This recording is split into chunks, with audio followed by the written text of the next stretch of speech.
Hi, I'm Lily, and when I was 13, my parents moved to the seaside and opened a seafood restaurant. We lived in an apartment right above the restaurant, and I got to swim in the ocean every day, help my dad catch fish on our sailboat, and eat the most delicious seafood.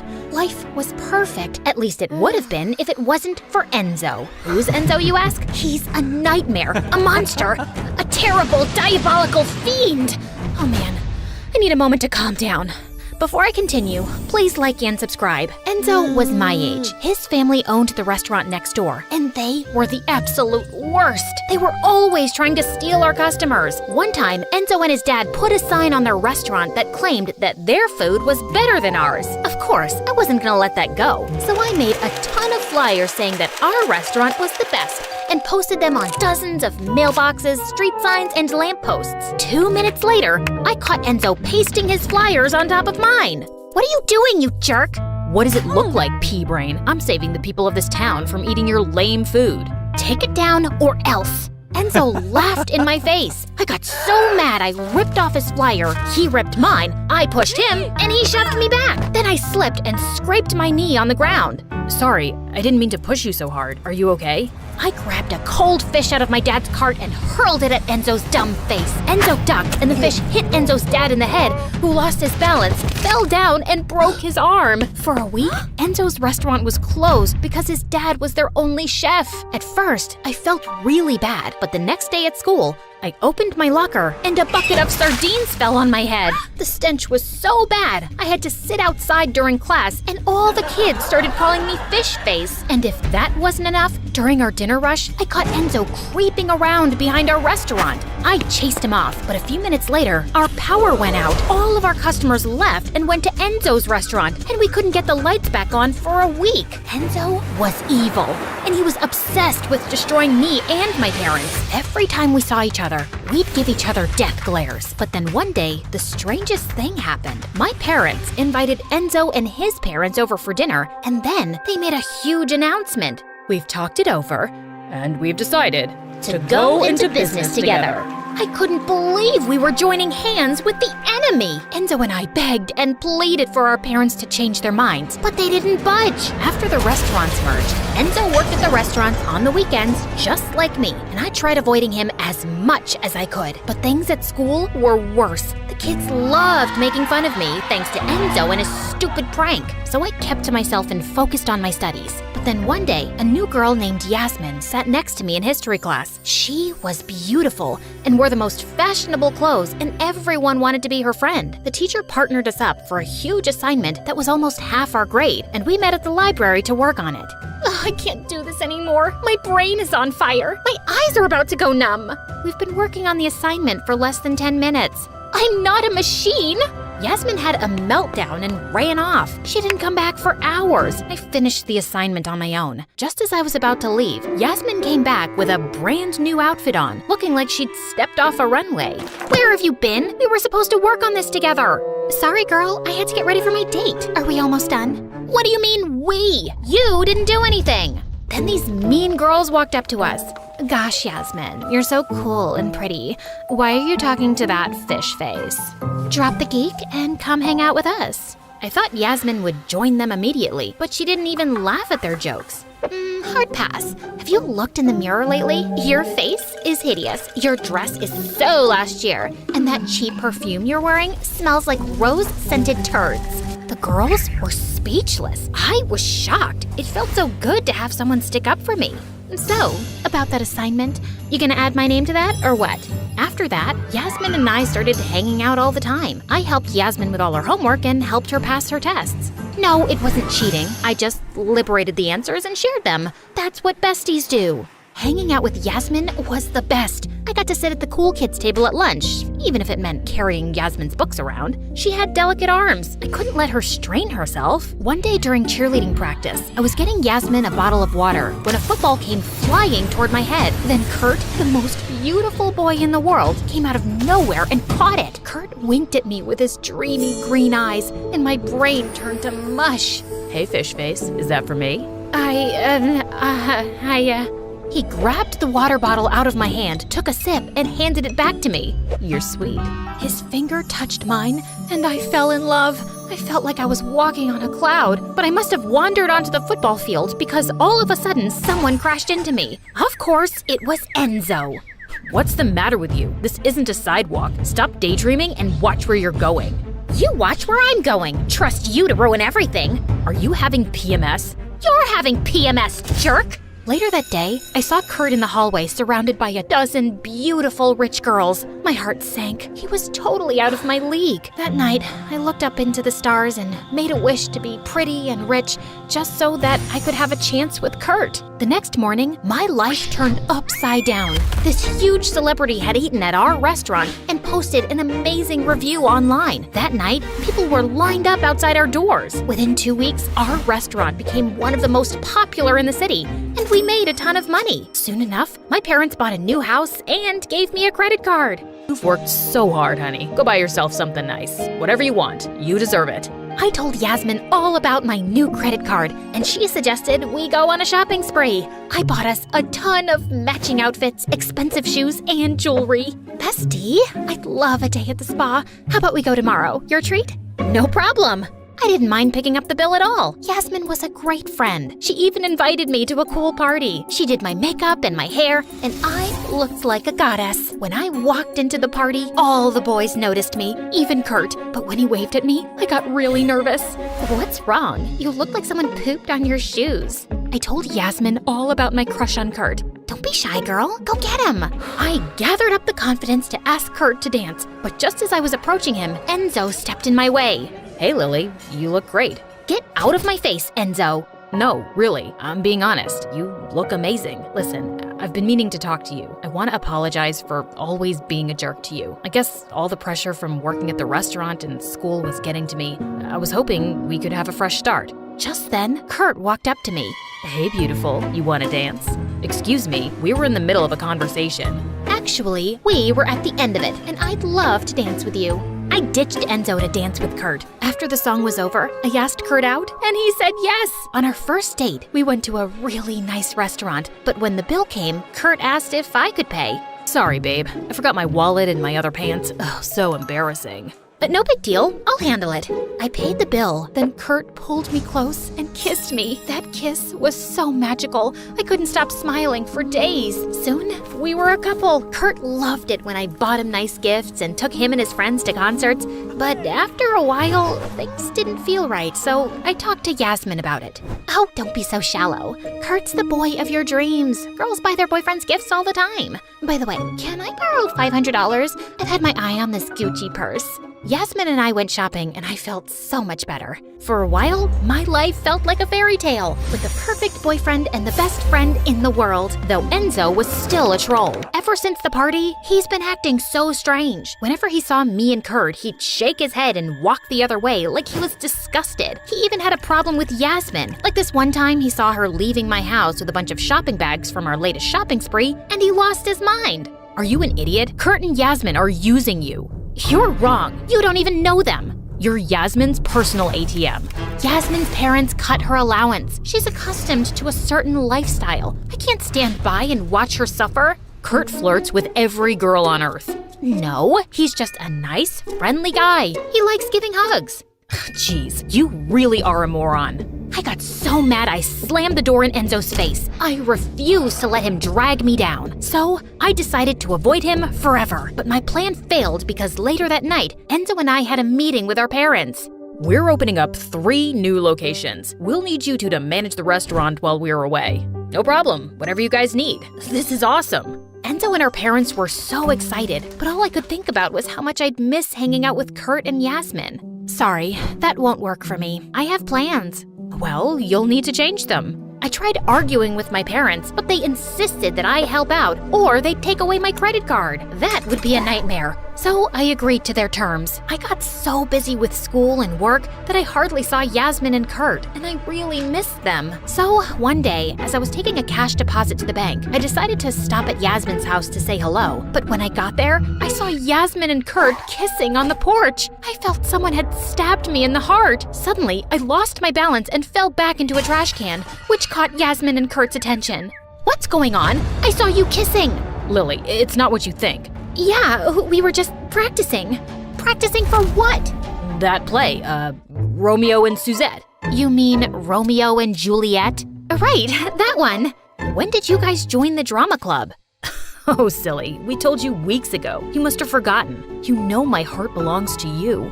Kurt hugged me and I started crying like a baby. I do. It's just, I'm tired of working all the time. And Enzo is the absolute worst. He's been saying all these mean things. Forget about Enzo. You've got us. Yasmin and Kurt spent the rest of the afternoon cheering me up. They even walked me to the bank. From then on, Kurt and Yasmin joined me at the restaurant to protect me from evil Enzo's mind games. It was really nice to have their support. But one time, Kurt and Yasmin were hanging out with me in the back office as I was doing some accounting when Enzo burst in like a crazy maniac and pulled me to the side. You can't have them in the office. It's for employees only. All our cash is in the safe there. I told you, they can't be trusted. Neither can you. I pushed Enzo aside and walked back into the office. A few weeks later, Kurt and Yasmin stopped hanging out with me. They said it was because they couldn't stand Enzo. Then, the day I was supposed to make the deposit, I opened the safe and the money was gone. I panicked. I searched everywhere for it, but I couldn't find it. I even asked Kurt and Yasmin about it. Are you accusing us of stealing? I thought we were friends. After that, Kurt broke up with me and Yasmin stopped taking my calls. My parents came home the next week and they were furious. They told me that the accountant discovered that the money from the deposits had been short for weeks. I looked at the calendar and I noticed that it all began when I started hanging out with Kurt and Yasmin in the office. I realized that I'd opened the safe in front of them on numerous occasions. We checked the surveillance cameras, but they had mysteriously stopped working when the robberies began. The last image we saw was of two kids in masks sneaking into the office, spray painting the cameras. One of the robbers was wearing a fancy bracelet and a pair of really expensive sneakers. The same bracelet and sneakers that I bought Yasmin months ago. My blood boiled. I marched straight to Yasmin's house, where I found her and Kurt hanging out by the pool with a bunch of their popular friends. Hey Lily, what's up, girl? How could you do this to me? I didn't do anything. You and Kurt stole from my parents' restaurant. I showed her the footage of the robbers. Ooh, that girl's got style. She's rocking those shoes and that bracelet. I know it was you. Admit it. I called the police. Hello? I'd like to report a robbery. My friends Yasmin and Kurt. Before I could finish my sentence, Kurt ran away and Yasmin snatched my phone. Yasmin and I fought for the phone like a pair of wildcats. I slipped on a towel, hit my head, and fell into the pool. The next thing I knew, I was in the hospital. Enzo was sitting by my side, holding my hand. Please, Lily, you have to wake up. I miss you. I never got to tell you that. He paused, then looked away. I should have let Enzo know that I was awake, but I was so curious to hear what he had to say, so I pretended to be asleep. I love you. I was an idiot before. I should have just told you earlier. If I had, then maybe none of this would have happened. Enzo started to cry. I squeezed his hand. It's not your fault. I was the idiot. Then Enzo kissed me, and it was so sweet. As for Yasmin and Kurt, they fled the party after my accident, but they didn't get very far. The police arrested them at a bus stop and hauled them off to jail. Our family's restaurant eventually recovered from the robbery and got 10 times more popular. Enzo and I started dating, and after college, we started to run the business, got married, and lived happily ever after. So, yeah, I was wrong about Enzo. He wasn't an evil monster after all. Wait, what now? It's a long story.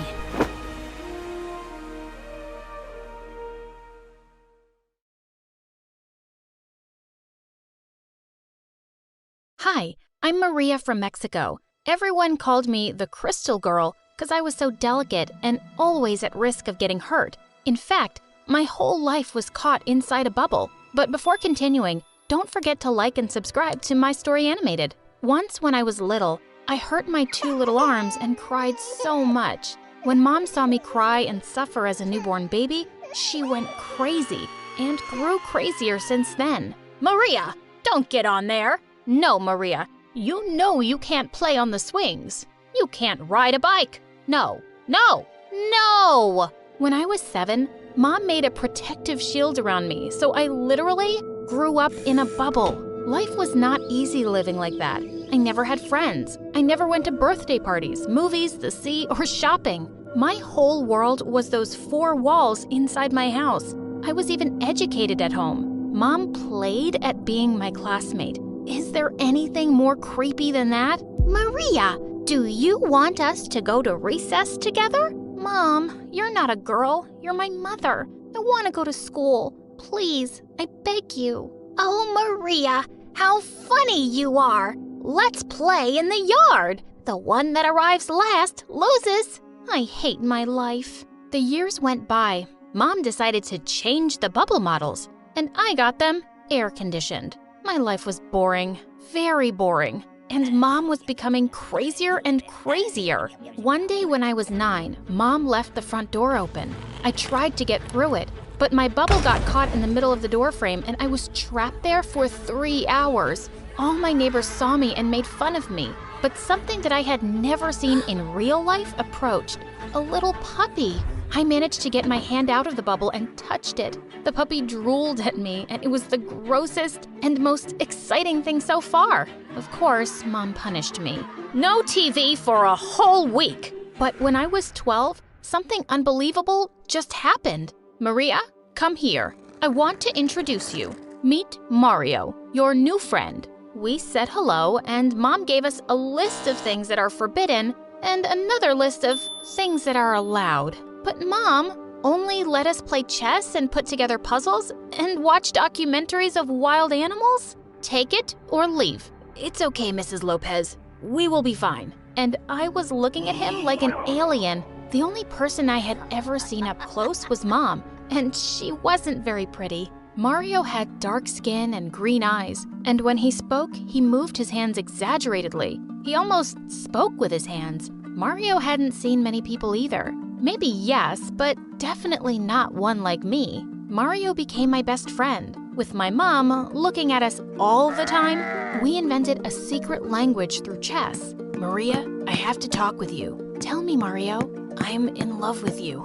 And I'm in love with you. Are we a couple? We are. Mario and I became inseparable. We communicate telepathically. One day, Mom had a very bad cold. She sneezed, coughed constantly, but thanks to the cough syrup, she fell asleep. Yep, it was my time to get closer to Mario. Psst, Mario, come here. Are you sure? Yes. And this is how I got my first kiss. What do you two think you're doing? Mario Pinto Fresias, get out of here right now. Do you want to spread a plague to my daughter? No, Mom, please. Mrs. Lopez, please, don't hurt me. And so I was locked behind Mom's bars again, and I never saw Mario again. My heart was broken, but Mom didn't care. I became a very quiet teenager. I read the books that Mom bought me. With not many options, I made up a parallel world within mine. When I looked at an illustration in a book, I managed to get inside it with my mind. I was in the jungle. I stroked elephants. I fought with lions. Another day, I flew to the moon. I was an astronaut, and I nailed a flag on Mars. One not-so-fun day, I got into a scary story, and I quickly fled from there. Another 2 years passed, and no one came to rescue me. When I turned 16, I managed to convince my mother that I wasn't going to break into 1,000 pieces. My method was not very conventional. Maria Lopez, get down from the top of that table right now. You will get your hand broken. You already know that you are very delicate. I'm not getting off, Mom. I am not made of glass.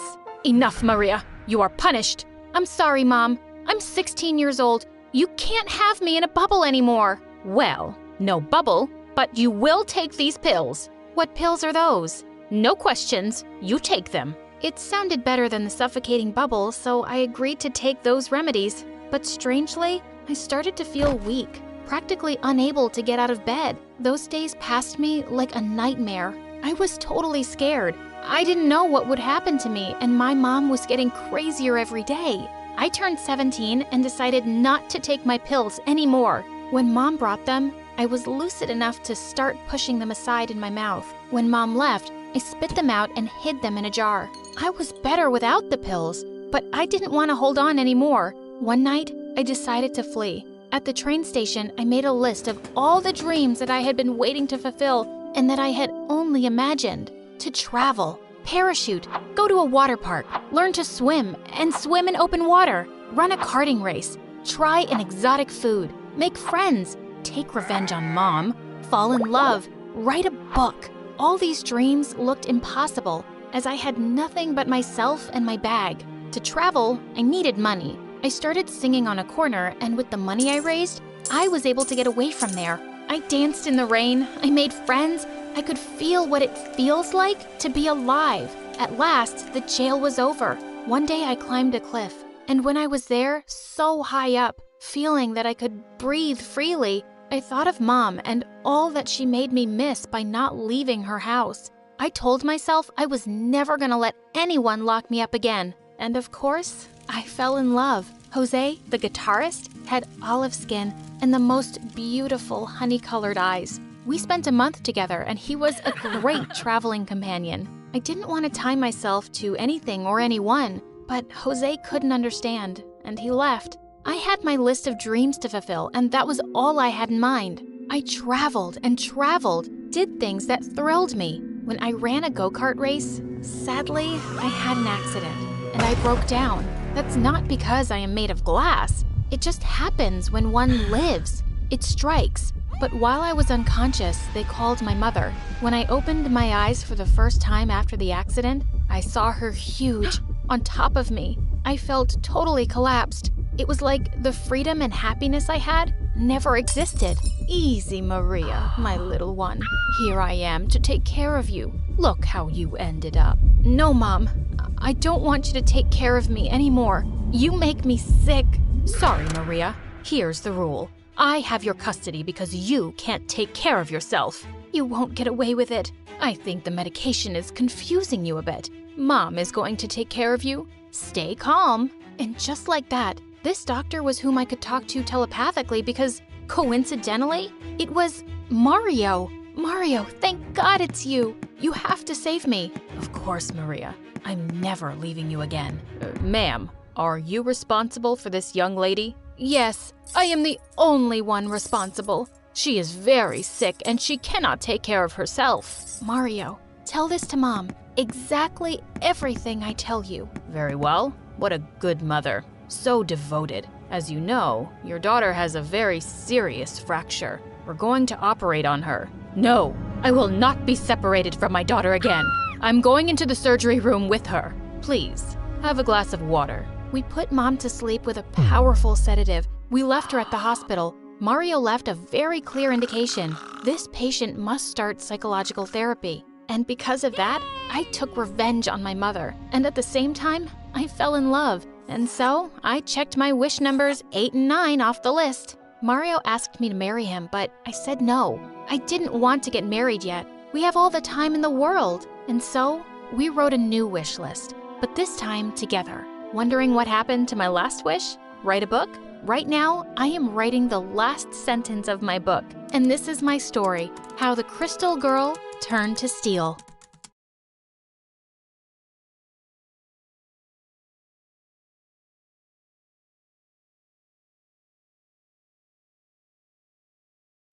Hi there! My name is Kathleen, and this is the story of how I ended up in a crazy marriage contest. Before we continue, please click like and subscribe. Do you have someone in your life who is just always one step ahead of you, and it's really annoying? Well, I do.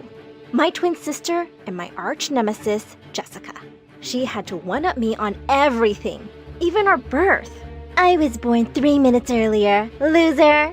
Height, hair, clothes. She wanted to beat me at it all. If I wanted to dress up as Ariel for Halloween, Jessica would steal the costume the night before. Then she would wear it right in front of me. You stole my costume! Well, you stole my chance to be an only child. She was the worst. In the 7th grade, I waited for Valentine's Day to ask out this really cute guy in my class, Sam. As I was walking up to him at the bleachers to give him the card I'd made, I suddenly stopped in shock. He was busy staring at Jessica, who was standing on top of the cheerleading pyramid and holding up a banner that said, "You suck less than the rest, Sam. Be the bread to my jam." He ran up to her and they kissed. With furious tears, I ripped my card and stormed off. On our 18th birthday, Jessica crossed all her limits. I was so excited for my party, but when I came out, all the signs had changed. They no longer said happy birthday Jess and Kathy. They said, congratulations Jessica. What? Jessica arrived in a glittering red gown. No one was even looking at me. Jessica, what did you do to my party? I'm valedictorian. I can speak 5 languages, and I'm traveling the world right after high school. I'm the better twin, so I get a party. Honestly, I was so angry because at that moment, I realized she really was better than me. 5 languages? Wow! I could only speak in my mother tongue. If I wanted to be the better twin, I had to be as brilliant as she was. But how?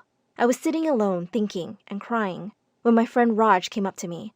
He came to say goodbye because he was planning to return to his hometown in India.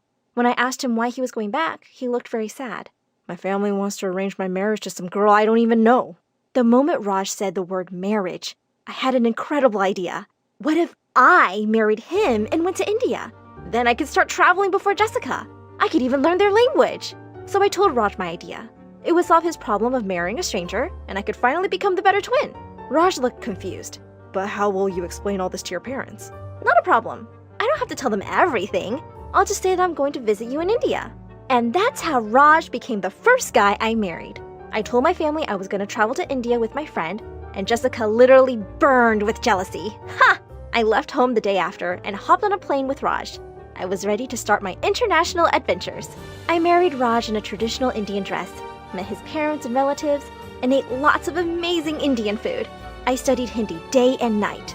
It was really hard to learn another script, but the result was so rewarding. When I could actually talk to the locals and hold my own in the city, I knew it was time to move on to a new destination.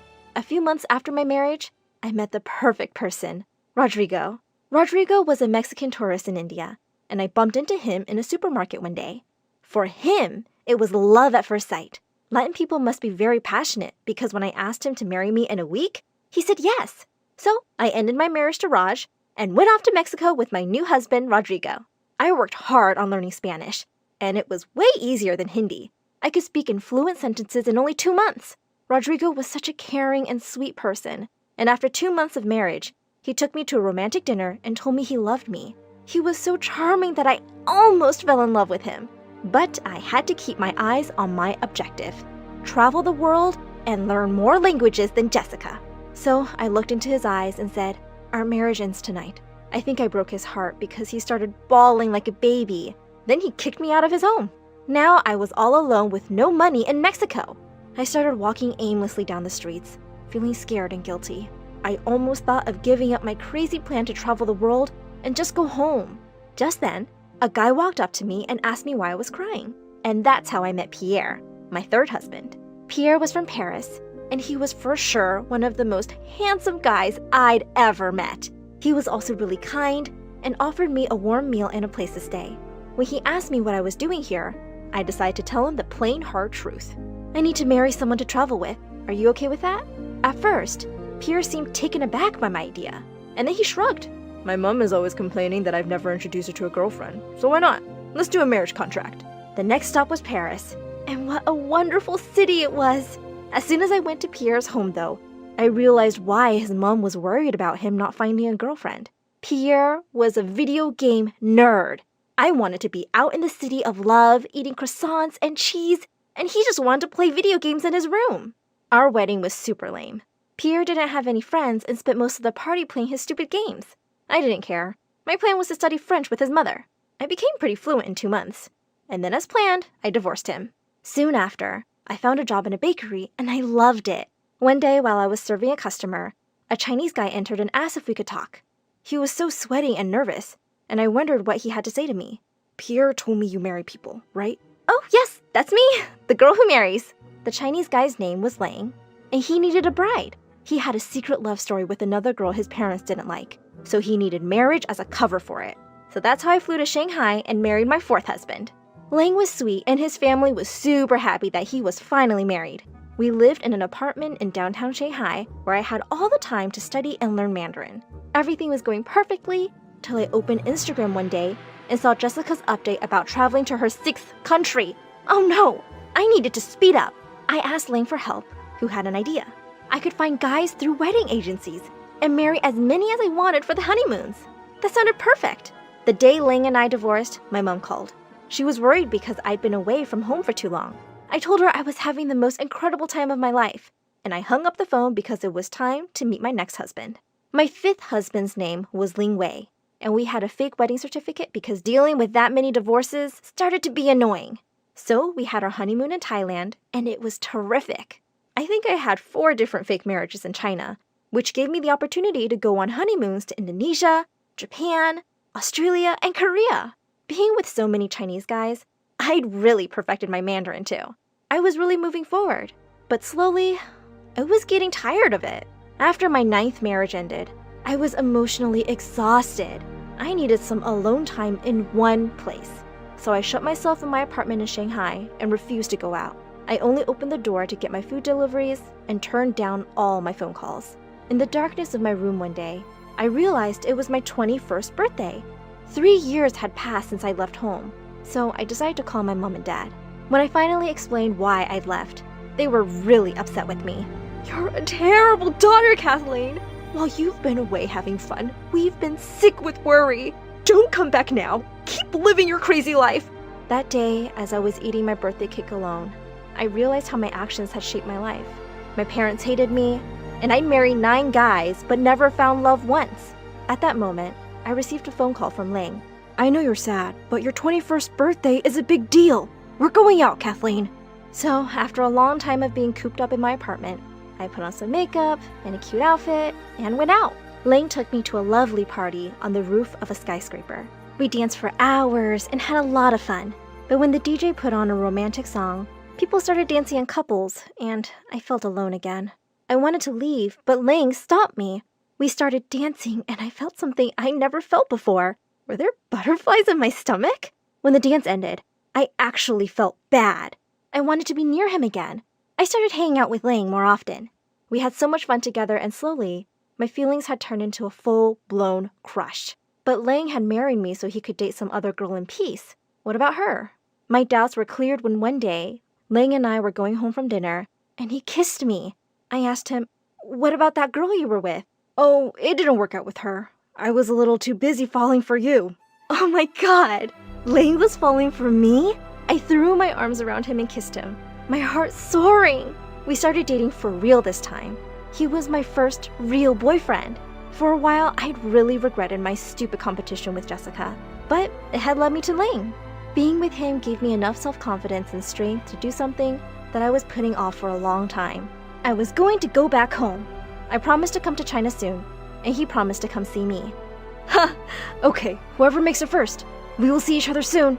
I was crying when I said goodbye to him and flew back home.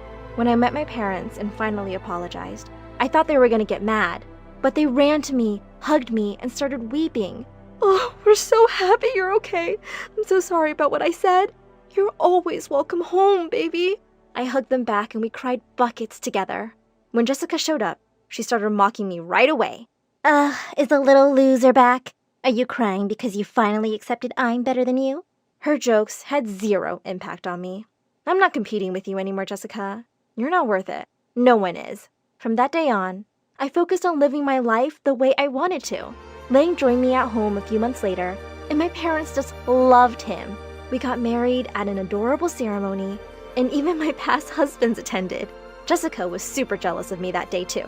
"What is this? Husband number 10 for you?" "Maybe, but he's definitely the last one." I kissed Ling right on the lips, ready to start the rest of our lives together. Has the simple question, "What's your name?" made you re-examine your whole life? Well, it's a regular occurrence for me. Hi, I'm Maria, or at least that's what I think my name is. Like and subscribe, and I'll tell you the nitty-gritty details of doubting everything that comes out of your parents' mouths. Okay, so picture this. I'm a typical teenager, just trying to navigate through life, but my parents, gosh, they lie about everything. They lied about the time and the day of the week. "Mom, can I play outside?" "It's 2 a.m. and it's a school night. It's time you went to bed." "That's not true. It's noon and it's Saturday." Listen to your mother and go to sleep. They lied to the landlord about the rent. "Oh, we sent the check yesterday. It must have gotten lost in the mail." They lied to the neighbors about where they were from. "Oh, how I miss my childhood summers in Vermont. I thought you said you grew up in Philadelphia." And if that wasn't strange enough, they hated security cameras and despised taking pictures. When I was 10, I begged Mom to take me to an amusement park. We were waiting in line for a ride when this couple next to us started posting selfies. Dad freaked out that we were showing in their pictures, snatched the man's camera out of his hands, and smashed it to pieces. The couple got really mad and called security. Dad picked me up and threw me over his shoulder. Then he and Mom raced toward the exit. On the ride home, I was so mad. You ruined my birthday. I didn't even get to go on any rides. Those rides were lame anyway. Once every other year, we'd move for some stupid reason. I lost my job again. They said they didn't like the way I style my hair. Oh, that's a shame, honey. But they do have a point. You look like a peacock. Maybe we can move to San Francisco. What? Are you serious? That's almost 3,000 miles away. 3,000 miles? Oh, that's perfect. Pack your bags, Maria. We leave tomorrow. With all the moving around, I had trouble making friends. Every time I grew close to a neighbor or a classmate, I had to say goodbye, and it was the worst. But the summer before my freshman year in high school, I'd had enough. I'm not moving. Don't be silly. We're leaving next week. Not this time, and you can't make me. I'm going on strike. I won't brush my teeth or take a shower or let anyone in this house get any sleep. My parents thought I was joking, but I was dead serious. I ran around the neighborhood and got so stinky and sweaty that my mom almost fainted when I sat beside her. I stayed up all night singing the most annoying songs right in Dad's face. Eventually, they gave in and agreed to stay put for a while. I was so excited, but there was one big problem. I just had a growth spurt, so none of my clothes fit very well. I asked my parents for money to get some new clothes, and my mom said she'd take care of it. She came back with a box of secondhand clothes filled with oversized shirts and stretchy pants. Mom, these clothes won't work. They're one size fits all. They'll be just fine. But Mom couldn't have been more wrong. The pants were too short, the shirts were too big, and all the kids at school laughed at me. One boy laughed so hard he fell off his chair.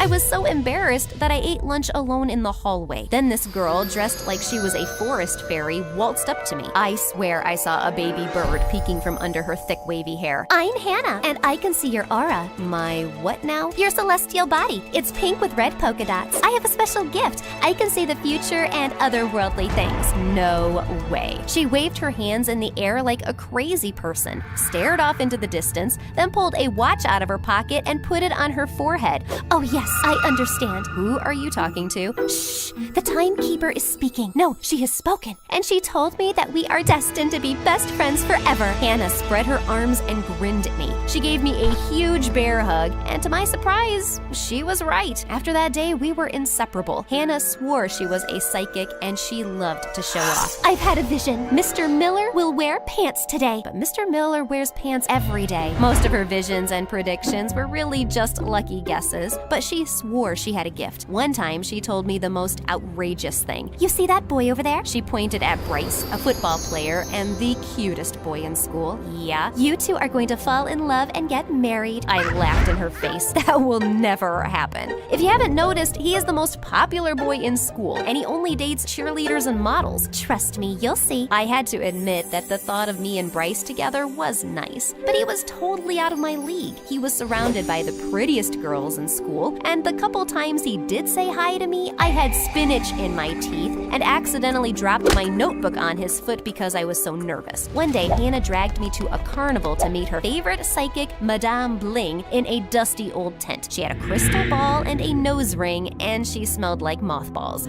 How can I help you, girls? We're here to discover our destiny and learn our place in the universe. Madame Bling rubbed her crystal ball and started mumbling gibberish. Then she looked up at Hannah. You, Hannah, are meant for extraordinary things. You'll spend your life traveling the world as a famous healer. Then Madame Bling turned to me. She gave me a strange look. Secrets swirl around you. Nothing is what it seems. I was totally confused, and to be honest, she was freaking me out. Okay, I'm leaving now. The woman grabbed my arm and held it tight. Your parents weave a web of lies. Danger lurks around the corner. The only thing that will set you free is the truth. Then she scribbled the name Shapiro on a piece of paper and put it on the table. That will be $20, please. Hannah paid the woman, and I raced out of there. That was so cool. I'm going to be famous.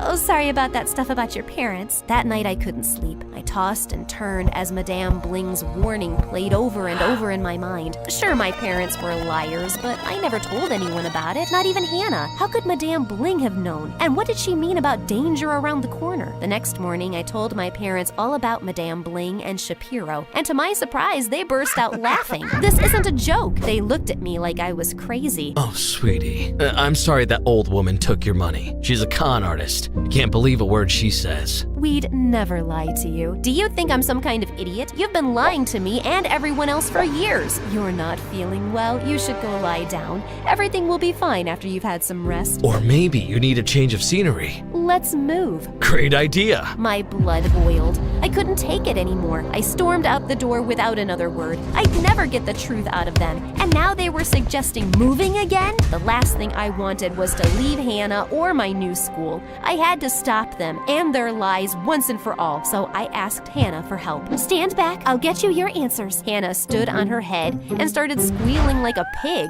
What are you doing? It's a new technique that I just learned. I'm speaking to the earth. Hold on a sec. Hannah lost her balance, fell, and sprained her ankle. The nurse sent her home for the rest of the day. I was on my own. After school, I went to the library and searched online for the name Shapiro. I didn't want to use my laptop at home and risk having my parents finding out about this. I spent hours sifting through tons of data until I found something insane. A picture of my dad when he was younger with some big-time gangster. I clicked the photo and found a dozen articles about a huge court case where my dad was a major witness. But the weirdest thing was that Dad had a totally different name. Dad was the gangster's accountant, and the news articles said that he knew all the gangster's secrets. He made a deal with the government to testify so he wouldn't go to jail. But days before the trial, Dad went on the run. Now, Dad was a wanted man, and there was a warrant out for his arrest. I was shocked. All the lying and the moving made sense. The danger Madame Bling warned me about was real. It was dark when I left the library, and the moment I stepped on the sidewalk, I saw two strange men staring at me. I picked up the pace and turned the corner, but they were still behind me. I started running as fast as I could, and then I bumped straight into Bryce. His chest was as solid as a brick wall. My heart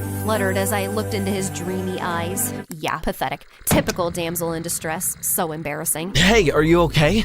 Those guys, I think they're following me. Bryce took one glance at the huge men. The next thing I knew, we were surrounded. Bryce grabbed a math book I was holding and hurled it at one of the men. The book hit the man hard in the head, and he fell back onto the other guy. Bryce grabbed my hand, and we ran. We raced down the street, turned a corner, then ran inside a diner filled with people. The scary men stopped at the door. Bryce stared straight at the men. He had a big smirk on his face. Why are we just standing there? We have to keep moving. They'll catch us. Haven't you ever seen an action movie? The bad guys can't do their dirty work in public places. Too many witnesses. Bryce was right. The scary men looked at all the people, then they turned and walked away. Why were those guys after you?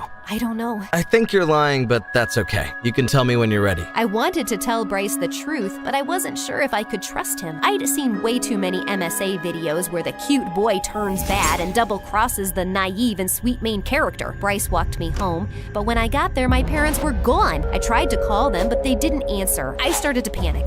Something's not right. Should we call the police? My dad was a wanted man. Getting the police involved would only make things worse. I can't. Then I spotted a black SUV turn onto the street. One of the men that was chasing us was driving. Bryce pulled me into the bushes. I'll distract them while you go somewhere safe. Why are you doing this? If we get out of this alive, I'm going to take you to see an action movie. I blushed. Really? Bryce winked at me, then ran toward the SUV, waving his arms like a maniac. While Bryce distracted the men, I ran the other way and headed straight to Hannah's house, who was home alone. You look horrible, and your aura is gray with zigzag stripes. What's wrong? I told Hannah all about my parents, the scary guys, and how Bryce saved me. Bryce, you say? Yes, weren't you listening? Wow, my prediction came true. Did you kiss him? Have you fallen in love yet? Focus, Hannah. That's not important right now. My parents are missing. Then we heard a knock on the front door. We looked out of Hannah's window and saw my parents standing outside. They looked like they'd seen a ghost. I raced down the stairs as Hannah hobbled after me. I opened the door and my parents gave me the biggest hug.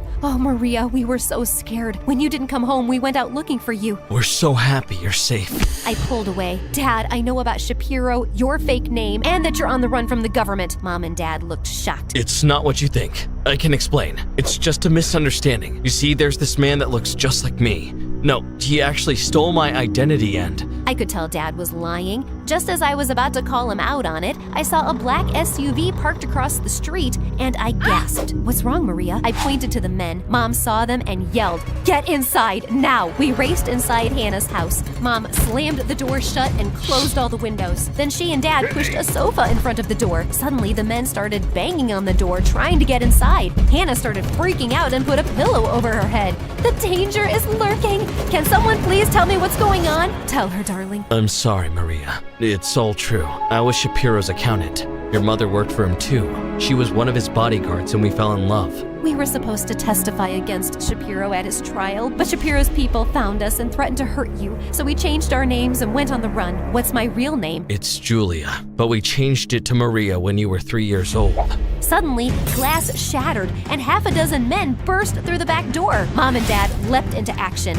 Dad tackled one of the men. Mom kicked one in the face. Dad picked up another guy and body slammed him on the table. Mom busts out these cool karate moves, sending a guy flying into the air. Hannah tossed me one of her crutches and I whacked a huge, scary guy in the knee. Hannah called the police as me and my parents tied the bad guys up. When the police arrived, my parents told them everything truthfully. Mom and Dad decided to finally testify against Shapiro, and their evidence sent Shapiro and his men to jail. After the trial, my parents promised to never lie to me again, and we started to get much closer. They taught me all their fancy martial arts moves and even asked if I wanted to change my name back to Julia, but I decided to stay with Maria. As for Hannah, her predictions came true. She and I are still best friends forever. Bryce took me to see a cool action movie. Then we started dating, fell in love, and eventually got married. I told you so.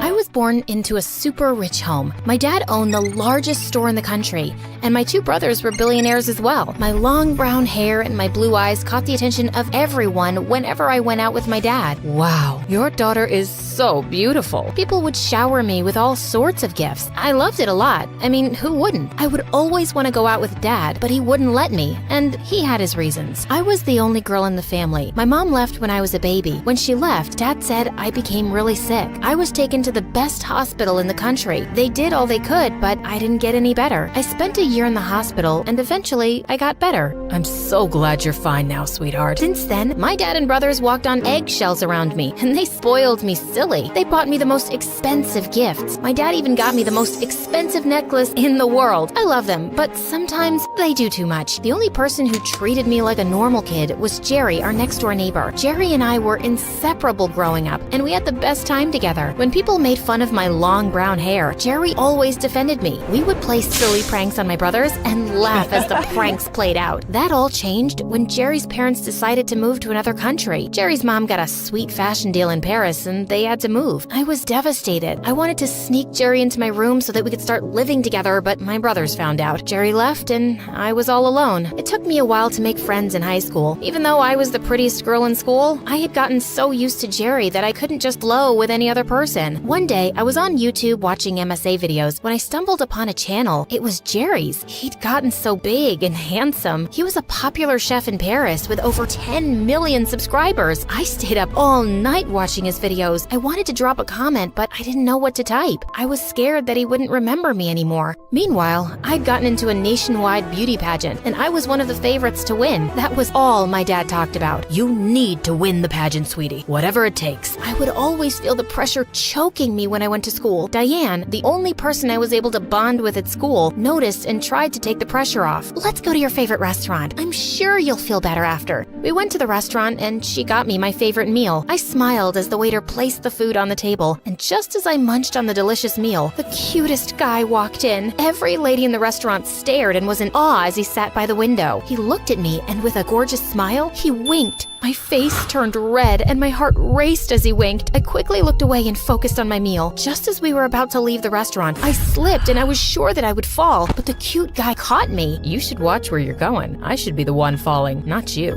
Why would you fall? I would fall for you, of course. I giggled in excitement as my face turned red. I looked at Diane, who was already dancing in the corner. I'm Brian. How have I not seen such a beautiful creature like you around here before? You didn't look closely enough.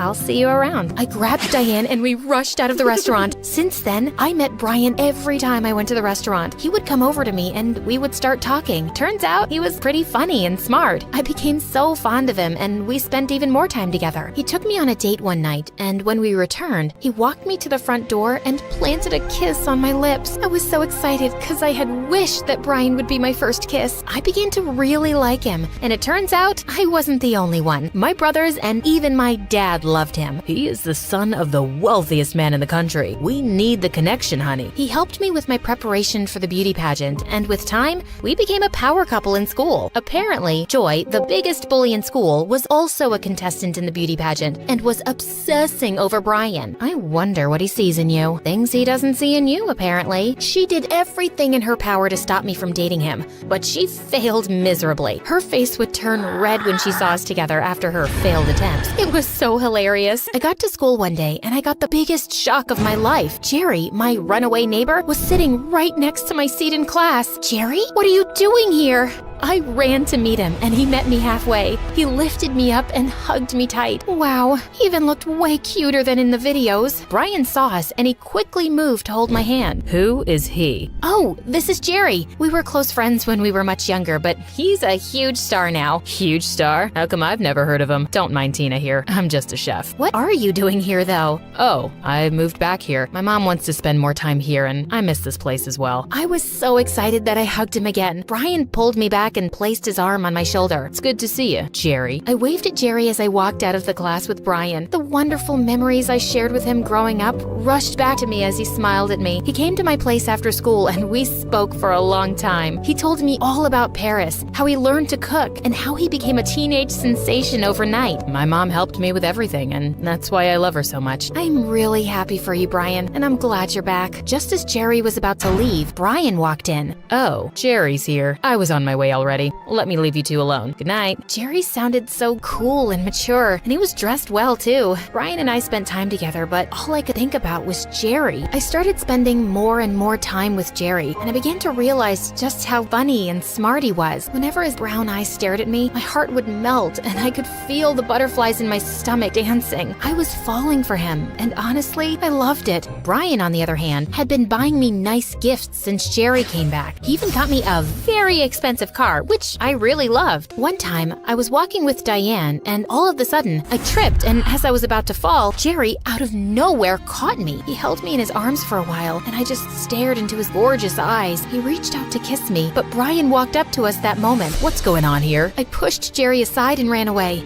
I was so confused. I didn't know what to do. The day of the beauty pageant grew closer, and I began to panic. Don't be a baby. We've practiced, and I've helped you a lot. I'm sure you'll be fine. He sounded so much like a jerk, but he was right. We had practiced so much, and I could feel the confidence building inside of me. That all crumbled when Joy, the witch, accused me of stealing. She would never do that. Yes, she did, and I have the proof. She stole my expensive necklace and hid it in her locker. I saw her when she did it. You're such a liar. Why would I steal your cheap necklace? Why don't we find out if I'm a liar or not then? Open your locker. To my biggest surprise, the necklace was placed on one of the books in my locker. How did it get there? My jaw dropped as the principal picked up the necklace. Everyone looked at me weird, including Brian. My dad and brothers were certain that when I was called into the principal's office that I couldn't steal. They had bought even more expensive necklaces for me, so why would I steal one? You are hereby disqualified from the beauty pageant, and you must serve detention for a week. I ran out of the principal's office crying. I couldn't believe it. Everyone would think I'm a thief, and they wouldn't believe me anymore. Jerry walked out of the shadows, and he came over to me. Hey, I heard what happened. Are you okay? Leave me alone, Jerry. I know you think I'm a thief as well. I could never think of you like that, and I know very well you are not a thief. I'm glad you believe me because no one else in this school does, including Brian. I don't know what to do. I started crying, and that was when Jerry moved closer to me and hugged me tightly. Just ignore them. We'll figure something out. Trust me. My first day in detention sucked. People looked at me differently, including the teachers. Jerry then came and made everything easier. We spent time together in detention, and we got even closer. He stayed with me all the way through, and he also walked me home just to make sure I was safe. The beauty pageant was days away, and the entire country was buzzing because of it. Joy was the clear candidate to win, but there were talks about Michaela winning as well. She was my favorite. She was so pretty and kind. She had the cutest blue eyes I have ever seen. Jerry made sure I continued with my practice, even though I didn't want to. You can still be called back in for the pageant, so you need to be ready. On my way back from detention one day, I felt really sick. My knees became weak, and I was dizzy. I fell to the ground and was rushed to the hospital. When my dad got to the hospital, he demanded that I be transferred to the same hospital I was admitted to when I was much younger. I was in a coma for 2 weeks. Everyone was worried sick. Brian, who had disappeared since Joy accused me of stealing, came back and stayed by my side. Jerry was there too, and they both argued from time to time about who deserved me more. How could you abandon her when she needed you the most? You don't deserve her. And who are you to decide that? She's my girlfriend, and there is nothing you can do about that. The doctors ran some tests, and they found out I had a rare kidney disease, and I needed a kidney transplant. My dad couldn't be the donor because he had the same disease. My brothers were on a very important business trip, and they weren't even told that I was in the hospital. Diane gave excuses, and Brian ran away again. Time was running out, and I needed a donor quickly. I'll be the donor. Jerry stepped up, and he donated one of his kidneys. The surgery was successful, and weeks later, I was discharged from the hospital. I got back home and continued the preparation for the beauty pageant with Jerry. Some days before the pageant, the school found out that Joy planted the necklace in my locker just to get me kicked out of the pageant. She confessed after she was caught trying to pull the same trick on Michaela. She was suspended, and I was called back in for the pageant, just like Jerry had predicted. I became so nervous when I got the news. Sweat poured out of me, and I felt a tightness in my chest. Jerry noticed and held my hand gently. You'll be fine, Tina. This is what you trained for, and I am so proud of you. He smiled at me, and I hugged him tightly. What would I do without you? The day came, and I was well prepared for it. I wore my finest gown. Dad had just gotten it for me, and it looked absolutely gorgeous. My brothers hired the best stylist in the country, and she did a wonderful job. They all sat in the front row, and they applauded when I stepped on stage. I nailed the many questions I was asked and felt my confidence building as the show went on. After what seemed like an eternity, it was time to decide the winner. We all held hands and hoped for the best. Michaela got second place with a standing ovation, and my name was announced as the winner of the pageant. I was so happy as tears rolled down my cheeks, but out of nowhere, Brian came on stage and held my hand. I yanked his hand off and walked down to where Jerry stood. Brian ran to meet me, and he grabbed me violently. Jerry intervened and punched him right in the face. Leave her alone. You don't deserve her. Brian ran off crying like a baby, while Jerry held my hand gently and smiled at me. My heart melted and my face turned red. You look really beautiful. Just kiss me already. He leaned in and gave me the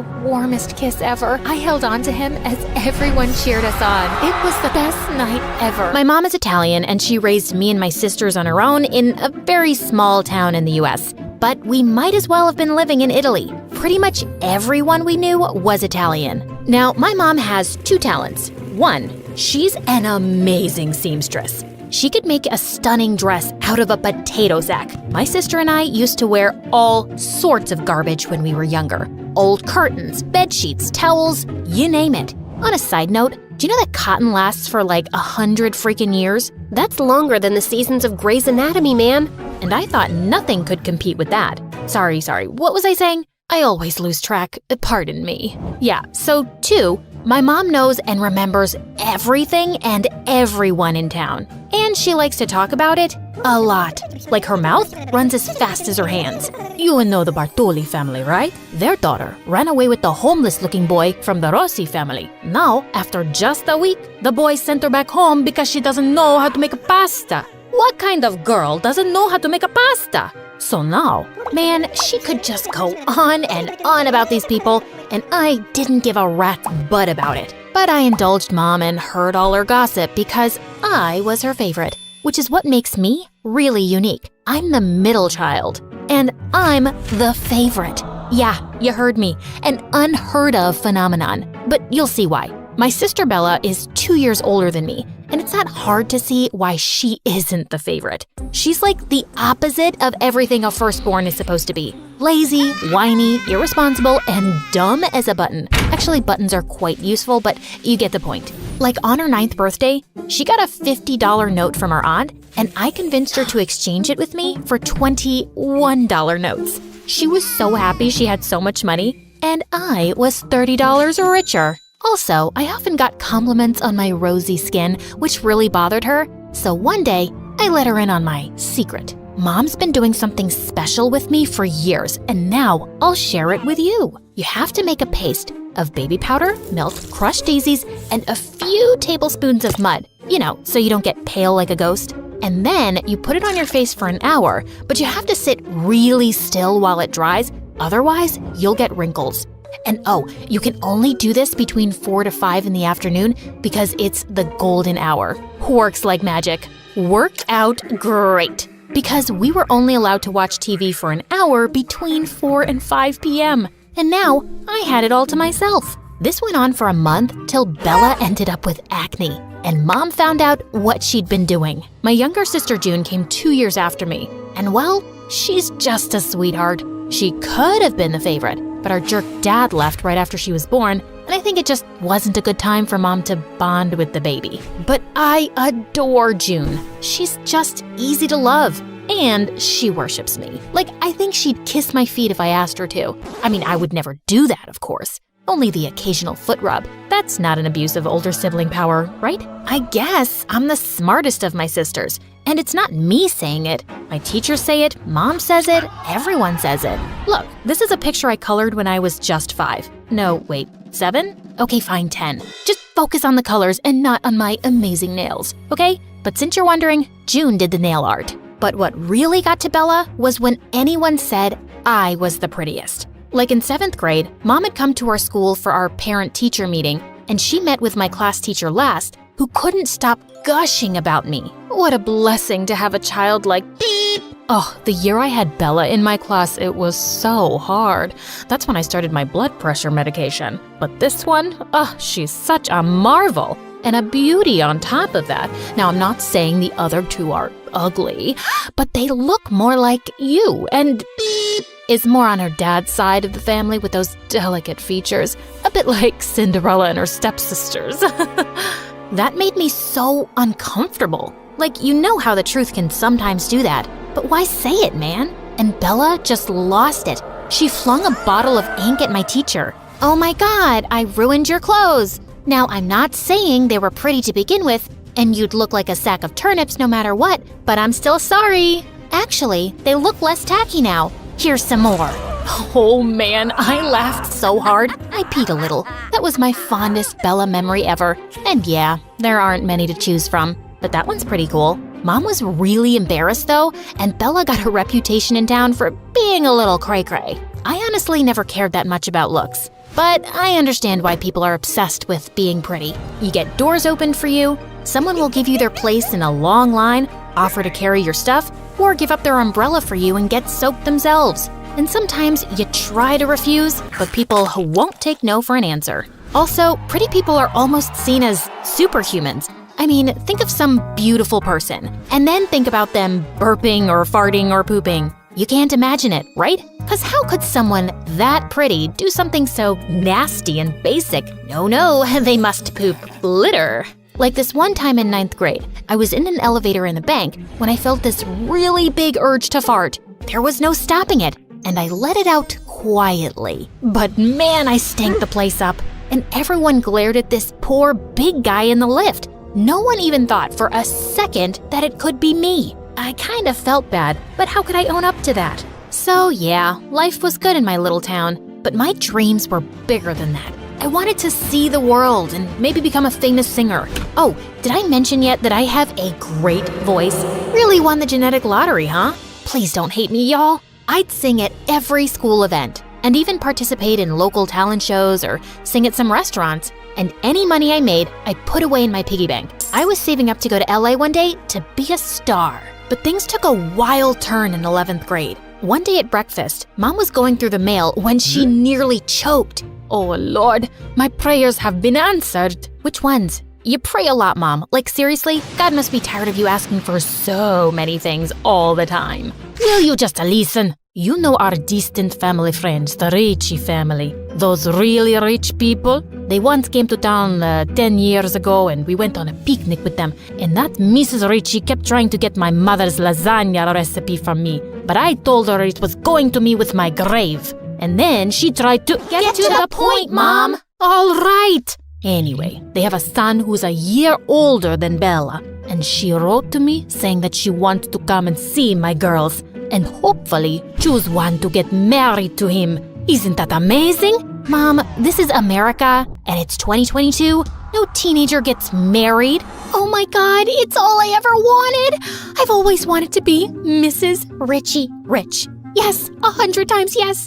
Oh, it's like I'm Cinderella. I'll never have to work a day in my life again. You already never worked a day in your life, Bella. Look, Bella is almost 20. She barely passed school, she's useless around the house, and she'll never get a job. Also, people in town still think she's, unstable. Getting her married off to someone who isn't from around here is the best we can do. For us. Here. Now listen, the only problem in this plan is you. I don't want to have you around when they come over. They might choose you instead, and I don't want to ruin this chance for us. I mean, for Bella. Fine by me. The Ritchie family was coming over that weekend, so Mom sent me off to my aunt a day in advance, right to the other end of town. I was in for a relaxing weekend. Aunt's house was close to a lake, so the next afternoon, I was sitting by the water practicing my singing when I spotted a boy swimming. And oh, mother may I, his blonde hair shone in the sunlight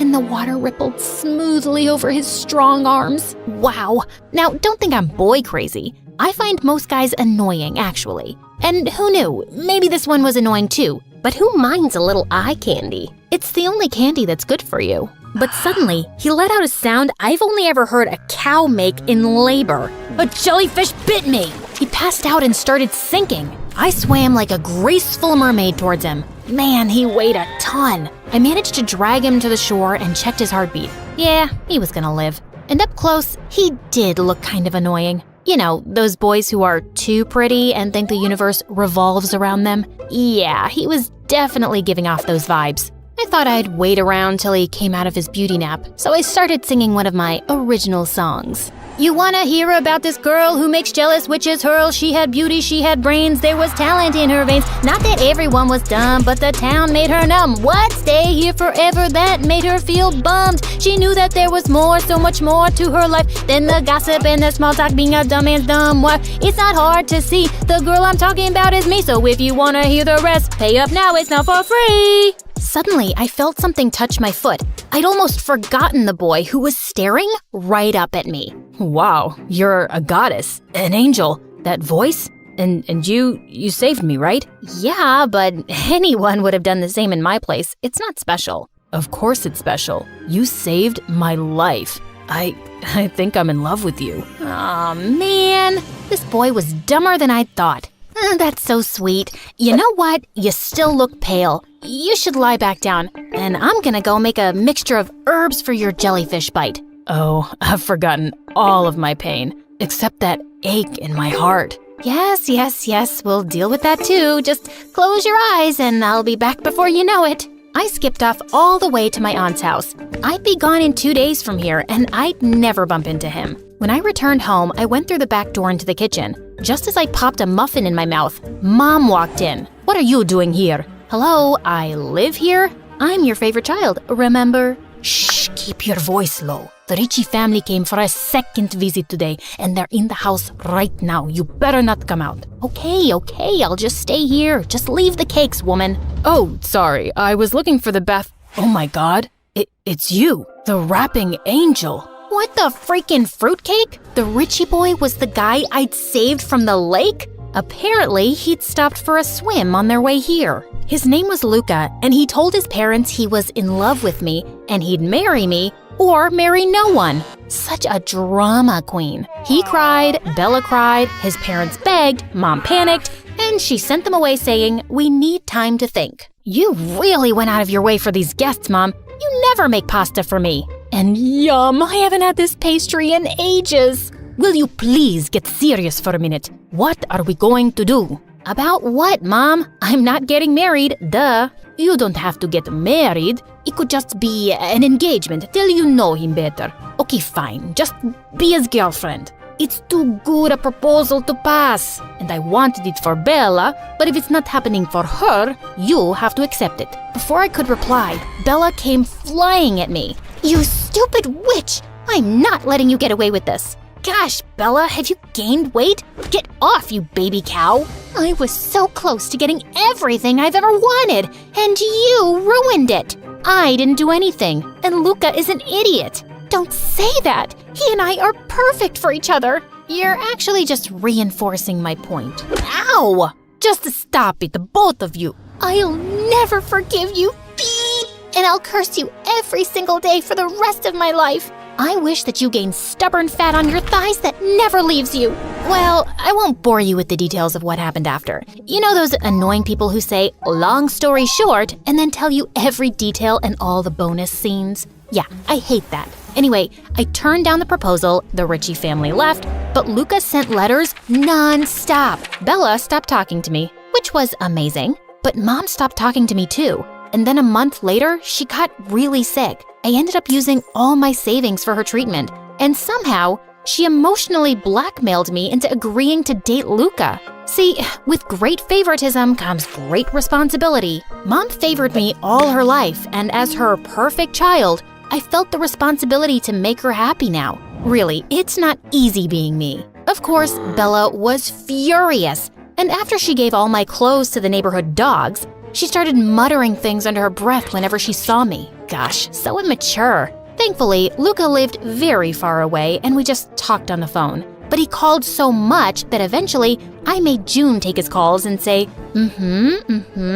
every other minute. He never knew it wasn't me. But he was supportive of all my singing dreams and said we could move anywhere I wanted to pursue them. Maybe sometimes your dreams come true in a way you didn't expect? Then one morning, I woke up with a really sore throat. I tried calling out to June for water, but my voice was gone. It turned out that I had laryngitis, and I was mute. The doctor said they couldn't say if my voice would come back. This was the first time in my life I was truly depressed. I could see all my dreams slipping away. Mom announced excitedly that Luca was coming, like that was supposed to cheer me up, and Bella's smug face made everything 10 times worse. One day at dinner, she turned to me. See, I told you I'd curse you. You've lost your precious voice because of my curses. Or maybe it's just karma. For the first time in your life, you get what you deserve. For once, you lose. And something inside me just snapped. I threw my pasta at her face and then jumped on her.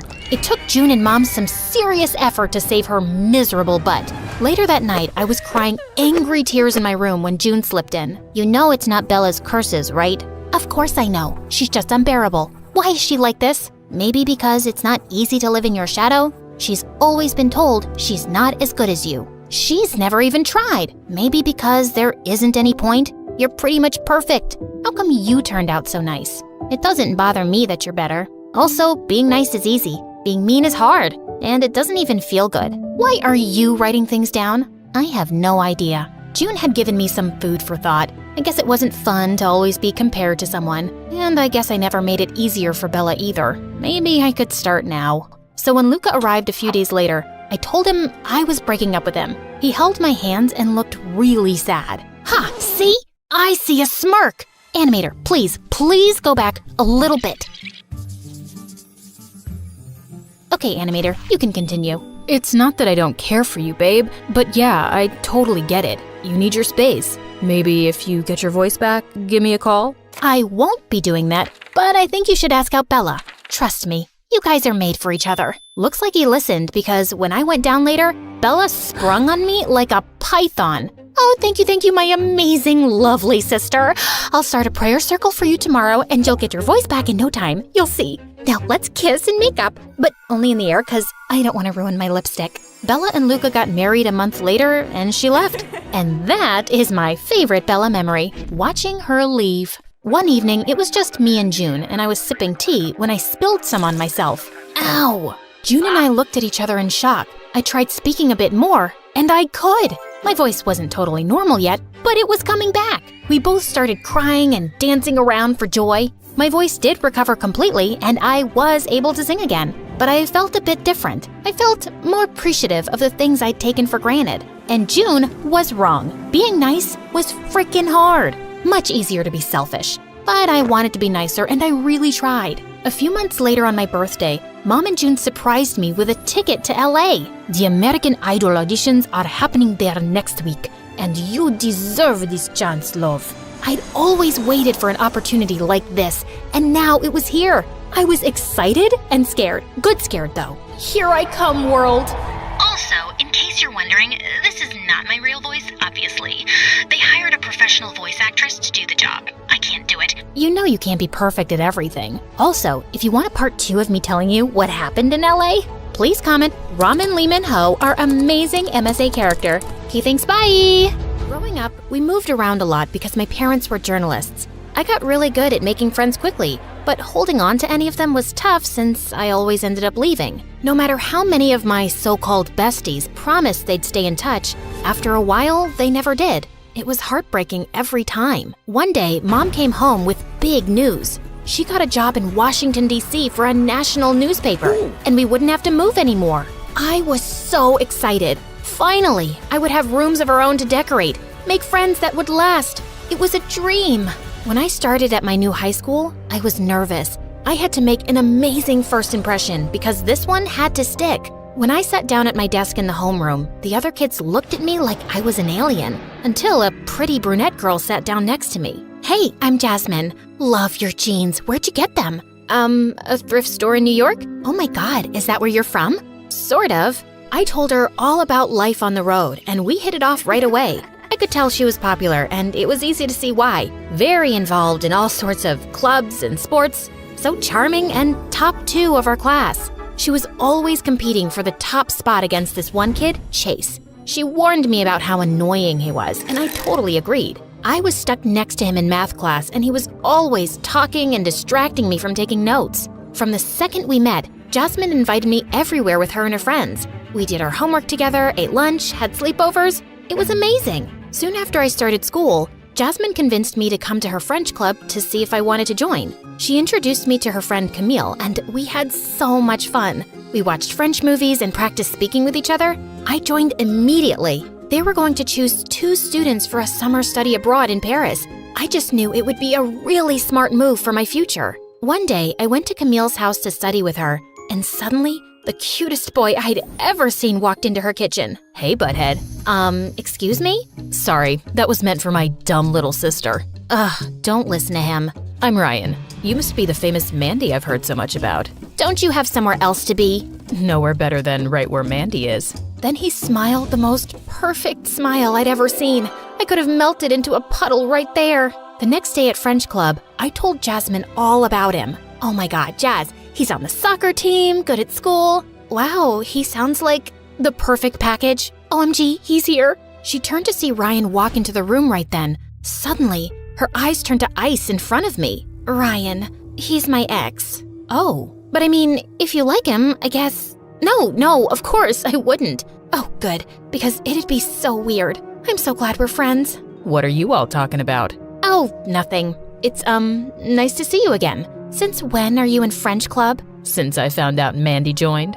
It was so awkward, I thought I'd die. Just then, Madame Delacroix clapped her hands for announcement time. For our upcoming parents' night, we will be breaking off into pairs to research and cook a classic French dish. She started grouping us, and surprise, surprise, I got paired with Ryan. For just a second, I thought I could see the ice return to Jasmine's eyes, but she blinked and it was gone.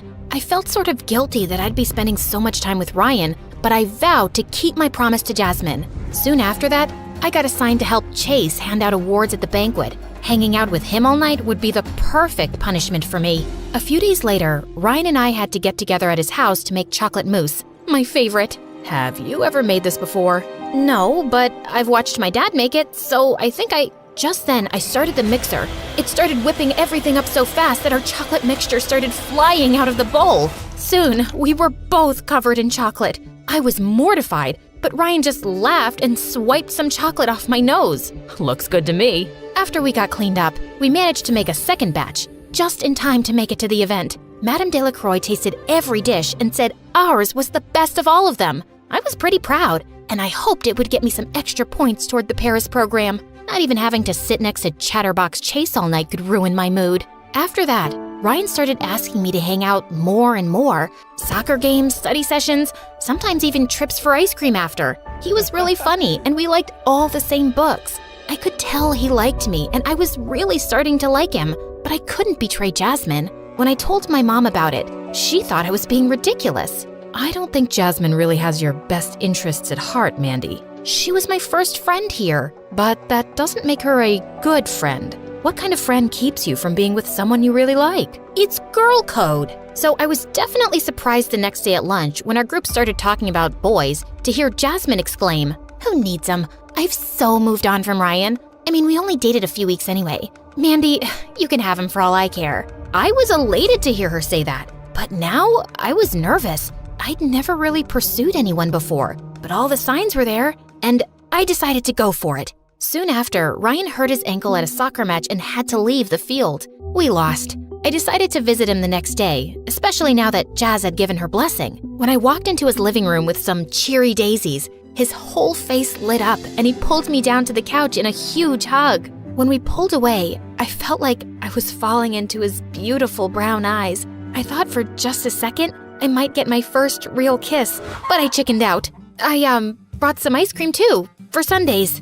You're the best. You know that? We watched TV and ate way too much ice cream, but things felt a little different. He was texting almost constantly when he usually was always talking to me nonstop. I wondered if I had ruined things by pulling away earlier. I tried to ignore it, but when my mom came to get me, I was sort of glad to leave. For the next few days, I tried to keep my head down and work hard towards the Paris trip, but I was glad for the distraction when Jasmine announced her birthday party to the whole class. Mini golf this weekend. My birthday wish list is on all the invites. You going?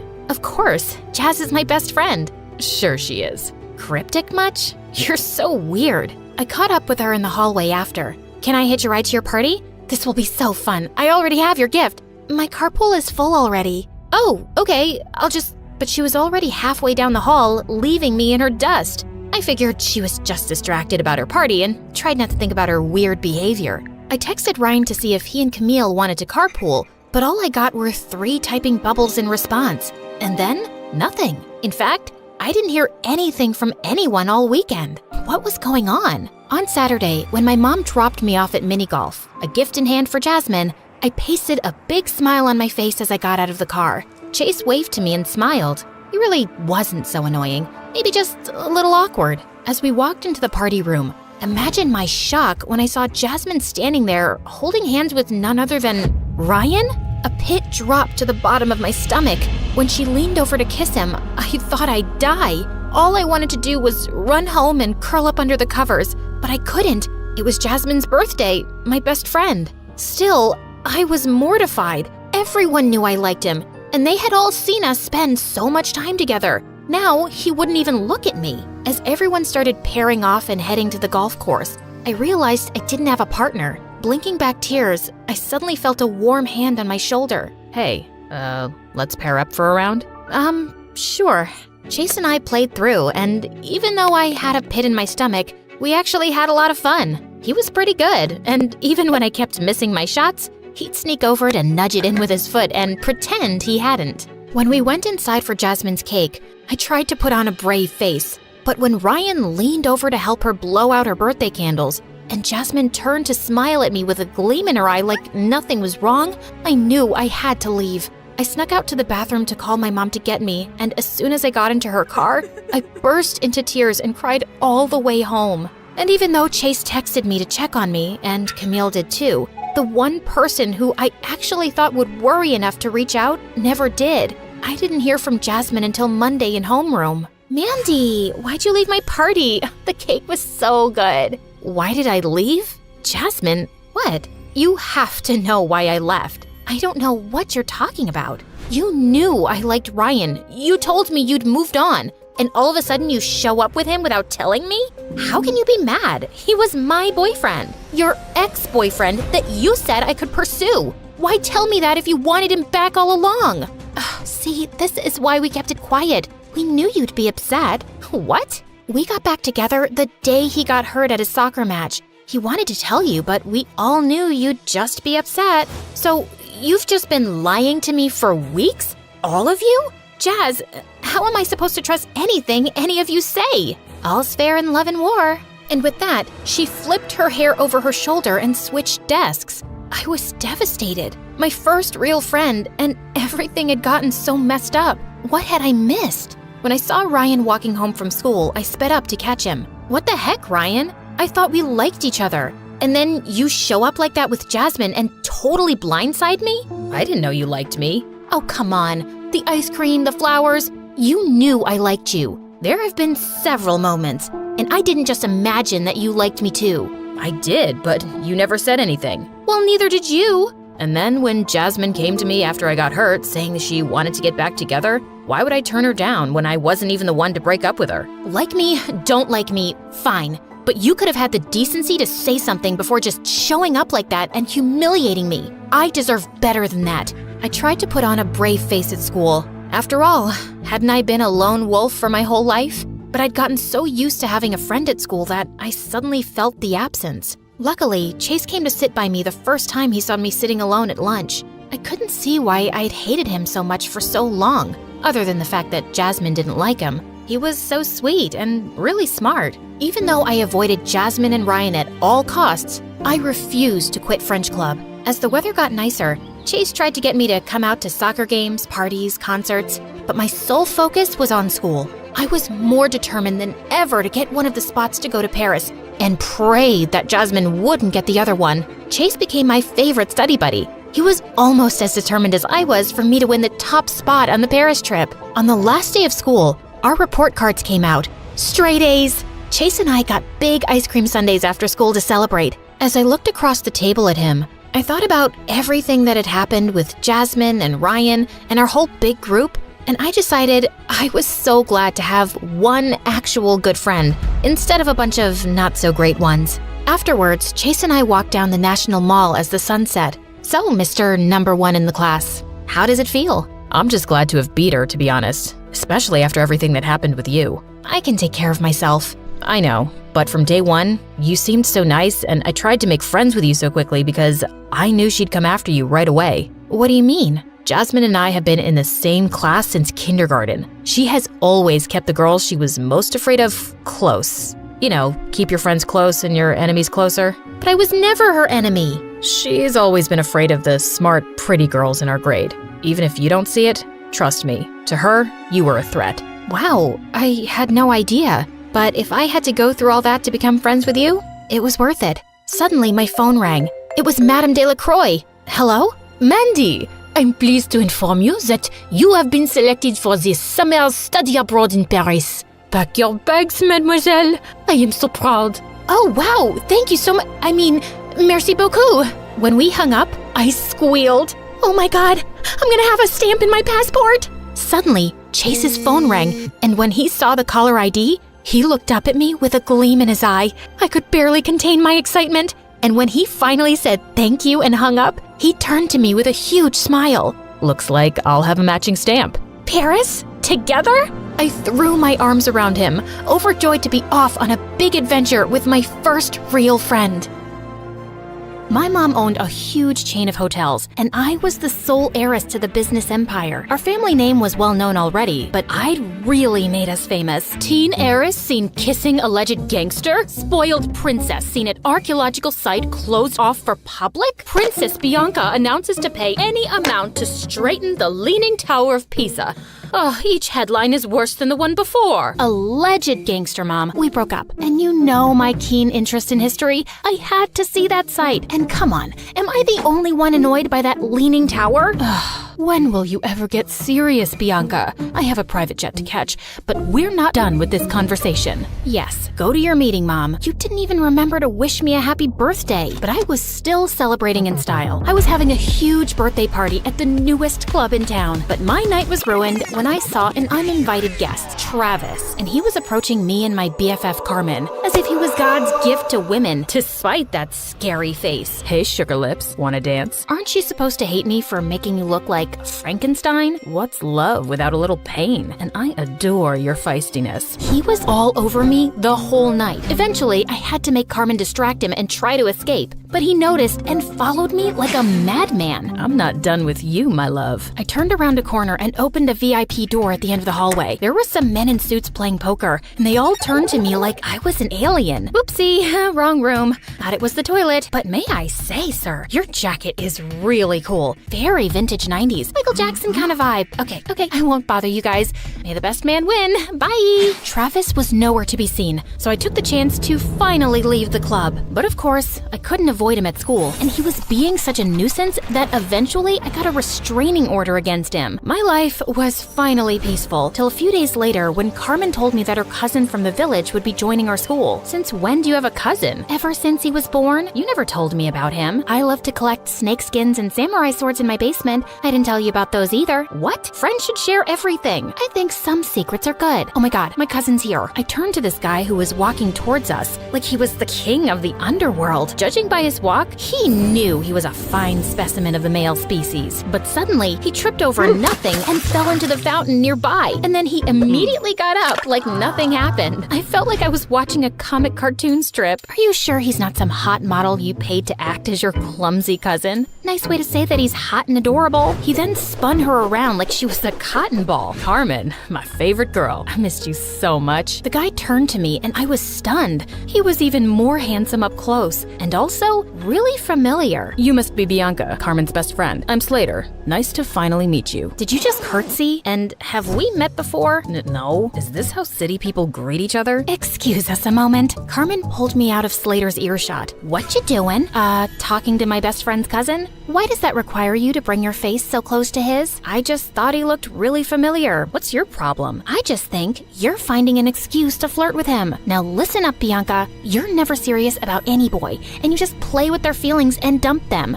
And you're not allowed to do that to my cousin. He's not even my type. Relax. Just don't get involved with him that way, or it's friendship over. Understood? Loud and clear, ma'am. Since then, the three of us started hanging out together, and I was having a hard time believing someone like Slater existed. Sheer perfection on the outside, but with the poorest balance a human could possibly have. He tripped, slipped, and stumbled everywhere. He even got a black eye while tying his shoelaces. But one night, while I was admiring one of the paintings at home, it hit me like a bolt of lightning. I remembered where I'd seen Slater before. You gotta trust me, Carmen. Your cousin's up to something shady. Mom and I attended this art exhibition downtown last month, and Slater was there. He was one of the artists. We even bought a painting from him. Only his hair and eye color was different, but it was him, and he wasn't clumsy. He must have been a look-alike. Slater has lived in the village his entire life and just got here last week, and he can't even draw a circle, trust me. I even showed Slater's picture to Mom, and she said it's him too. Now she's contacted the artist to buy more of his work, and he's coming soon, and I'll finally know the truth. You just need to give yourself something to be excited about. Do what you want, but you're wrong. A couple of days later, the artist called Mom to say that he had to go out of town and he'd come to meet her next month. How convenient. I decided not to say anything to Slater and try to get to the bottom of his secret identity. He was always hovering around me and Carmen like an annoying fly. He was sure to slip up at some point. I'd be watching him. But one day, I was spying on him at the gym, and after seeing him miss the 100th basket, I got really bored. I decided to skip the rest of school that day to get a manicure. As I was walking to my car, a van suddenly stopped next to me. Good day, child. Would you please buy some apples from me? I run an orphanage, and I'd like to get some toys for the children. Sure thing. Just give me a basket and I'll give you $100,000. I was about to take the basket from her when Slater suddenly popped out of nowhere and crashed into me. Hey, you. Who do you work for? Show me your ID. The poor lady looked terrified and just drove away. What the heck was that? Didn't your parents ever tell you not to take candy from strangers? What if she was trying to poison you? Dude, those are apples, not candy. And who am I? Snow White? And that cute granny is trying to poison me because I'm the fairest girl in all the land. This isn't funny. You don't know how dangerous some situations can be. Oh, please. I swam with sharks last year and jumped off a hot air balloon when it malfunctioned. I laugh in the face of danger, and that lady just wasn't dangerous. I know you're from the village and probably think everyone in the city's evil, but please stop being a weirdo. But Slater just got weirder. Like another time, the three of us were at a restaurant, and as soon as the waiter served our order, he started sniffing mine. If you wanted me to completely lose my appetite, you succeeded. What's wrong with you? He also started sniffing his food and Carmen's. That's how we do it in the village. The first whiff of food tells you everything you need to know. About what exactly? About how organically the food was grown, if the farmer sang to his crops and cows. I ordered a giant brownie sundae with whipped cream and sprinkles. Are you insane? Just give me that. Just then, there was a loud crashing sound next to us, and Slater jumped towards me and brought me down to the floor, covering me like a human shield. He was looking down at me, and I was a little breathless. And then I saw everyone else staring at us like we were mental. Apparently, a waiter had just dropped a tray full of glasses. Oh, my bad. I thought it was a gunshot and maybe some robbers had come in. I just acted on instinct. Wait, let me get this straight. So you thought it was a dangerous situation and your first instinct was to save Bianca? Hello, what about me? Your own flesh and blood? Slater muttered some apologies while Carmen kept scolding him, even if he was crazy. It was really sweet how he tried to protect me. One weekend, Carmen told me that the cheer captain was throwing a party, just for the cheerleaders and all the boys. I felt curious to see how Slater would act at parties with other girls, so I dashed over to the venue and spied from the bushes. But I couldn't spot him anywhere. I knew how girls looked at him. He was probably surrounded by the cheerleaders. Well, what did I care? I took this opportunity to practice my amazing singing. I can buy myself flowers, write my name in the sand, talk to myself for hours, say things you don't understand. Suddenly, I heard a sound right behind me. Slater, what are you doing here? Same question for you. I came here to sing flowers, 'cause there are flowers here, duh. What about you? It's too loud inside, and everyone was acting wild. It was scaring me. Just then, a huge bug came flying at our faces, and Slater tried to smack it away, but he ended up slapping me instead. Oh my god, I'm so sorry. My hand is so stupid. Bad hand. Gosh, Slater, why are you so freaking clumsy? I don't know, just born that way, but I get even clumsier around you, because attractive girls make me nervous, and you're the most beautiful I've ever seen. What do you mean? You know what I mean, Bianca. It suddenly hit me. He was attracted to me, and that could make things complicated. I had to avoid him from now on before Carmen could misinterpret things and unfriend me. But the very next day, I caught him in the janitor's closet with his butt stuck in a mop bucket. Jesus, what have you done this time? Can you just help me, please? I think I got a cramp. As I pulled him up, our lips accidentally touched, and my tummy fluttered. Just then, someone gasped from the door. Carmen! Girl, it's not what you think. I followed her to an empty classroom and tried to explain. I swear, there's nothing romantic going on between us. He's too dumb and clumsy for me, and I'm certain he's a liar. Excuse me? That's my cousin you're insulting. And you say these things, but I feel like you're attracted to him. Just don't get attached to him, okay? He's not right for you. Of course, duh. I already knew that, but I was a bit bothered by what Carmen said. Why did she think he wasn't right for me? A few days later, I was practicing archery alone when suddenly an arrow came flying from somewhere and almost hit me. I turned around and saw someone behind a tree. I dashed over and found Slater. What are you doing here? Trying to kill me now? No, what? What just happened? You happened, Slater. You nearly sent an arrow straight into me. You're a hazard to society. Oh God, I'm so sorry.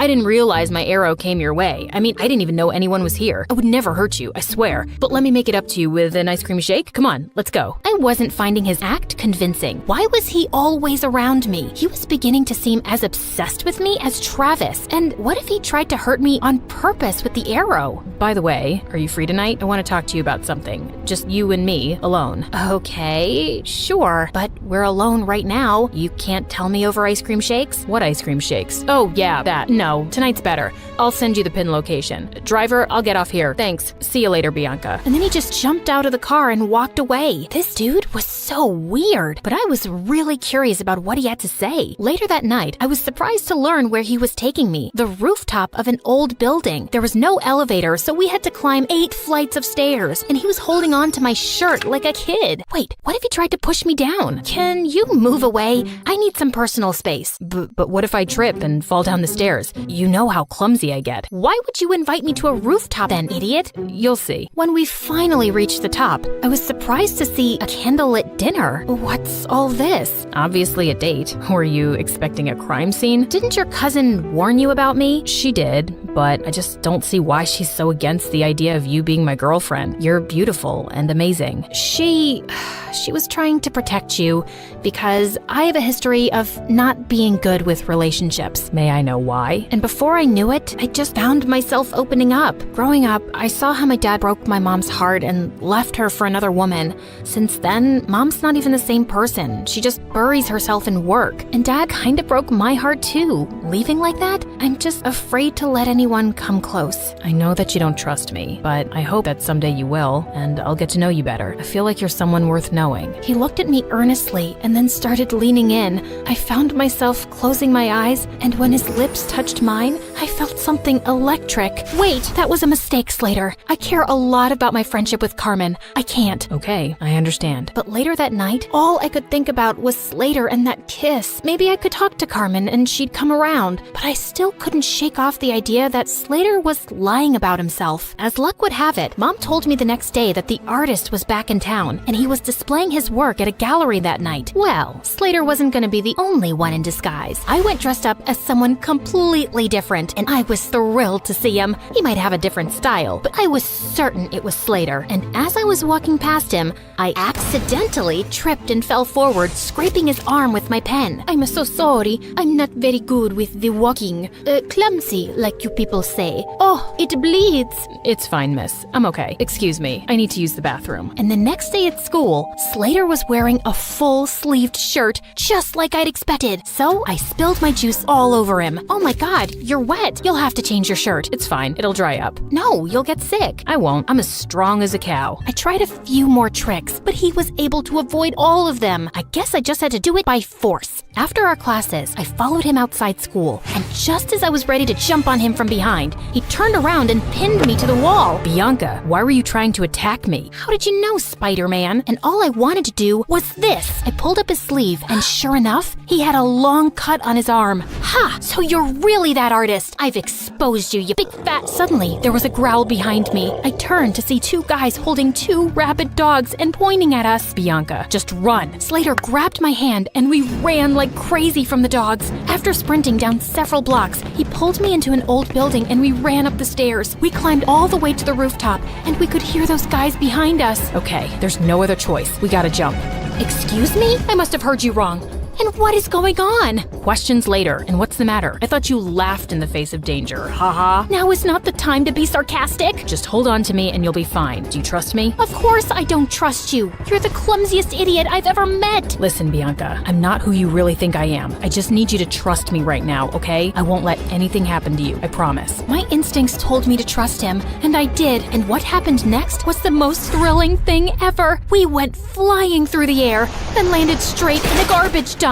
Ew, fish heads. Come on, this isn't over yet. I needed answers about why I was currently running a marathon with my BFF's mystery cousin around the city. Slater, why are these people after us? Listen, something happened. He didn't get to finish because the gangsters finally cornered us. Slater pushed me inside one of the diners as he started fighting them expertly. What were these kung fu ninja moves? He was so hot. Just then, one of the guys came up behind him with a metal chair. I looked around for anything I could throw at that scumbag before he could hurt Slater. Bullseye. That's my girl. Just then, a bunch of policemen arrived and surrounded the men, and Slater pulled out a badge. You're under arrest. What? He was a detective? As those jerks were being taken away, Slater finally told me everything, starting with how I unknowingly got involved with an international mafia gang. You walked in on them one night at the dance club and saw something you weren't supposed to see. You've been in danger since then. Oh, those guys. But I swear I didn't even see anything. They couldn't be sure of that, so you've been their target since. I was already in town looking for this gang and posing as an undercover artist, but when we found out that they were looking for you, I joined your school to be closer. We also thought we could catch them using you. You mean using me as bait? I didn't mean use you like that. We just knew they'd come after you. So that date on the rooftop, was that also a ploy to get the gang members there?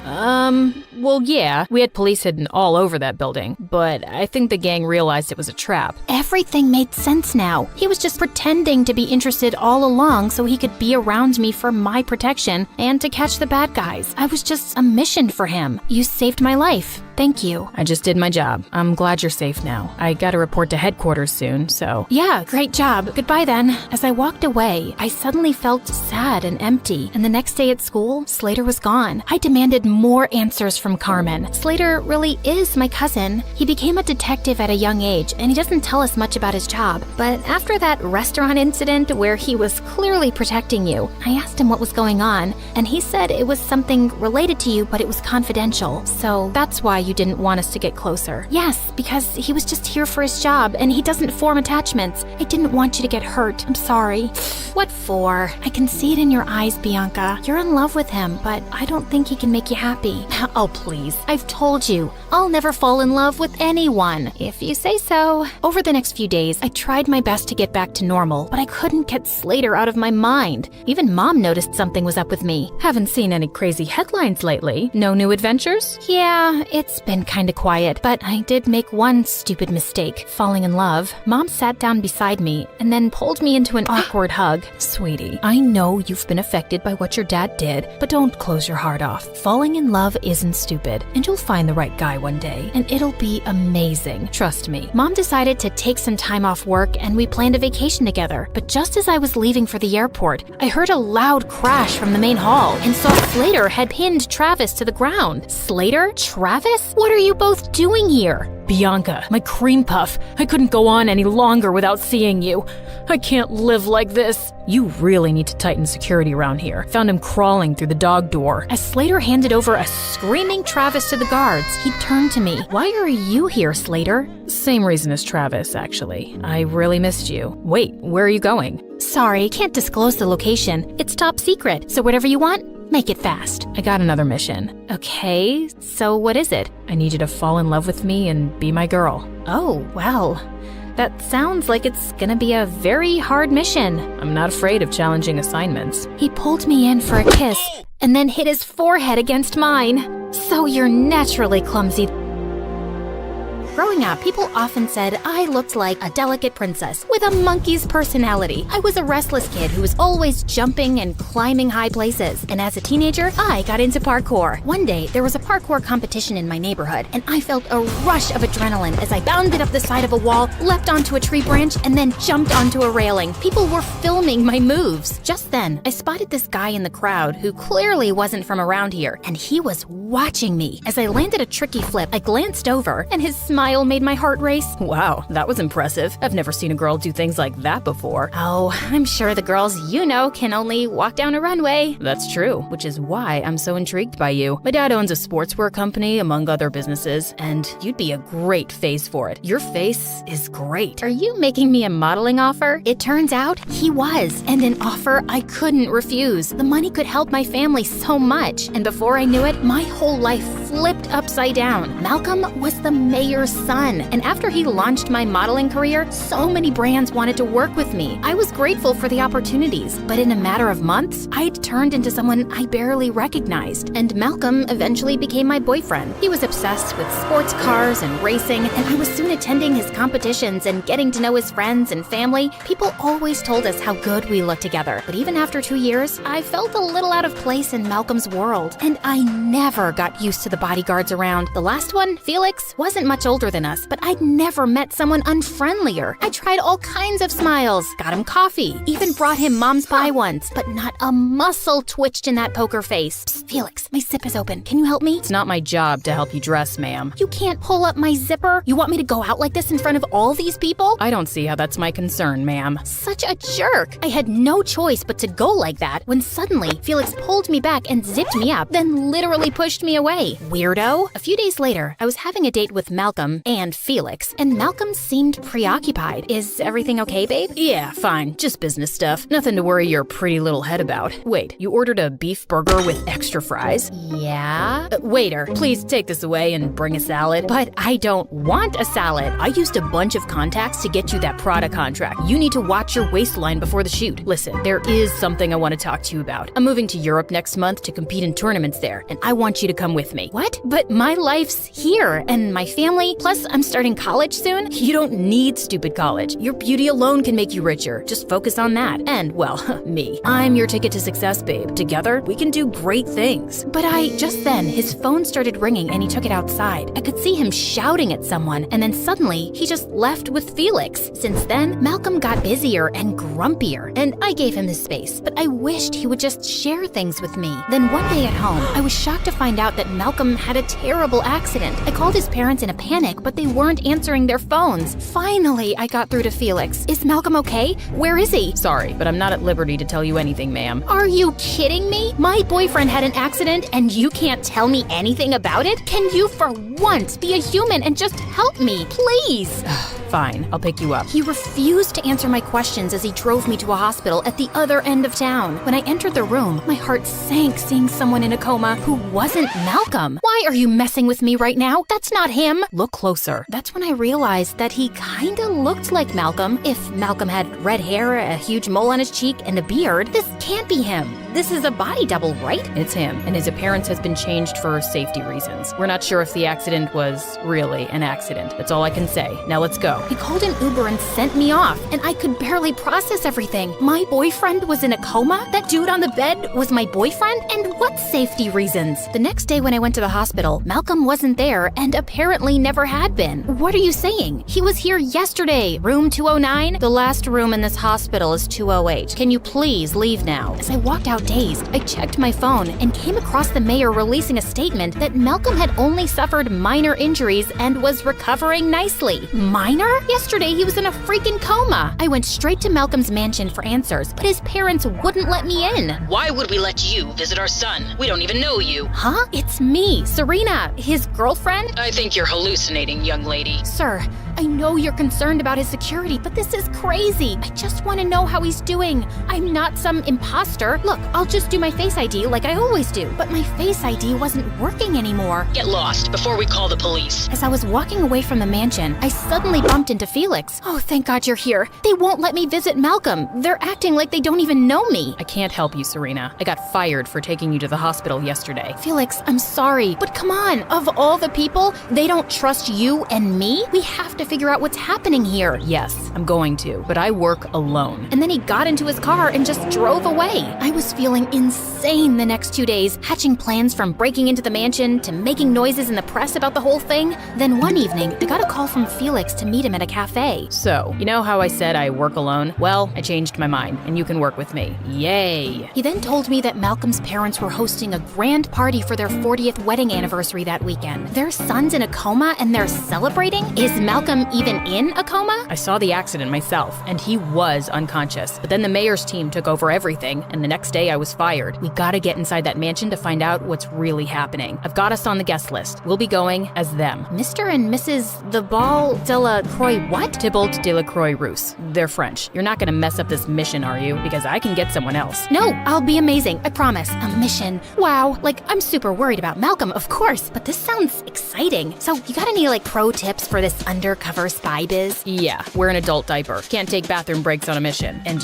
you pee 20 times a day. I do not. Do you wear a diaper? Of course not. I'm trained to hold my pee for 72 hours. Oh, right. Okay. Any other advice? Yeah, wear a dress with a long slit. You mean like those Bond movies where there's always a bimbo girl wearing a dress with a long slit so she can distract the bad guy with her legs? I'm the bimbo. The slit makes it easier to kick the bad guys and run, genius. That's what I meant anyway. Oh, gotcha. On the night of the party, we could have fooled the French couple themselves with our disguises. Felix and I were wearing earpieces to communicate with each other, and soon after we walked in, we heard Malcolm's parents talking loudly with some guests. Oh, Malcolm's doing great. He couldn't be here tonight because he's left for Brazil to train for his next race. Barely got a scratch on him in the accident, the lucky devil, and he's already back at it. Such liars! Felix signaled that he was slipping away to explore the mansion, and just then, a couple approached me. You are so chic.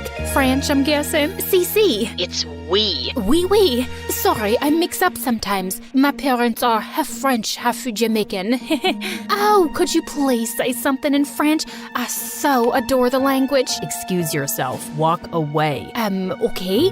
Oui, pour vis-à-vis le belle frère le omelette du fromage. It means this could be the beginning of a beautiful friendship. That was mostly garbage. And then you said cheese omelet. Would you care to dance, mademoiselle? The man was dragging me off to the dance floor before I could say no, and some tango music came on. You don't know how to do the tango, do you? Listen, I'm watching you. Just follow my instructions. First, step forward with your right foot and pivot on your left. Then cross your left foot over your right and step back with your right. I had no idea what I was doing, but I soldiered on. No, Serena, your left, not his left. You're gonna trip. Sure enough, I went tumbling to the floor. I quickly got up and walked off to the corner, and I could hear Felix laughing. It's not funny, buttface. Hey, that's no way to talk to your husband. Now, can you just stay out of trouble for 5 minutes so I can focus? Oh gosh, someone's coming. Serena, I need you to remember this password. JK5942-438 $. Wait, what? Let me get this down. Pull the dogs out, 4789 hashtag. I have tissue and a lipstick now.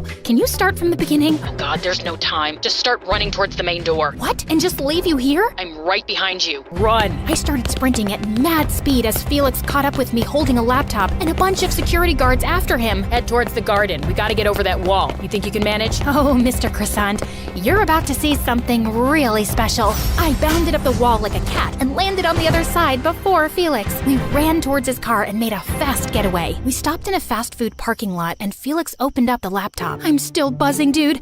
I haven't felt so alive in ages. I have to admit, that wall climbing was amazing. I've seen some of your parkour videos, but watching you in person, well, I'm impressed. You've seen my videos? I haven't posted anything in like 2 years. I do a background check on my clients, so yeah, they came up. Okay, I logged into their security system, and see this? It's a view of every room in the mansion, and Malcolm isn't there. They've moved him someplace else. What do we do now? We'll figure something out. For now, you deserve a good meal after your first mission, and you can eat in peace without Malcolm around. Excuse me? You know, he's always telling you what to eat. No, he's not telling me anything. He's just looking out for me. I mean, I am a model, and I owe my career to Malcolm. Okay, so he also wasn't telling you that you have to move to Europe and that you don't need college? Just because you get to eavesdrop on our conversations doesn't mean you get to judge us. I'm just saying, Malcolm's a bit of a jerk with you. You don't owe him anything. It's a relationship, not a business transaction. I don't have to sit around and listen to this. You know nothing. I stormed off and hailed a cab. Before he acted like I didn't exist, and now he suddenly had all these opinions about my life? I'd cooled off a bit by morning, and I really wanted to know what Felix was planning next. Luckily, he texted me soon. I think I know where he is. If you want to join me, be at the airport by 7 p.m. Well, that wasn't an apology exactly, but it would do. I told my parents I had a shoot in another city for a few days. Almost thought you wouldn't make it. Also, Serena. It's okay. I accept your apology. Apology? I haven't even thought about apologizing. I was just saying, why do you have 2 large suitcases? I had to pack summer and winter clothes because I didn't know where we were going. Thanks to your cryptic message. Can't you use your words better? Can't you use your words less or not at all? Ugh, I wasn't gonna talk to this jerk on the flight, even though I wanted to know why he thought Malcolm was in London. But as the plane was taking off, Felix noticed how hard I was clutching the armrest. Miss Parkour's afraid of flying? Yeah, there's nothing to jump at 40,000 feet. God, I think I'm having a panic attack. Anything I can do? Breathe into this paper bag? Yes,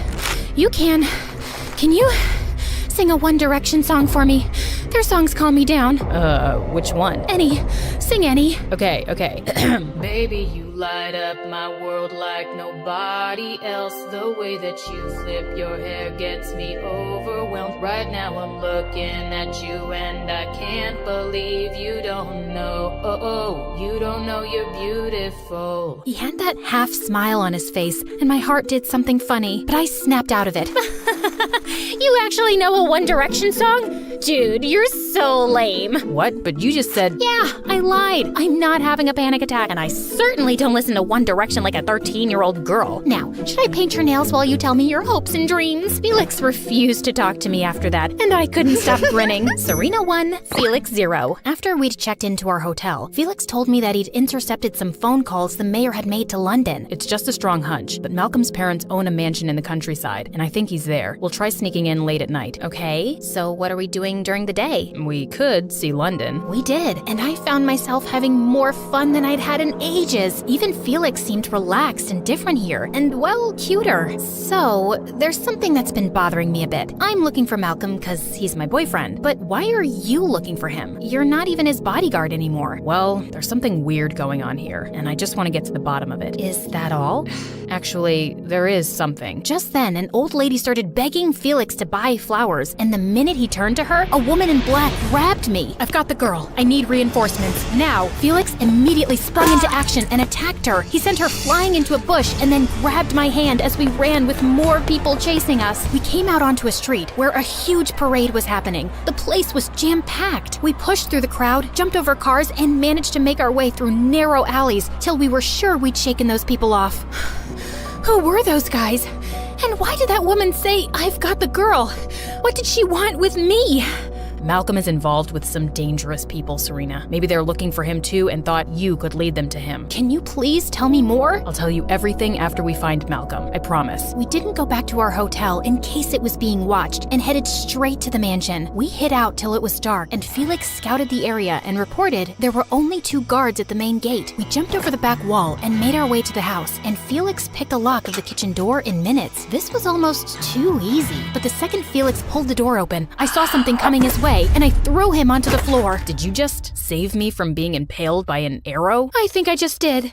Remind me to thank you if we survive this. There were more arrows being shot by a machine, and Felix and I crawled our way out of there and landed in the main hall. Hey, you've scraped your shoulder. Oh, it must have happened while climbing over the wall. Let me take a look. It's bleeding. Felix was standing really close as he inspected my wound, and I was feeling a bit breathless. Suddenly, he stopped short. Serena, what's that around your neck? What, this? It's a diamond pendant Malcolm gave me a few weeks ago. I usually keep it under my shirt. What? Why is your face all weird? That necklace. It's got everything I've been looking for. Huh? Serena, I actually work for the government. I took up a job as Malcolm's bodyguard because we found out he's involved with a ring of diamond smugglers. I've been trying to get to them through Malcolm, but I had no idea he had this necklace, that you had it. This diamond can bring down their whole smuggling operation, so I'm gonna need that, and we can leave now. Wait, leave? What about Malcolm? Actually, my mission is done. I don't need him anymore. So what? You're not gonna help me find him now? Fine, take this necklace and go. I ran off down the hallway feeling shaken, but determined to find Malcolm, and seconds later, Felix was by my side. You're so exasperating. Why do you even care about stupid Malcolm? I'm not explaining myself. Just leave. I opened a door at the end of the hallway, and we entered a bare room. But suddenly, the door slammed shut behind us, and the room started filling up with some gas. Oh, great. Now we're gonna die in a gas chamber. Help! Someone! Help us! No one's coming, and there's no way out. Oh my god, do you feel your skin melting? Not yet, but I'd give it about 3 minutes till we stop feeling everything. I'm so sorry for landing you here, Felix. And I'm sorry I can't get you out, Serena. Really. So, this is it? Any last wishes? Yeah, just one. Suddenly, Felix pulled me close and kissed me hard. Just then, the door opened, and Malcolm was standing there with armed guards behind him. Malcolm! Oh, thank God you're okay. And you just saved us. You weren't gonna die. That's just some harmless smoke to scare intruders. What are you two doing here? Looking for you? Can you please tell me what's been going on? And finally, Malcolm explained everything. A year ago, I got involved with some diamond smugglers. They wanted me to use Dad's connections to make smuggling into the city easier, and they offered a lot of money. I tried doing what they said, but I wasn't successful, and I wanted to back out. And then I had the accident. I did hurt my head, but I was conscious soon and told Dad everything. He got me out of the country to hide me from those people, but I guess they're still after me because I know too much. How come you still have this necklace? Oh, that's just something I picked up from the smugglers' headquarters once. Man, you should have seen the diamonds they have. I'm sure no one noticed me taking this tiny thing. Thanks for the thoughtful present. It's not just a necklace. It has an encrypted microchip that has information about their whole network. We can take them down for good with this. We? Who are you really, dude? Law enforcement. Sorry, I was just acting as your bodyguard. So, what happens to me now? If you cooperate, I'm sure we can be lenient with you. Soon enough, some official-looking cars arrived, and as Malcolm was being escorted out, he suddenly asked to speak to me. I should be out of this mess soon, babe. And then we'll go anywhere. Do anything we want. Except that, with you, I haven't really been doing what I want, Malcolm. I'll always be grateful to you for helping me make my family's lives better, but I can't keep being your girlfriend for that reason. Seriously? You're breaking up with me? I made you. So my looks and talent are worthless? I'm not sure I even want to be a model anymore. I'd rather go to college and take up parkour again. Goodbye, Malcolm, and good luck. Felix told me I'd be escorted back home by his security team who'd keep a watch on me till the operation was over. I need to tie up some loose ends here. You were a good partner, Serena. See you around. Did he just leave me with an arm punch? A few hours later, I was settling into my airplane seat, and I couldn't help feeling deflated. Just then, I heard a voice. Scoot over. I'm here to hold your hand. Felix, what are you doing here? Don't you have loose ends to tie? Yeah, but I felt we needed to talk about some things first. Like the fact that you broke up with Malcolm. Just came to my senses, I guess. We're all wrong for each other. Cool. Sounds good. Anything else you want to talk about? Like that passionate kiss in the gas room? What about it? People do crazy things when they think they're about to die. Well,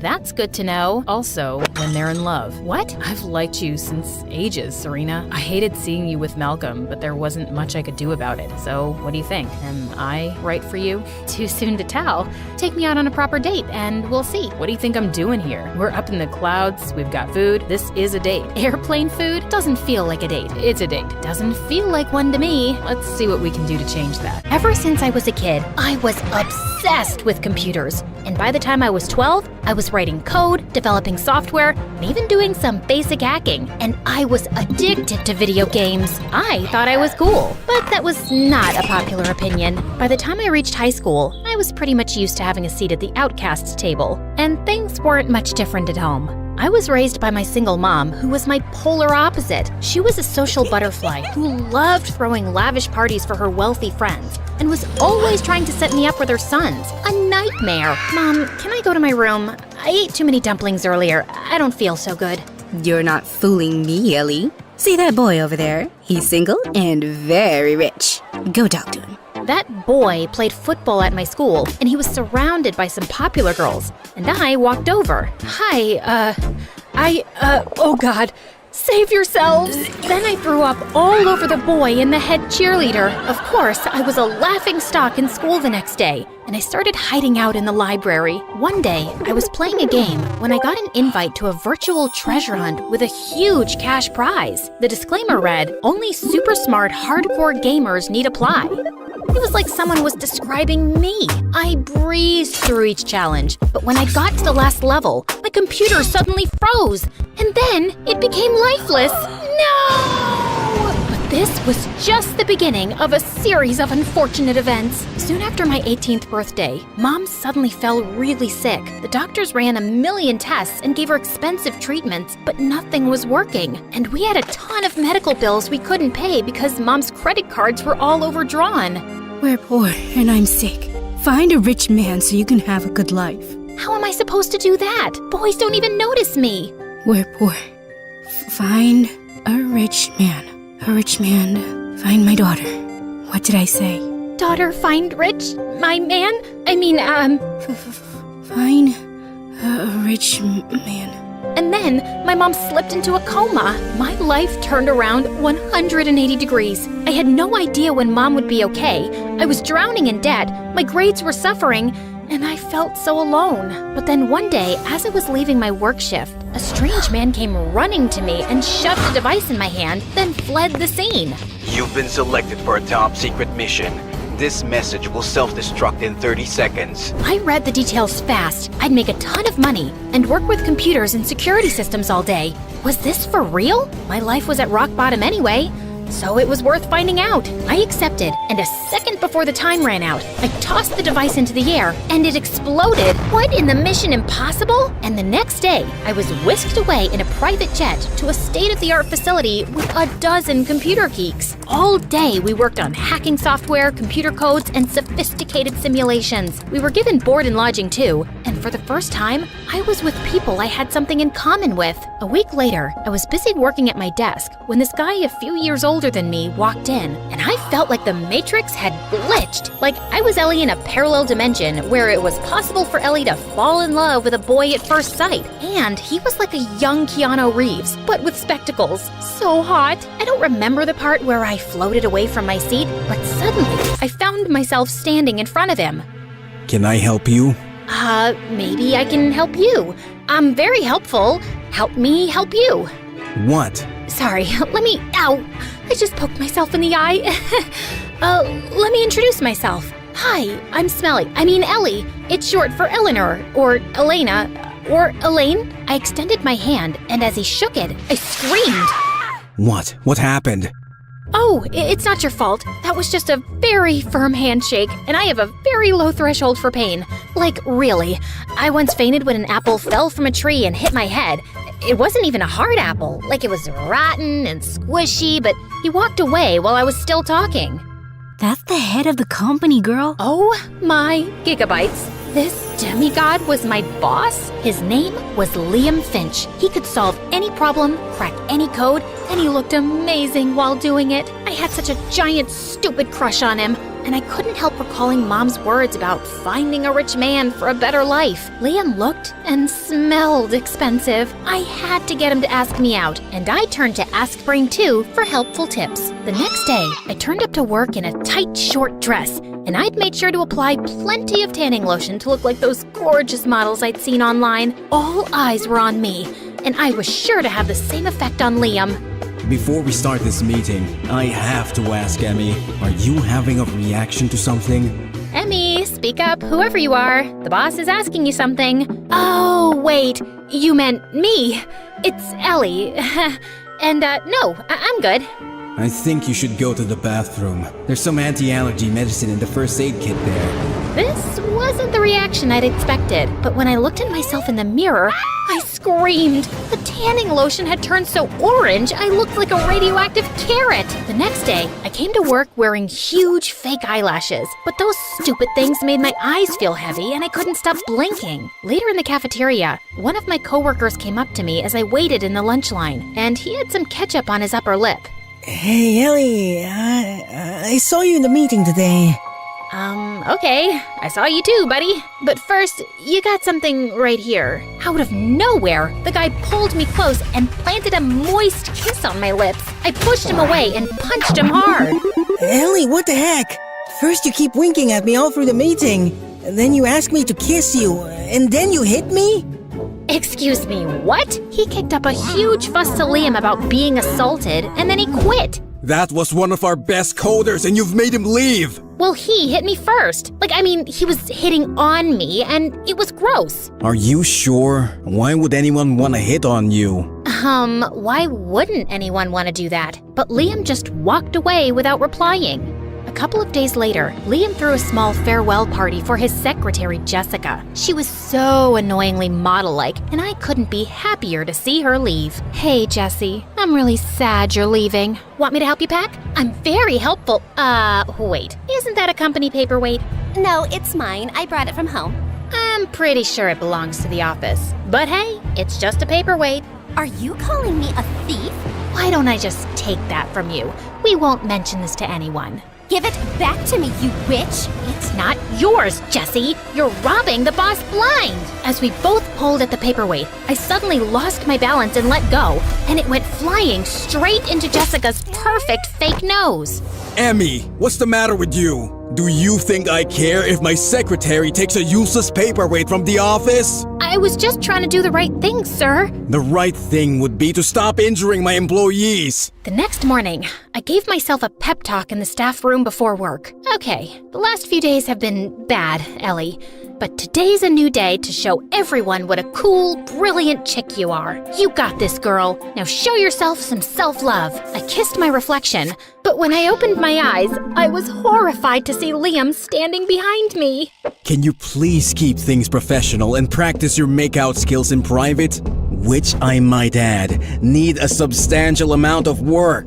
Jeez. What? No, that's not what it was. Oh, God. This was almost as bad as the day Mom went into a coma. The next day, while I was busy coding, I couldn't help thinking about my makeout skills. I turned to my trusty advisor, Google, but when I opened up the first link, some kind of virus popped up on everyone's screens. Your system is under attack and will be immediately destroyed. Goodbye. And then every screen went blank.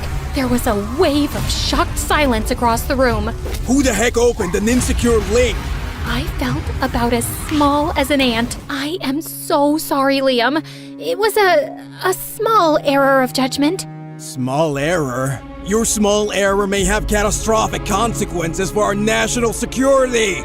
Sorry, what? I thought this was a private security company. I recruited people I believed I could train to be the very best.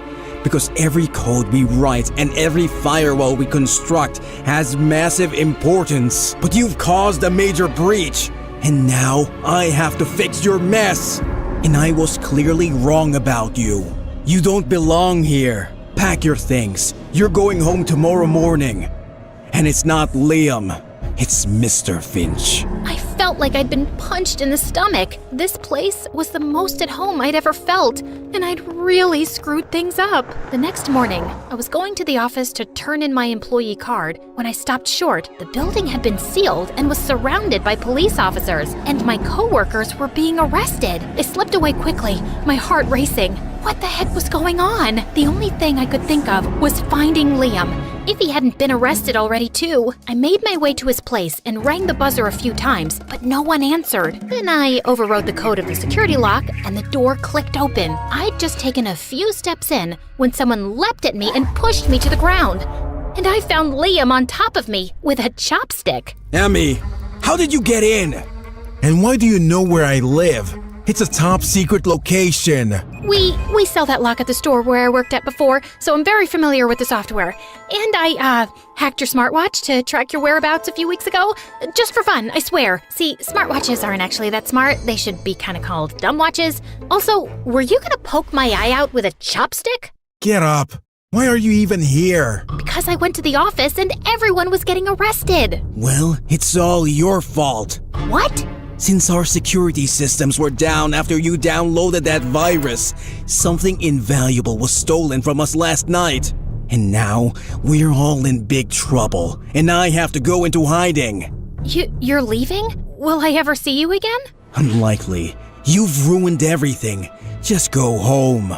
Look, Mr. Finch, this is ridiculous. There are plenty of problems in your security system that I've been studying for the past few weeks. And someone would have figured those out sooner or later anyway. So stop blaming me, and please tell me what's going on. Also, why is it so hard for a genius like you to remember that my name is Ellie? Liam looked surprised at my outburst, and just as he was about to speak, we heard cars screeching outside.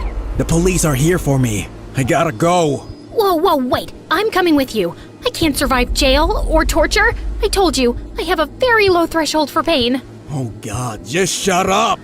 Liam grabbed my hand and led me to the kitchen, where he opened a trap door in the floor and started climbing down, and I followed. Dark, narrow spaces. I hate dark, narrow spaces. I'll die if a mouse jumps on me. We ran through an underground passageway, climbed up another ladder and out of a gutter hole and onto a main street several blocks away.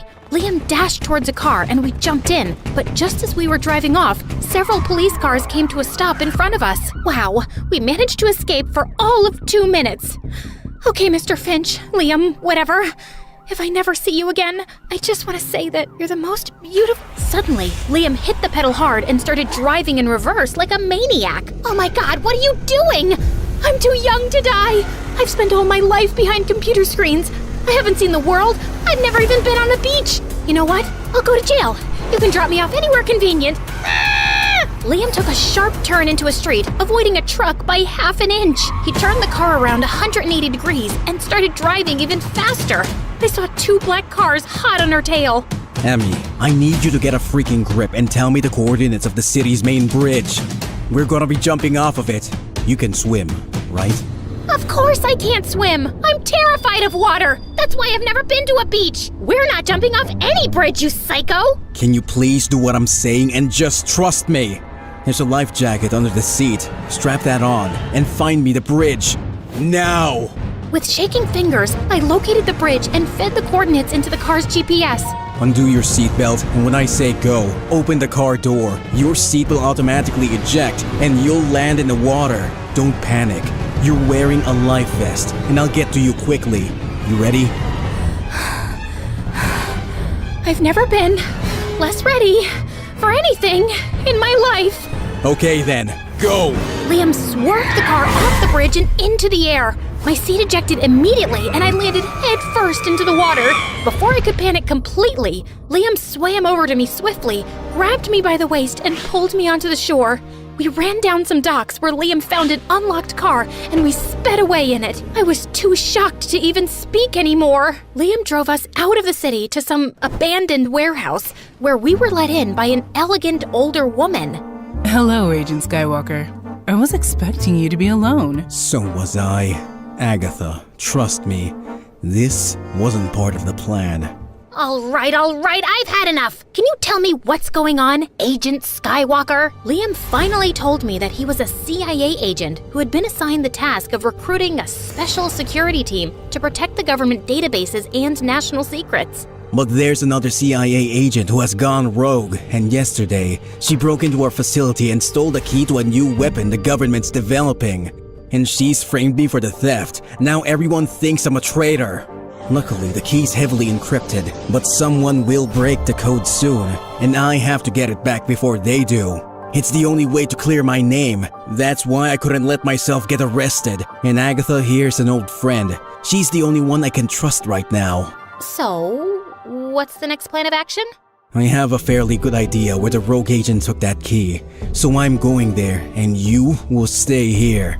Look, I can hardly believe I'm saying this after the horrible day I've had, but I think you should take me with you. I'm a really good coder and hacker, and I can help. I'm very helpful, actually. I just haven't had a chance to... Okay then, let's go. What, now? I thought you'd offer me some food first, and I wouldn't mind a nap. Now! Wait, Agent Skywalker, aren't you forgetting something? What? You know, the thing. Agatha, I really don't have time for riddles, so just say it. Okay, you're forgetting your lucky underwear from your Star Wars collection, the one you always wear before an important mission. I looked at Liam's face and burst out laughing. Lucky underwear? Oh my god. Oh geez, I think I peed my pants. Oops, I really did. Can I get some underwear too, please?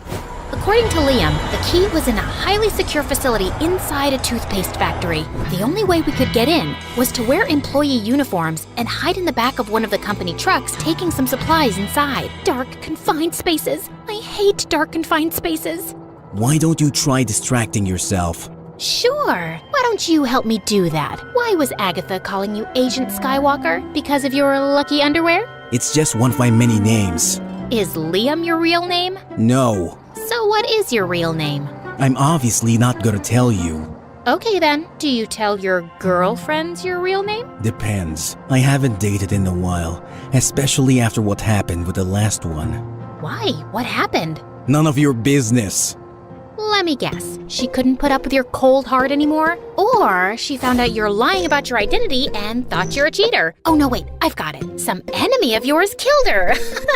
Liam went quiet and my heart suddenly sank. Oh my god, no! She really died? I couldn't save her, Ellie. I'm sorry, Liam. I'm so sorry. That's so tragic. And it also explains why you're a cold-hearted robot now. I mean, this kind of stuff changes a person. Jeez, why are you so gullible? I'm a CIA agent. I'm trained to convincingly lie about anything. That was a joke? Dude, that's just mean. Well, if you still want a sob story, she did betray me. My ex is the rogue agent, and she's the one who's stolen the key and framed me. Are you happy now? Oh, wow, that's a lot. So, how do you feel about it? Like, I just want you to be quiet now. I silently processed everything I'd just heard, but after a few minutes, I started feeling anxious again. I wish I was special, so very special, but I'm a creep, I'm a weirdo. What am I doing here? I don't belong here. Please stop. You're sucking up the limited oxygen in here. You're not the boss of me. Well, you were, but then you fired me, remember? And since you won't talk to me, I'm gonna sing. How you gonna make me shut up, huh? I can think of at least one way. Suddenly, Liam moved closer and put his hands on my face. Oh my god, was he about to kiss me? Just then, the truck jolted to a halt and Liam pushed me away. Rude! We quietly slipped out and made our way to the entrance. We scanned the fake IDs Agatha had given us, and we were inside the building. Liam had the building's blueprints, and he led the way to the surveillance room. We peeked inside to see a security guard observing the screens, and Liam quietly crept up to him. Just then, my nose started itching like crazy, and I tried desperately not to sneeze. The guard turned around and Liam punched him hard in the face, then stabbed him with a tranquilizer. Why do you look like you're gonna be sick? I've only put him to sleep. Oh, I know. I'm just terrified of needles. I think I told you, I have... Yeah, a very low threshold for pain, I remember. Okay, we gotta check all the rooms in this place. There's gotta be a team working hard to decode that key. We scanned all the screens, but it seemed like there was hardly anyone in the building. Just then, I spotted an empty room with only a glass case in the center. Liam, do you think the key's in that vault? Yeah, it looks like it. Listen, Ellie, I need you to hack into their system and find out whatever you can about the security measures in that vault. I'm gonna be by the door to keep an eye out. You got it. I was totally lost in my work when suddenly my eyes flitted to one of the screens. Liam, what did you say your ex-girlfriend looked like? I don't think I said anything. Would you say she's a skinny supermodel type with lovely blonde hair, a perfect jawline, and very, very long legs? Yeah? Why? Well, if we don't scram out of here in the next 3 minutes, I think you're about to be reunited with your ex. She's coming this way. Liam grabbed my hand and we ran out and down the corridor like crazy. Suddenly, security alarms started blaring all over the building. I guess she found the unconscious guard in the surveillance room. Ellie, why have you stopped running? I'm so out of breath. I'm a computer person. On my butt all day. Not used to running. Suddenly, Liam swept me up like a sack of potatoes, flung me over his shoulder, and started running again. All the entrances were being sealed, and Liam managed to get through the last one seconds before it slammed shut. We went rolling onto the ground, then got up quickly and sprinted as some guards chased us. As soon as we got outside the gates, a car screeched to a stop in front of us. Get in! Hurry! Yet another narrow escape. Was the mission successful? Far from it. We didn't manage to get the information we needed to break into the vault where the key's being kept. What are you talking about? I downloaded every single piece of information on their system in this flash drive. This one. No, wait. Not this one either. It's the neon green one. It's my favorite. Aha! Here you go. What? Oh my god, Ellie. You're amazing. He pulled me into a hug, and I was so startled that I didn't even hug him back. I wanted to kick myself for this wasted opportunity. And when we got back to the safe house, I crashed onto my bed like a malfunctioned hard drive. I was exhausted, but I kept having nightmares, and at some point, I woke up in a cold sweat. Just then, I screamed to see a dark shadow hovering over me, and I punched it hard. Ow! Liam, what are you doing here? You were shouting in your sleep. I was just checking on you. Aw, you came to see if I was okay? Well, that's too much to hope for. I already know you're unhinged. Jeez, I think you've broken my nose. What, with these jelly arms? Come on, don't be a baby. A baby could punch harder than me. I'm not being a baby. Ugh. Since you're finally up, let me show you what we found from that information you got. Agatha and Liam then proceeded to tell me that we didn't need to break into the vault. Apparently, they'd discovered a foreign delegation was visiting the embassy in 2 days for a big event, and the stolen key would be exchanged there. The rogue agent, Princess Leia, will be disguised as a journalist. She will be secretly handing it over to this undercover foreign... Whoa, hold on. Your ex-girlfriend's code name is Princess Leia? Oh, now I get why you're Agent Skywalker. That's really cheesy. Can you focus on what's actually important? Leia might recognize you, Liam, even in disguise. I can get you in the building as the kitchen staff. But we need to send someone else in as a guest, preferably a pretty harmless-looking girl who can get close enough to the arms dealer to find out when the exchange is happening. I'm not sure I can. Wait, Ellie, you're a girl. Gee, thanks for finally noticing. She's not a trained agent. It's too dangerous. Yeah, man, stop putting me in danger. You'll just be like any other guest at the event, and I'll be close by and constantly in touch with you. Please, Ellie. This is my last chance before the key leaves the country. Okay, fine. You can act like a cute, flirty girl, right? I'm used to my mother throwing me at rich guys, so yeah, I have some practice. You should be prepared for anything. You know, once I was working the field, I had to kiss a mafia boss to distract him. It brought down his whole operation. She's not very good in that department, Agatha. I've seen her practicing in a mirror. That's not what I was doing. Look, I'm a pretty good kisser, okay? Well, it's an important skill any undercover agent should have. So, prove it. Prove it? How? You could just kiss me. Duh. What, like right now? Is that really necessary? Maybe she just finds you ugly, Agent Skywalker. I didn't say that. I mean, who would find him ugly? He's very good looking. That's just a fact. Like, I'm sure even a lesbian would find him attractive. Then it's just your bad kissing skills stopping you, I guess. Let's hope you don't need to use them. You know what, man? Just shut up. I suddenly grabbed Liam and kissed him hard. He kissed me back, and my brain exploded with fireworks. I felt sick with anxiety. Just then, someone knocked gently, and Liam walked in. Wow, you clean up nice. I mean, your dress is pretty. I think I'm gonna barf all over it soon. Don't be so nervous. I won't let anything happen to you. Here's your earpiece. It has a tracker in there. I'm just not cut out for this, Liam. I'm not so sure about that. Just then, Agatha walked in, saying the car was ready. At the event, I was looking everywhere for the arms dealer, and I finally spotted him. Just then, a tall, dark girl with glasses approached him and whispered something in his ear, and they both started walking out of the hall. Princess Leia is on the move. I think the exchange is happening now. Follow them to see where they're going. I'll come after you. I rushed out of the hall and saw them going down a corridor. They walked to the end of it and entered the room on the left. I inched closer, and as I tried peeking through the door, I suddenly lost my balance and fell inside. And all eyes turned to me. Oh, I'm so sorry. I thought this was the bathroom. Sorry. You can continue with whatever you were doing. Not so fast, girl. Ow, that hurts. Hey, maybe it was just a mistake. She seems like a harmless little girl. Oh, really? Is that why she is wearing an earpiece? That's my hearing aid. Who do you work for? What? I can't hear you. Look, we can't do the exchange right now. This place is probably surrounded by federal agents. Leave immediately. I will create a distraction. And you, girl, you're staying here.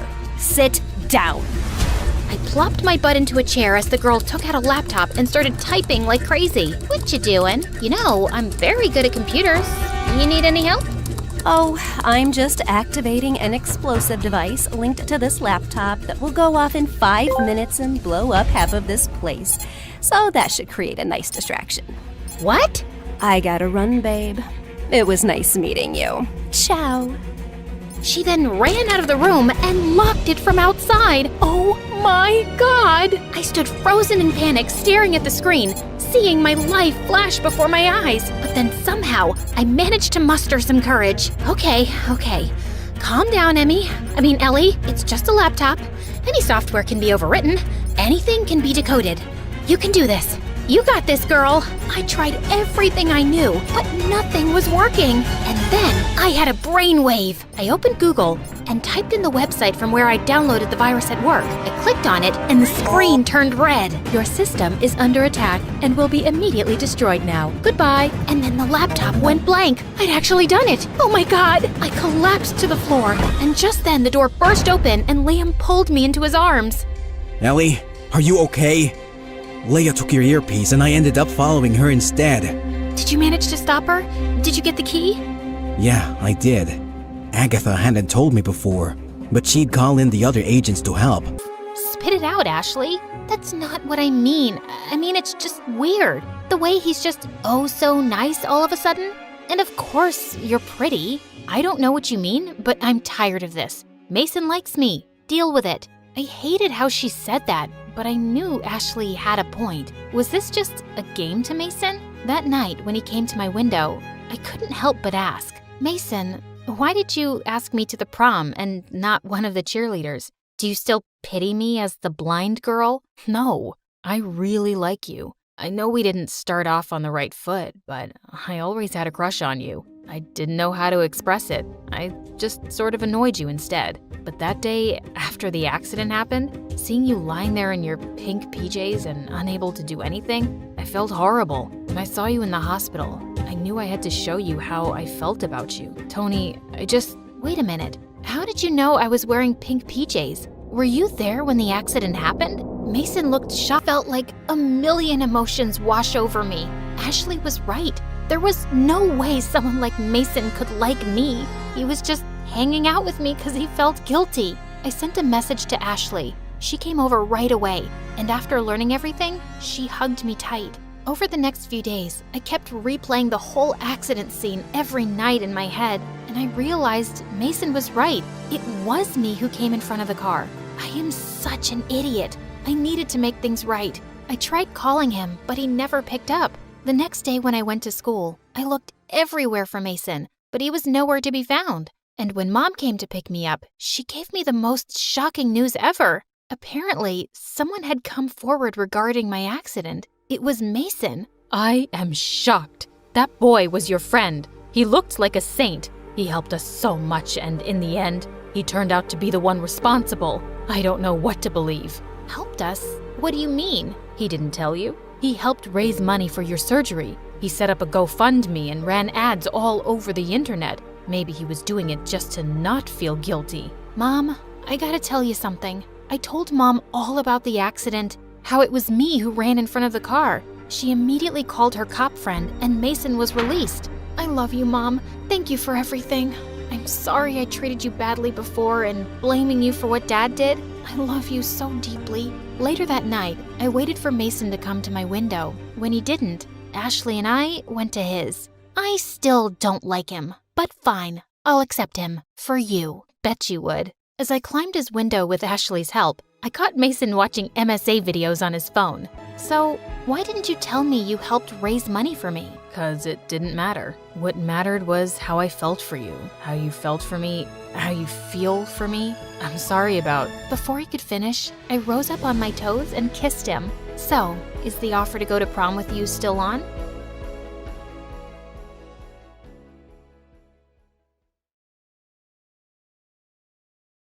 What up, friends? I'm Lavender from Ohio, and ever since I was born, I've been physically attached to my sister Rose. Rose, we're live. Oh yeah, like, subscribe, blah, blah, blah. Can we go now? I have to pee. Anyway, growing up with a literal human conjoined to me was anything but normal. We had to have clothes made especially for our joint bodies and go to doctor appointments every month for health checkups. Everyone treated Rose and I like we were some kind of magical beings. Once when we were in the 5th grade, this girl came up to us at the playground, squealing. The two-headed creatures from my book are alive!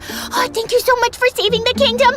Can I have your autograph? Can you tell me my future? I can give you a mouthful of fist. Rose, what have I told you? Punching children is not polite. Also, it's borderline assault. You're right. I'm sorry. We'll tell you your future, but first, you have to drink a potion to ward off any evil that might come your way. Wait here while we get it for you. It's from a magical fountain called La Toilette. Rose gave the poor girl a bottle of toilet water every day that week until another kid caught her and reported her to the principal. My sister had an awful temper and messed with everyone who pissed her off. Eventually, my parents decided to homeschool us. Then one day when we were 16, our lives took a total 360. Mom and Dad had gone bankrupt and we could barely afford to pay rent. So, Rose and I decided to get jobs to help our parents out. Except there was one problem. Rose's anger problem kept getting us fired from everywhere we worked. Sorry to keep you waiting. Enjoy your buckets of greasy, chemically processed poison. What kind of demon are you? You run a movie theater and you're not showing the new MSA movie? You might as well just murder a kitten. There was only one way I could cope with all the insanity, by talking to my secret online friend, Bryce. We'd met on a video game platform, and every night when Rose went to sleep, we'd talk on the phone for hours. My sister had ruined all my friendships, my school life, and job, but my relationship with Bryce was untouchable. And one day, he gave me some advice to go back to a regular school so I could get to socialize and try to live a normal teenager's life. I just needed to teach Rose how to control her anger issues. So after I convinced my parents to send us back to school, I had a talk with Rose. We're starting 11th grade next month, and we're probably gonna be the only pair of conjoined twins.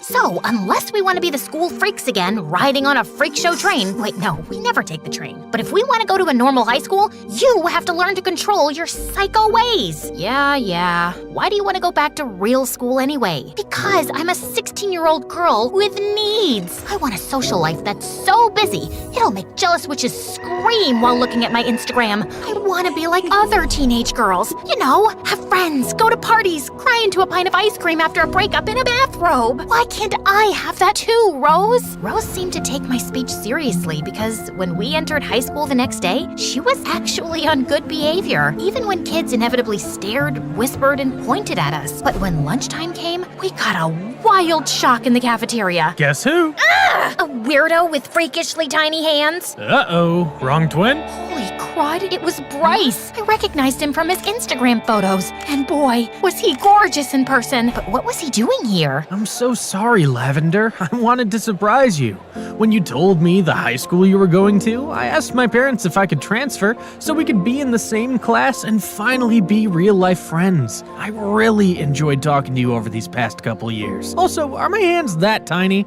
No. You hesitated. Oh boy, oh boy, oh boy. My BFF was here at my school, and in person, he looked like a Roman god. Stay cool, stay cool. And I actually did. Bryce ended up hanging out with us after school, and it was amazing. Then, towards the end of our evening, we were doing homework when Rose decided to cross-examine my friend. So, Bryce, I find it fascinating that you suddenly transferred to our school just to be closer to my sister, even though you two had never even met in person before. And when I went through your backpack, I found a heart-shaped box of chocolates. How interesting it is that Lavender loves chocolate. Almost 90% of the world's population likes chocolate. And what do you mean you went through my backpack? It's a thing I do. I go through everybody's stuff because I have trust issues and I'm convinced everyone's evil at heart. My therapist says it has to do with, okay, this has been a delightful get-together. Bryce, I'll text you later. That night, I tried to go to sleep, but Rose wouldn't shut up about Bryce. She kept saying that he was shady and hiding something and that I should stay away from him. I didn't listen to her at first, but over the next couple of weeks, I wondered if my sister was onto something. While Bryce was handsome and sweet, he acted way different in person than online. He was constantly buying me expensive gifts and was always asking who I was texting and where I was going. It made me uncomfortable sometimes, but it was also flattering to have a gorgeous heartthrob be so into me. Plus, it was awesome for my popularity. So when Bryce eventually asked me out, I said yes. One day, Bryce invited us to dinner at his house so I could meet his parents. He lived in a pretty small apartment, and the furniture looked like it was falling apart, but his parents were really sweet, and everything seemed to be going well, until Bryce invited me to his room afterwards to hang out. That was when Rose pulled me aside. So, how are we gonna do this? Should I accidentally lock that creep in the closet while I search his room? Or maybe there's a way to make him mysteriously fall asleep? Can't you stop acting like a sociopath for one freaking minute? Just let me hang out with my boyfriend in peace. For the next couple hours, Bryce and I had a blast playing video games, checking out his comic books, and having deep conversations. He was so lovely, and more than anything, I wanted Rose to be wrong about him. Finally, Bryce passed out in front of his Xbox controller, and Rose insisted we dig up some dirt on him before leaving. We searched his room for evidence of anything suspicious, but just as we were gonna give up, Rose found a hidden folder, and when she opened it, my heart dropped. It was a restraining order. Well, look at that. Your boyfriend got a restraining order last year for stalking another girl. Everything makes so much sense now. Why a total stranger transferred to your school all of a sudden and immediately asked you out? I knew this guy was a sleazebag. This has to be some kind of mistake. I don't believe Bryce would do something like this. But Rose just told me I was in denial. And the next day, before I could even confront Bryce, she did the unthinkable. She brought a megaphone to school and made a huge announcement in the hallway. Attention, all ladies. You all know Lavender's mega hot boyfriend Bryce? That yummy smoke show you all wish you could date? Well, I have bad news. We discovered last night that Bryce is actually a criminal who got a restraining order for stalking. So consider this a warning before he puts any of you in danger. And for the record, you creep, this is also me telling you to stay away from me and my sister. Bryce just stood there, looking pale with shock, as everyone started staring at him and whispering. So Rose had been right all along. I had been such a naive idiot. I was just about to officially break up with Bryce when suddenly he walked over. How could you do this? Rose, these criminal records aren't what they look like. I've never stalked anyone. Well, according to your files, it looks like you did, which makes perfect sense since you immediately transferred to the same high school I was going to after I told you the name of it and asked me to be your girlfriend right away. I transferred to your school because I wanted a fresh start. Lavender, listen, I used to get bullied a lot at school. I was shy and awkward and didn't know how to interact with other kids. I also also didn't always look like this. At one point, I had a crush on this girl and I tried flirting with her, but she wasn't interested, so I backed off. Though on the last day of school, she dropped this really expensive sweater on the floor and I wanted to bring it back to her. But since I didn't have her number, I followed her home. The second she saw me, she freaked out and accused me of stalking and harassing her before I got the chance to explain myself. Worst of all, my backpack zipper was open, so it looked like I stole her sweater for creepy reasons. It was all a misunderstanding, but I became even more of an outcast at my school after that. Lavender, you were the first friend I ever had, and when you told me you were transferring to a real high school, I just got excited and saw it as an opportunity.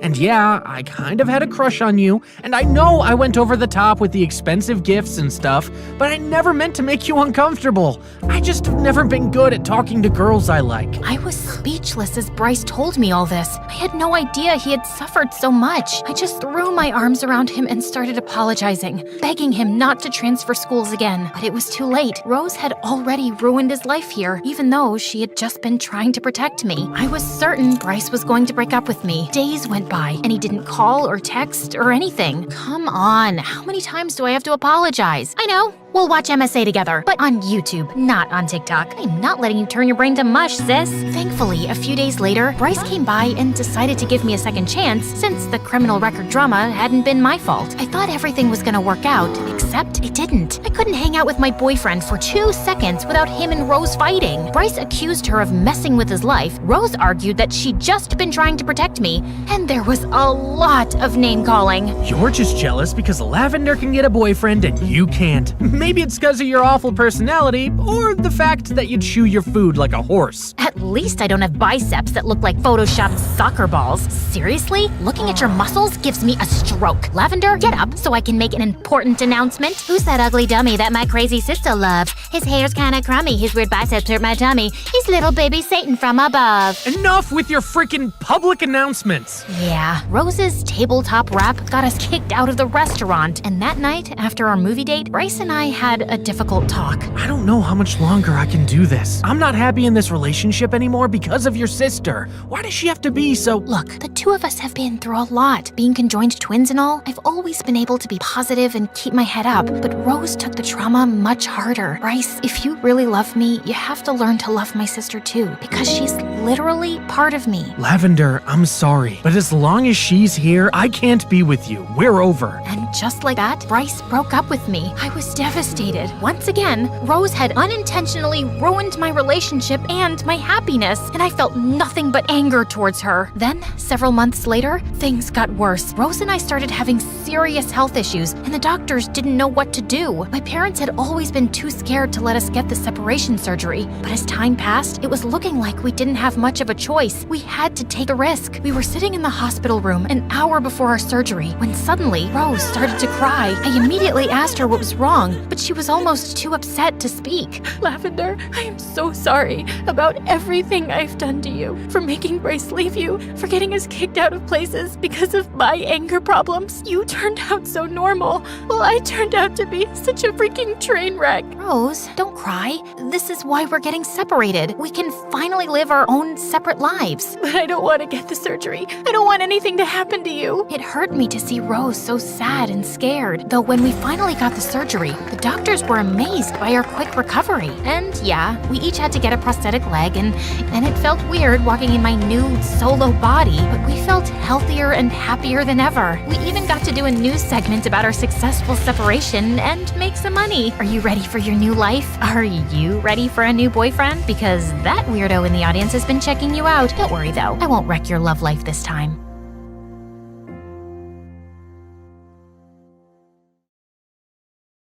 The sound of swords clashing gave me chills. Sparks were flying, literally, and my heart was racing with every swing. The fencers moved like ninjas. Every hit was sharp, and every dodge was smooth. Oh, how I wish I could move like that. Unfortunately, I was built different. I'd been trying to pass the fencing team tryouts for a while now, but my coordination had other plans. I would just trip over air and smack my face with my practice sword. After the match, I suddenly remembered that I dropped my ID earlier near the back lot. Completely distracted, I headed there while replaying every flawless fencing move in my head. Suddenly, I tripped over a loose panel, stumbled forward like an idiot, and fell straight into an open excavation pit. I looked around frantically and checked my pockets for my phone, but I couldn't feel it. No, I must have dropped it earlier. Hello? Somebody, please, help me! I'm stuck here! But there was only silence. Eventually, I gave up and slumped down, feeling totally defeated. I must have cried myself to sleep, because when I opened my eyes again, all I saw was total darkness. I had no idea how long I'd been stuck down here. It was so cold, and I couldn't see a thing. Somebody, please, help. I looked up and noticed the faint blue glow of the moonlight spilling over the edge. It wasn't much, but somehow it felt comforting. Then suddenly, a girl's head slowly peered over the edge. Hey, could you help me out? Please, I've been trapped down here for hours and... I trailed off when I noticed her cold, crimson eyes glowing with an emotionless stare. Hi? If you made it down, then the path upward exists as well. Whether you find it is up to you. Right. Super inspiring. But maybe instead of a life lesson, you could toss down a rope? A ladder, a vine, a thread, or a snakeskin? Seriously, I'll climb anything at this point. Hey, wait! Where are you going? I panicked when her head suddenly disappeared. Come back, please! At least toss down my phone. It fell out of my pocket up there, somewhere. But she didn't respond anymore.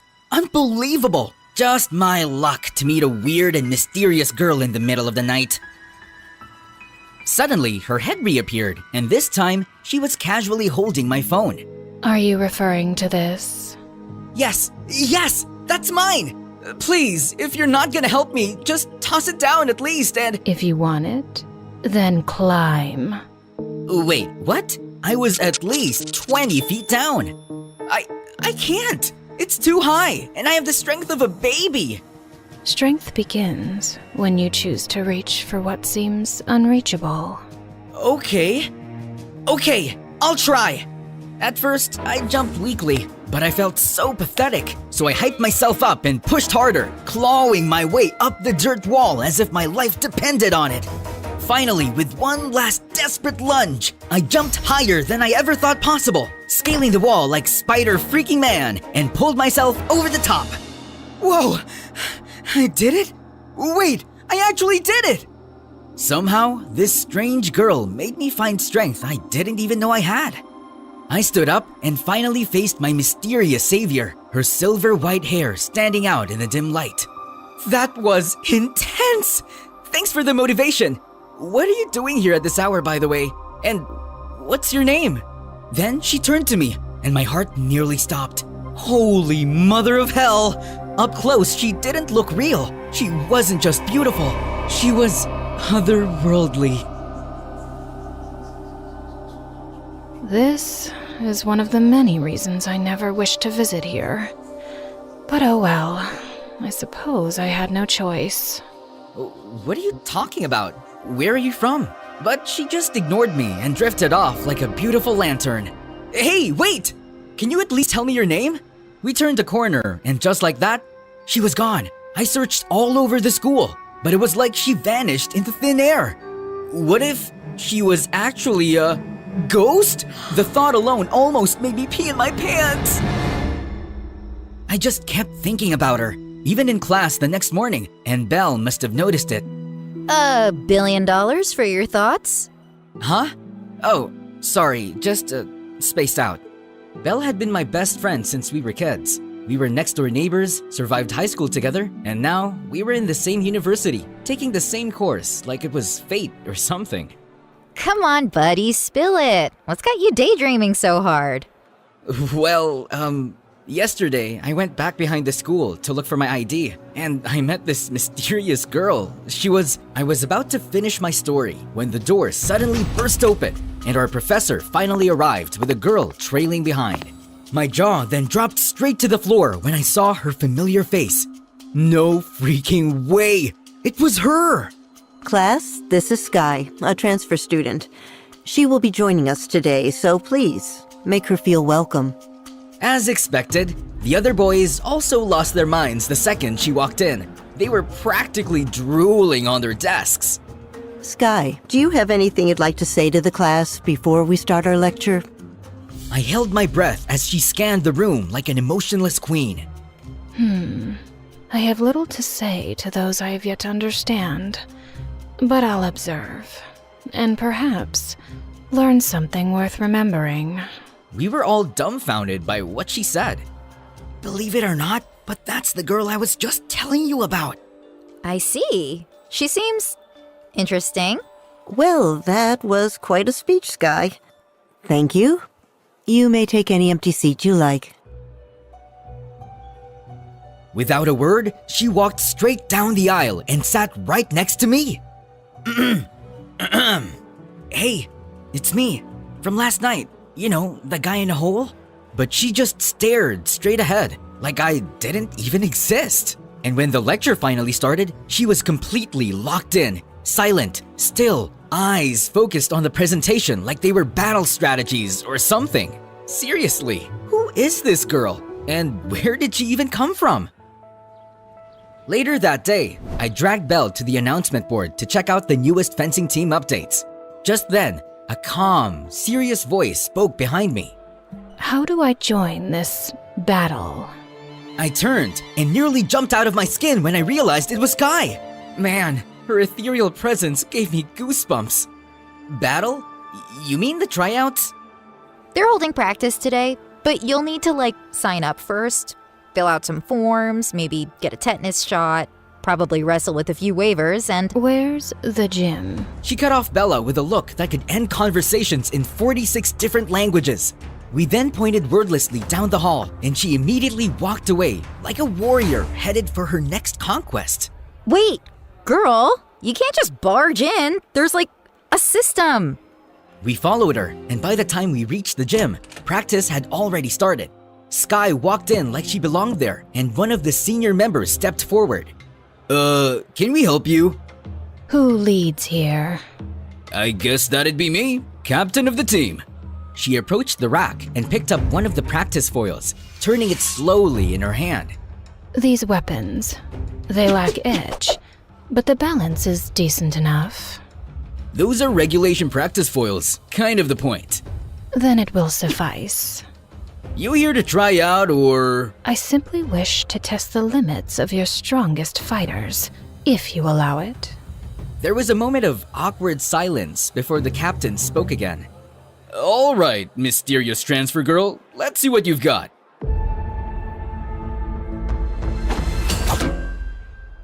What the? Sky then turned to the rest of the team like nothing had happened. Next. 2 more stepped in, then 3, 4, 5, 10.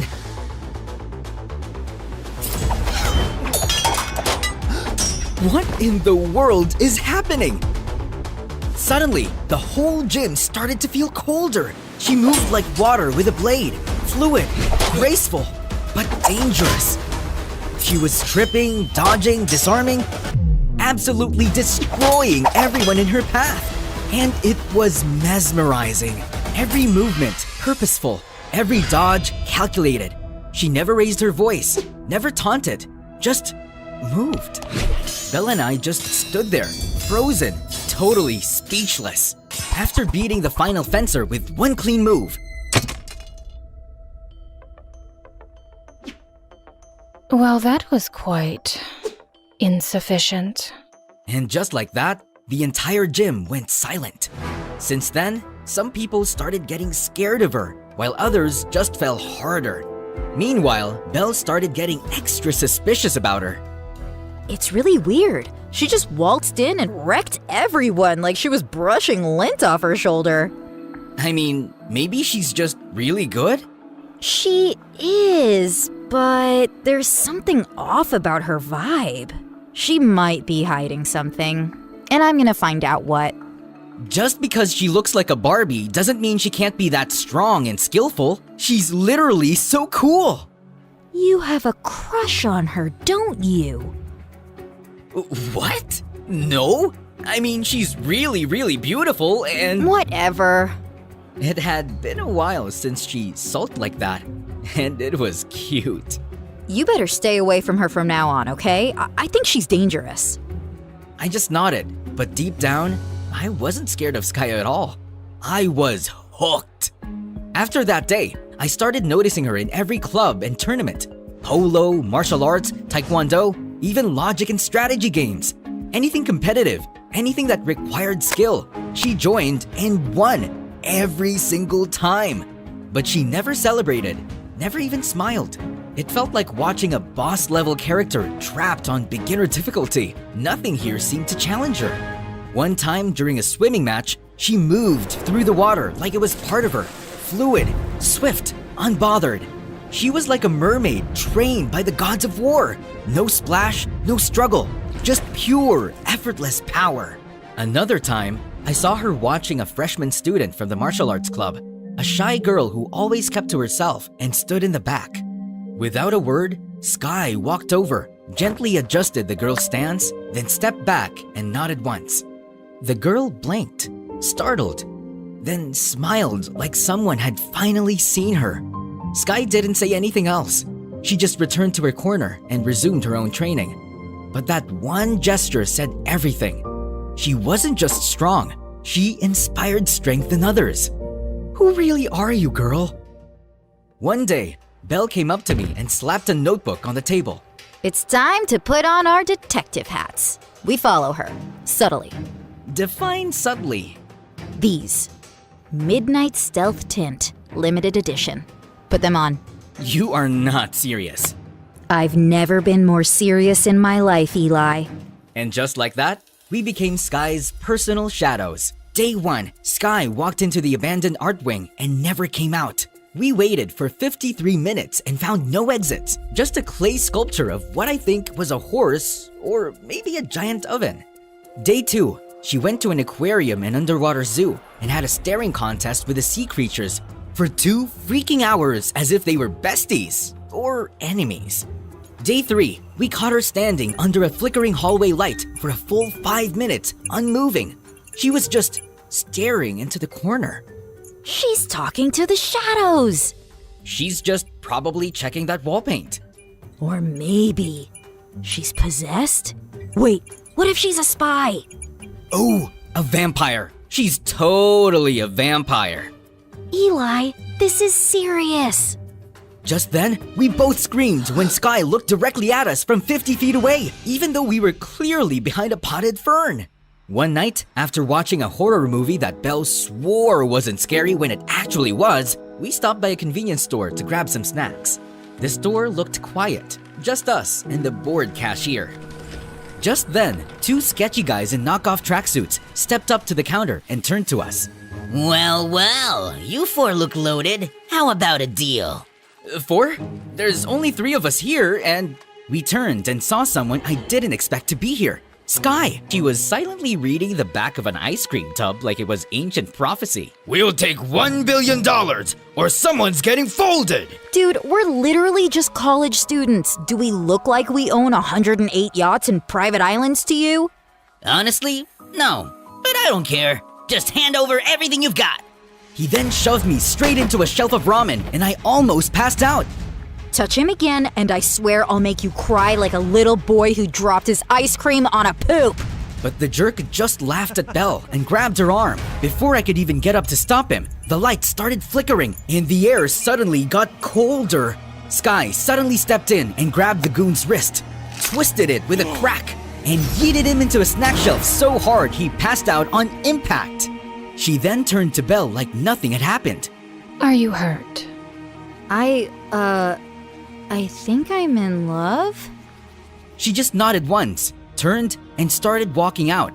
But just as we thought it was over, the other jerk stumbled outside and somehow got into a freaking bulldozer.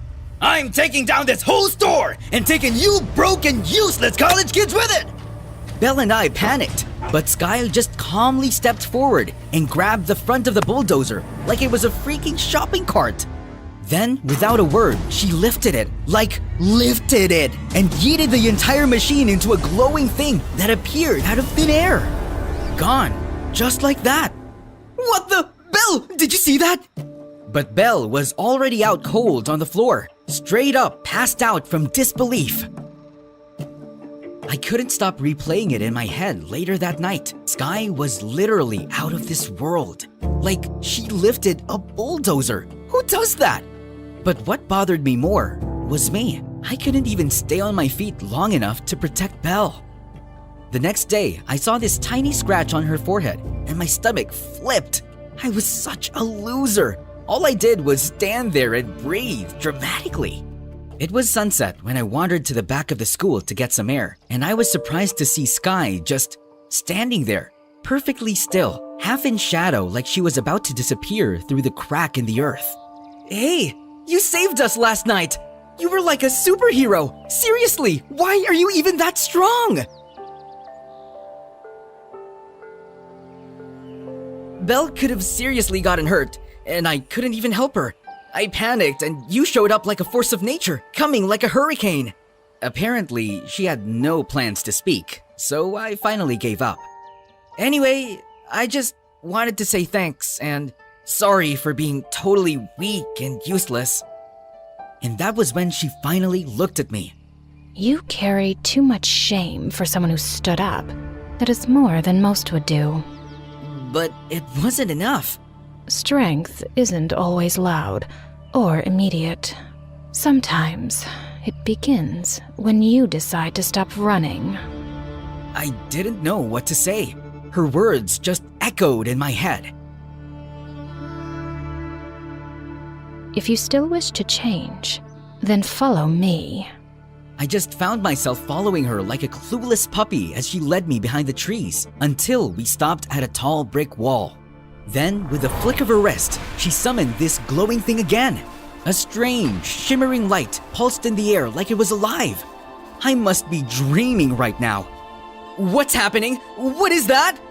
She then stepped through it like it was nothing, and without thinking, I followed. Suddenly, I was standing in a massive, dimly lit space. Blades lined with the walls, swords, spears, weapons I couldn't even name. Let's begin.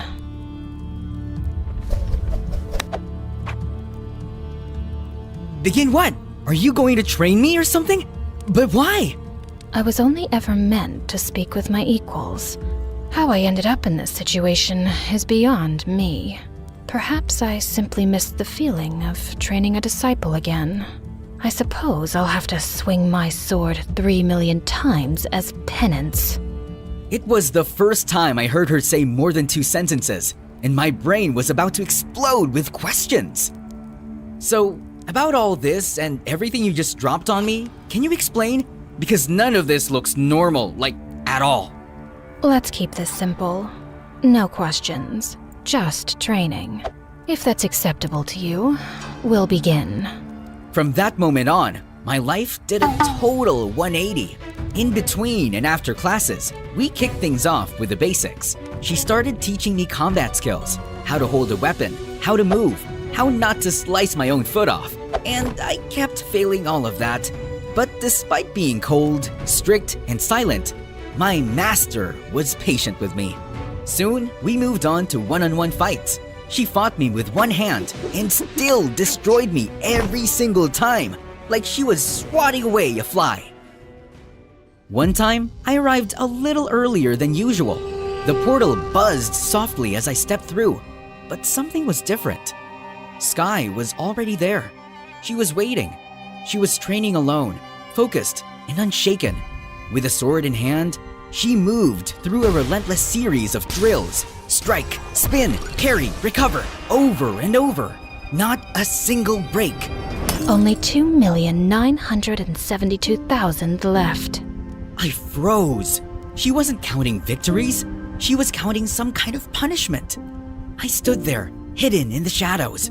And for the first time, I realized she wasn't just strong. She was relentless, and that made her unstoppable.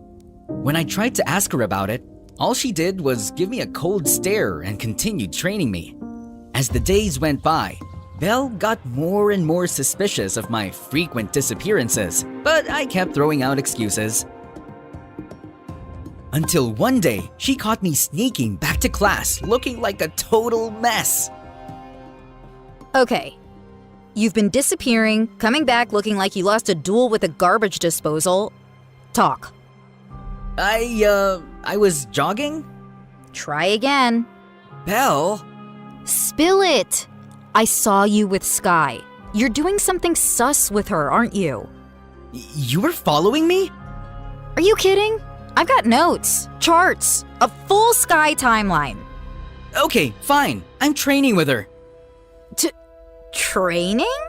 For what? Is this like fencing? Demon hunting? A secret society initiation? To become stronger. Eli, I know you. You're soft. You're gentle. You cry during dog food commercials. But I'm tired of being weak, of always being the one who needs saving. I couldn't protect you at the store. I saw that scratch on your forehead and, Belle, I hated it. I hated myself.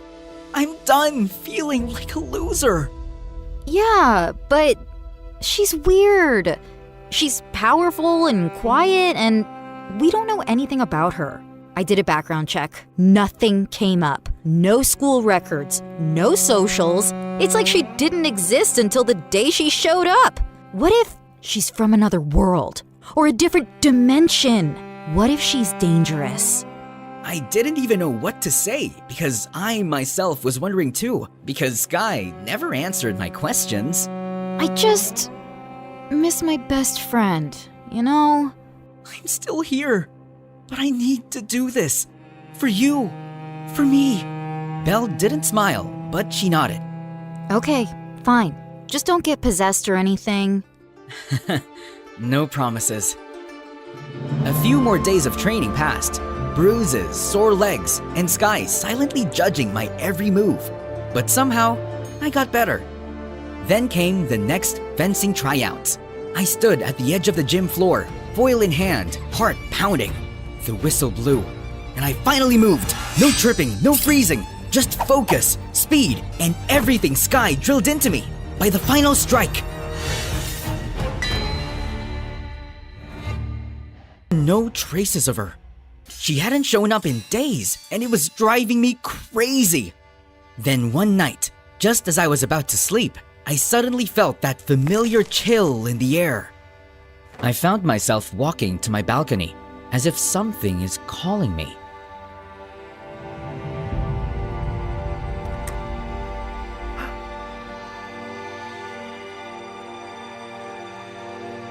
Master, where have you been? I need to go. There are matters I must attend to. What kind of matter? There is no point in explaining which you cannot yet understand. Okay, fine. But before you go, can you at least tell me something about yourself? Or at least, where are you from? To live in itself is a blessing. But once a person dies, the bonds he once had with this world shall all turn to curses. Huh? No need to fret. These are just my thoughts. Soon, you'll know and understand everything. But how? You'll see. She raised her hand, summoning another portal. And without a word, she stepped through it. And now, she was gone. I suddenly felt so empty, like something had been pulled out and taken with her. No one knew where she went. Not the school, not the staff, not even Belle and her resources. Until one afternoon, she barged into my room like a hurricane. Eli, you need to see this, like right now. What is it? Genshin Impact's newest playable character. What about it?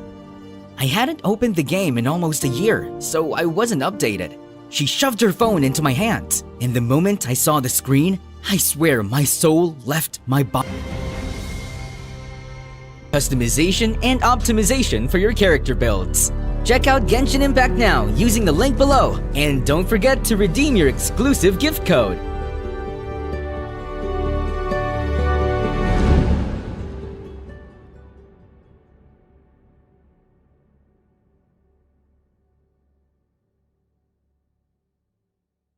Brianna waited impatiently in the cinema parking lot. Her date was 40 minutes late. Just as she was about to leave, the car door pulled open without warning. Whoa, gotcha! Are you a clumsy dummy, or did you plan this to fall into my arms? How would I plan? Never mind. We've probably missed half the movie, Elijah. I booked a hall just for us. The movie starts when I say it starts, babe. Once the lights went off, Brianna turned pale. The ring? I told you, I hate horror movies. But you don't know what you're missing. You're gonna love it, sweet cheeks. Trust me. Brianna cringed as she watched with eyes half closed, and at one point, she screamed and jumped off her seat. That's it. I'm leaving. You call yourself an actress, but you can't appreciate this masterpiece? You're such a baby. And you're such a jerk. I don't know why I agreed to this. Want me to call you an ambulance, baby Brianna? Brianna dumped her popcorn on his head before storming out, and then she walked straight into somebody carrying sodas and fell on her butt. Brianna, are you okay? Jeez, can this night get any worse? Yeah, there are infinite possibilities. You could get struck by lightning, or get robbed, or be kidnapped, or get hit by a bus. Then there are serial killers. It wasn't really a question, dude. I'm sorry. I wasn't looking. I'll pay for the drinks. I can take care of this. Thanks. What's your name? Wow, you don't even know my name? Why would I? I know your name. Yeah, because I'm, famous. What's your excuse? I'm in your biology class. I joined your school 3 weeks ago. Brianna was embarrassed. The teacher did introduce some new scholarship kid, but I've hardly noticed him since. It's okay. I'm not offended. It's what I'd expect from someone like you. I'm Charlie. I'll see you around. He smiled and walked away, and Brianna felt kind of bothered. What did he mean, someone like me? Charlie knew Brianna wasn't kidding about being famous. He had seen some of her TV show on Stargirl. At school, she was surrounded by girls just like her, and guys who changed sports cars faster than clothes. Of course she hasn't noticed someone like me. The 3 most popular girls in school chilling at a pool party was a sight to behold. Their leader, Madison, was a rich socialite and model, and her childhood bestie, Amber, was an Instagram influencer who started the weirdest fashion trends. But the most popular right now was Brianna, who'd joined them in 8th grade and shot to fame with her teen TV series. People called them the Barbie Angels because they screamed perfection, but they weren't feeling great lately. Things are starting to get boring. It's not a challenge to get any of these guys around us, and it's even harder to lose them. I made out with a red-haired model last week, and later my boyfriend found a red hair on my sweater. I said I'd hug a sad clown on my way home, and he actually believed me. I dumped his stupid butt. Seriously. I went on a horrible date with Elijah, and he texted me to say he was going to Korea, and we'd go out again once he returned. What made him think that would happen? Crazy, right? Ugh, even blind guys are drooling over me. I feel you, girl. Remember my blind stalker who tried to climb my bedroom window, but he fell down and was taken to the hospital? Ugh, so clumsy. Yeah, what a dummy. Girls, we need to spice things up. I want to find someone really different. Make him fall in love with me, mess around with him, and then dump him. Wouldn't that be fun for us? OMG, yes. I haven't felt this excited since the 11th Harry Potter book came out. Just then, something caught Brianna's eye, and she left. I wasn't even done talking. Amber, do you feel sometimes that she isn't as nice as before and her fame's gone to her head? Her head does look a bit smaller than usual. Anyway, who cares, Maddie? You've got me. I'm your favorite girl, right? You know you are, babe. Brianna had spotted the DJ at the party, and it was Charlie, looking much cuter. Wow, you're full of surprises, DJ Charlie. What? I said you're full of surprises, DJ Charlie. Brianna, I heard you the first time. Then why did you say what? I just meant, what's the surprise? Oh, well, you're a scholarship student, so I thought you'd be a nerd. Didn't imagine you as a DJ. Guess you have a limited imagination then. My imagination's just fine, thanks. In case you didn't know, I co-wrote the series I acted in, the one that's really famous. That reality show with a bunch of rich girls doing rich things? Yeah, my coworker made me watch a few episodes. I'll have to get your autograph for her sometime. She's a huge fan. And with that, Charlie switched up the music louder. Every time I speak to him, why do I end up feeling insulted? So annoying. I have just the guy for Project Plaything, Maddie. See the DJ? His tacky t-shirt.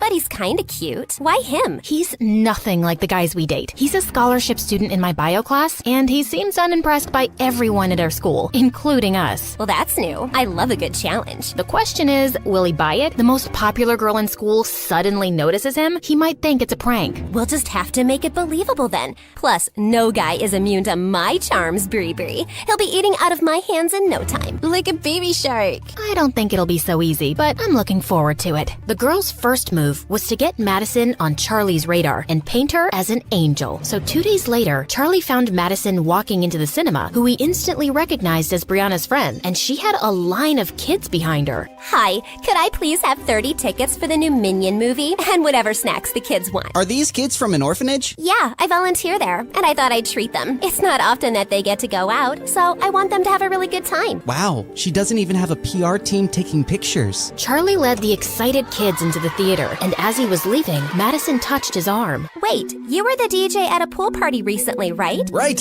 I also go to your school. How did I not know that? Oh, don't beat yourself up. I'm super easy to miss. I'm like a pigeon in a school of peacocks, but I prefer my own company anyway. It's the best. I'm sure it is. Well, thanks for your help today. Madison kissed him on the cheek, and Charlie smiled awkwardly before running off. Was the most popular girl in school just flirting with me? Nah, she probably flirts with everybody. Later, Maddie called the others to update them. Do you think he bought your act? Of course. I'm beginning to think I'm a better actress than you are, and this is gonna be a lot easier than I thought. The next day, when Madison walked into the cafeteria, she spotted Charlie in a corner, and his eyes were already on her. She helped a kid with crutches get his lunch and tipped a janitor generously before making her way to Charlie's table. Hi, do you mind if I sit here? Of course not. Yes, please sit. I am sitting. Oh, righto. You want half my sandwich? My grandma made it. The filling is probably this week's leftovers mixed together, and the bread is a bit stale, but it's not bad. I think the gravy she put inside is making it, what's the word I'm looking for? Moist. Yeah, it's moist. Tempting, but I haven't had bread in years. Just then, Charlie noticed that half the cafeteria was staring at them. They're thinking what I'm thinking. What is a beautiful, rich model doing with me? This is clearly a prank. You know, I just remembered. The librarian asked me to feed her fish, and they'll die if I don't do it right now. Really? Well, I can come with you. No! I'd rather you didn't, okay? They like their privacy. The fish. They're private people. She stared at him, and he felt more flustered as he reached for his bag and ended up stepping hard on her toe. He turned to apologize and knocked his sandwich on her clothes. I am so sorry. So sorry. Gotta run. And later in the bathroom, as Maddie cleaned up, Brianna and Amber howled. Will you two stop laughing? He had to feed the librarian's fish? Girl, that is the lamest thing I have ever heard. He couldn't get away fast enough. Oh, that was so funny too. My grandma made me this gravy sandwich. Yeah, right. His grandma came back from the dead to make him a sandwich. Maybe his grandma is just alive? But both my grandmas are dead. Aren't everyone's grandmas dead? Oh my god, focus! He seemed smitten with me when I took those gross kids to the movies. Why is he running away from me now?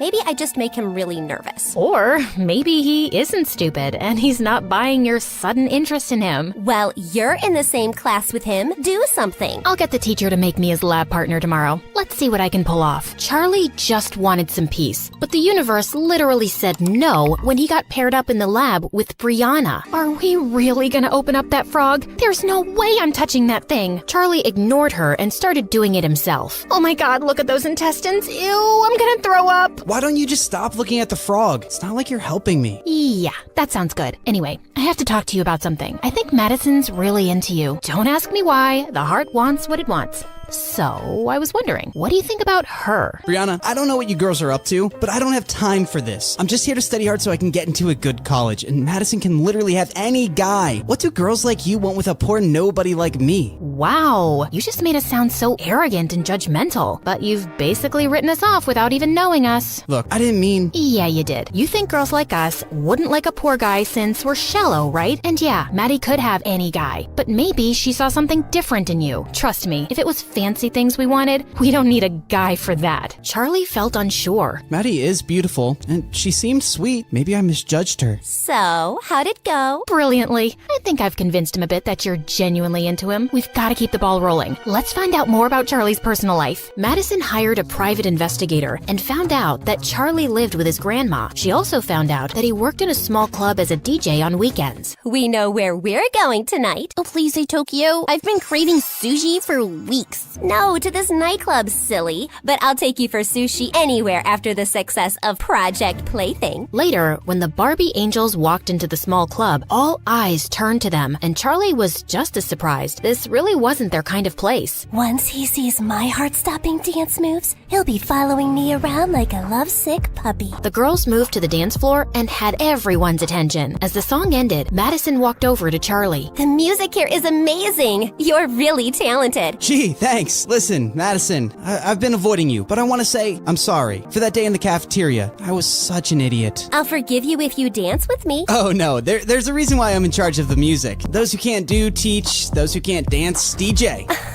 Come on, it can't be that bad. Just put a song on and join me. No, really. Just then, Maddie lost her balance a little and her drink fell all over the music dashboard. 2 seconds later, it stopped working. Oh my god, what did you do? It was an accident. The system's fried. The club owner's gonna fire me. You came in here just for your fun and games, but this is serious business for me, Madison. Thanks for nothing. Charlie instantly felt awful as he realized everybody was staring at them, and Madison stood frozen in her spot. Then she burst into tears and ran out. Amber and Brianna ran after Madison to her car, where she lost it. Who the heck does he think he is? You're not crying? Of course not. And it took all my willpower to not claw his eyes out. How dare he humiliate me like that?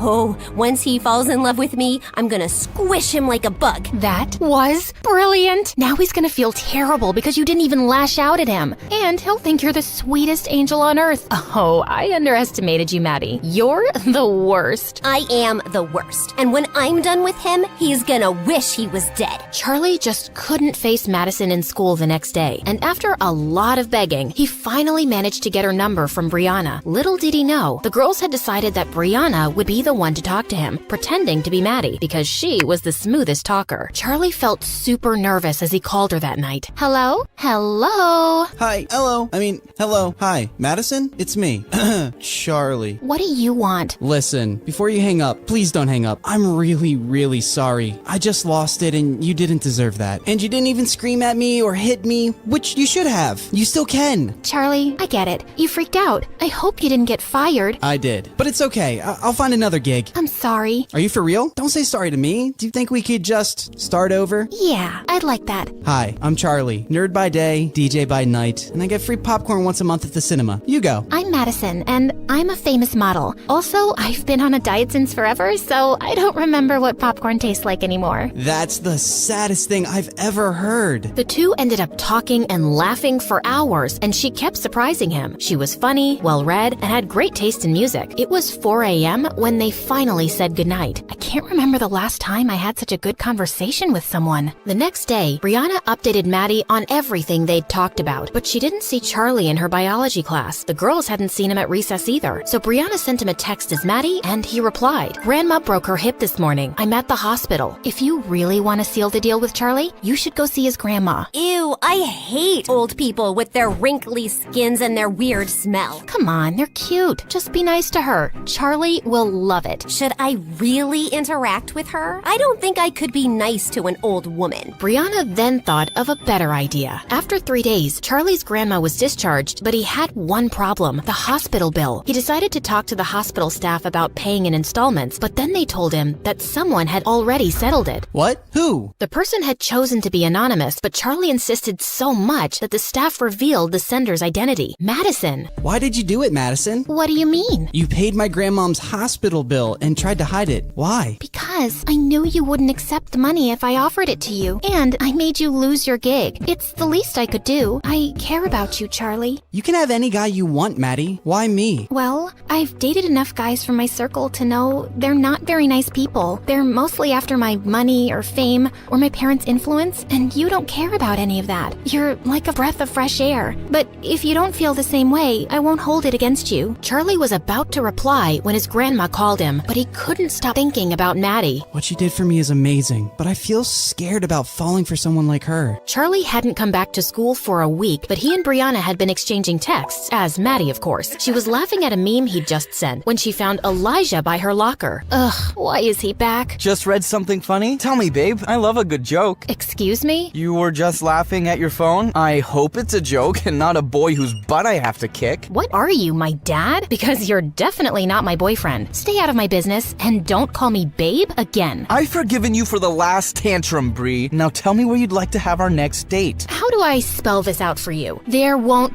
be a next... Brianna, is this guy bothering you? Charlie, you're back. No. We're done here. Who's this loser? Did you wander here by mistake from some homeless shelter? Just leave him alone, Elijah. Charlie turned around to see Maddie, and his heart skipped a beat. What happened while I was gone? Since when did you girls start mingling with nobodies like him? Suddenly, Charlie walked over to Maddie, and he pulled her close. There you are. I've been looking for you everywhere. I've missed you. And then he kissed her on the lips, and Brianna was even more surprised than Maddie at Charlie's move. Elijah gritted his teeth and walked away.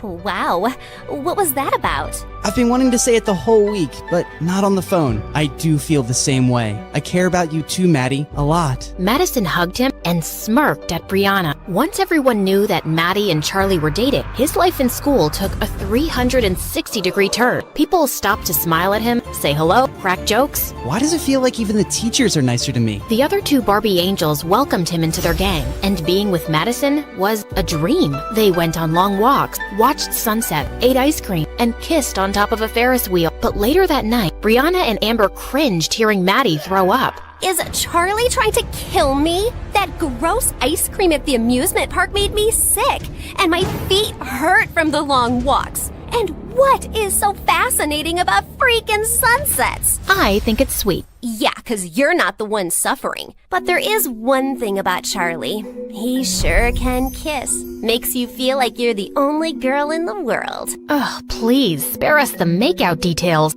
Okay. Listen, Brianna, try giving him a hint about planning fancier dates for me. I know he's poor, but come on, he's dating me. The next day, while Charlie was watching football practice, the ball suddenly came in his direction, and he gave it a strong kick back. Hey, kid, you play football? I used to, but I don't have time now. Come on, grab some shoes and join for a game. Just then, Charlie caught Elijah looking at him like he was a buck, and that motivated him. Elijah was coming at him aggressively, but Charlie dodged him and kicked the ball straight into the goalpost. Charlie, you're a natural. You have to join the team. Sir, I really don't think I can commit to practice. Kid, just try it out for a month and see if it works, okay? Elijah, you better watch out. He's gonna give you a run for your money. Charlie ran off to the locker room to put back the cleat, but when he walked out, someone had pushed him to the ground. What the heck, dude? I just don't understand why a low-class idiot like you is in this school. I'm here on scholarship, which means I earned my spot here. But that doesn't mean you belong here. Well, Maddie doesn't think so, and the coach. Don't let the coach's stupid words get to your head. And as for Maddie,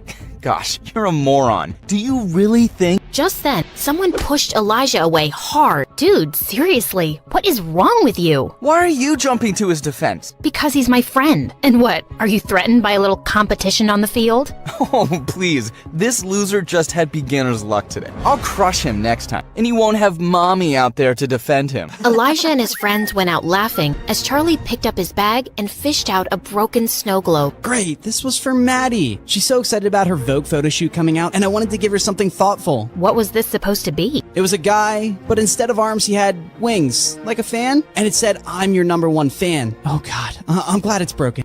It's so lame. No, it's cute. Yeah, maybe you could do something a little extra. Rent a car, get some flowers, go out for a nice dinner. Girls like being pampered. Wow, yeah, that sounds nice. Thanks, Brianna. Also for saving my butt. Also for calling me your friend. You're welcome. This is the place you were raving about? And why don't you have a reservation? It's walk-ins only, but it's so worth the wait. After 30 minutes, when they finally got a table, the place was dirty and loud. Isn't the energy of this place something else? Yeah, it's something. Oh my God, I just felt something on my foot. Maybe it was my foot. But just then, a mouse jumped onto Maddie's lap. She screamed and started jumping around like a maniac. Then she tripped on her dress and went crashing straight into another table. Oh my God. Madison, I am so sorry.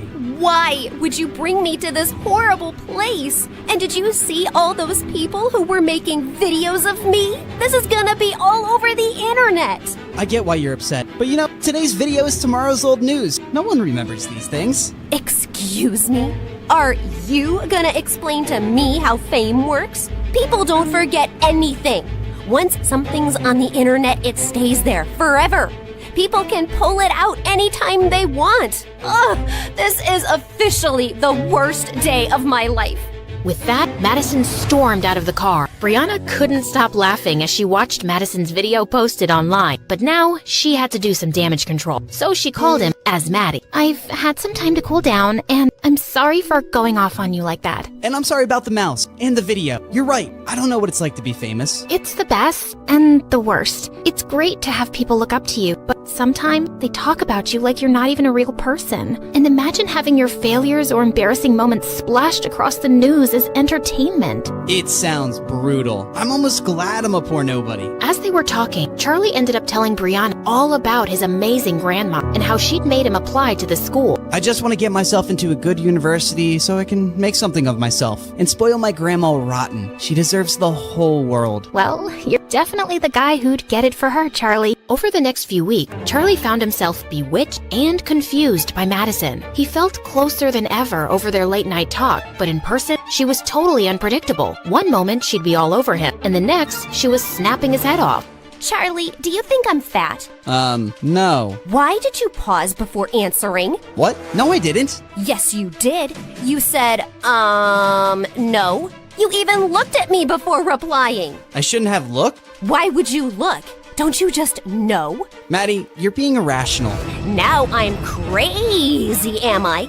Well, I'm not fat. I'm PMSing, so I'm bloated. I hadn't noticed, really. Ugh, you're so insensitive. You have no idea what it's like to go through this every month. Right now, I feel like killing someone. And I also really want that Thai red curry ice cream. I'll get it for you, babe. Whatever helps you feel better. You getting out of my face would make me feel better. And yes, the ice cream. Now. You got it. Amber and Maddie started laughing hard as soon as Charlie was gone. I really hope he gets a few tubs of that ice cream. Sounds delicious. I'm pretty sure there's no Thai red curry ice cream, but let's see what he does. Anyway, for Christmas, my parents and I are going to our ski resort as usual, and I'm inviting you girls with your parents. Should I invite Charlie? You have to, right? He's your boyfriend. Yeah.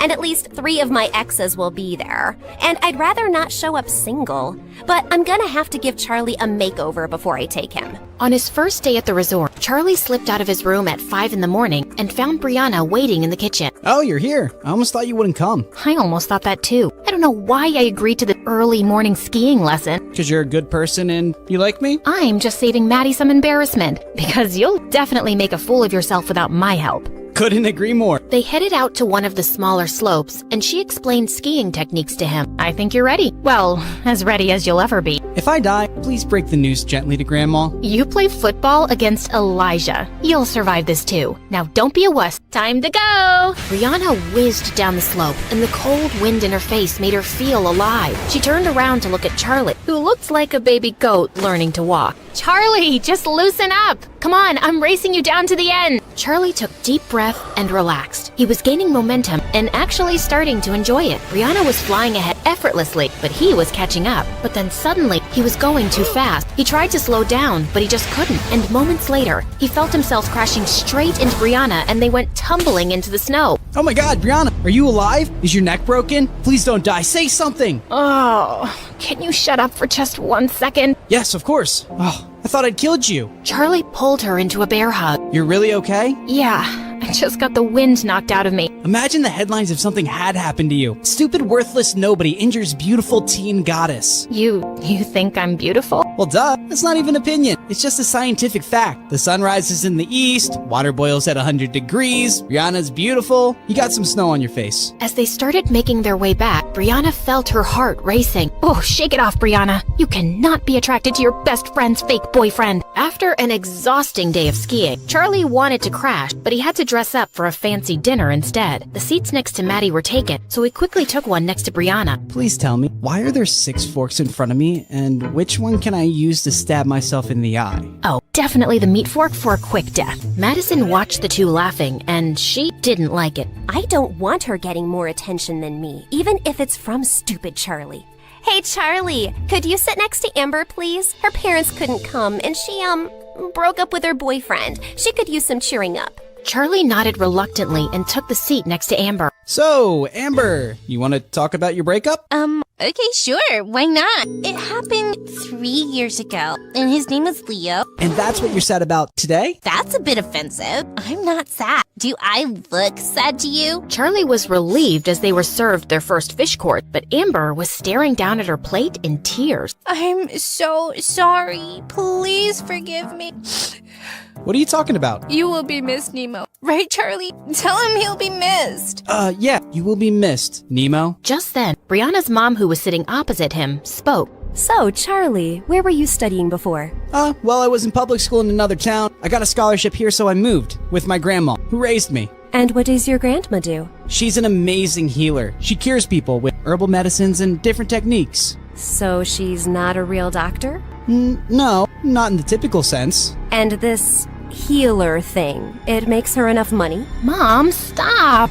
It's okay. Yeah, she earns enough. And I work at the cinema, and I also DJ on the weekends. We manage to take care of each other. There was an uncomfortable silence, and Charlie felt his face turning hot. Then, Maddie's mom spoke with her country accent. That's sweet, honey. You seem like a brat kid, and I'm sure you'll go places one day. It's funny how life turns around. I mean, look at me. I was raising little Maddie as a single teenage mom in a trailer park with nothing. And then, boom, one day I won the frickin' lottery, and we were rich. Soon after, I met my husband, and life's amazing now. Let's raise a toast. Our blessing. Brianna looked over at Madison, who looked like she was gonna crush her glass. She always felt ashamed of her past and that she wasn't born rich like everyone else. Just then, Amber said she wasn't feeling well, and as she was leaving, she tripped over the carpet and fell down. Amber, are you okay? Did you hit your head? No, didn't. But it hurts so bad lately. And even my eyes. Like, sometimes I wake up and it takes me like 2 seconds to see the light. And I swear the lights are on. You know, I'm a scared cute mouse, right? I don't sleep in the dark.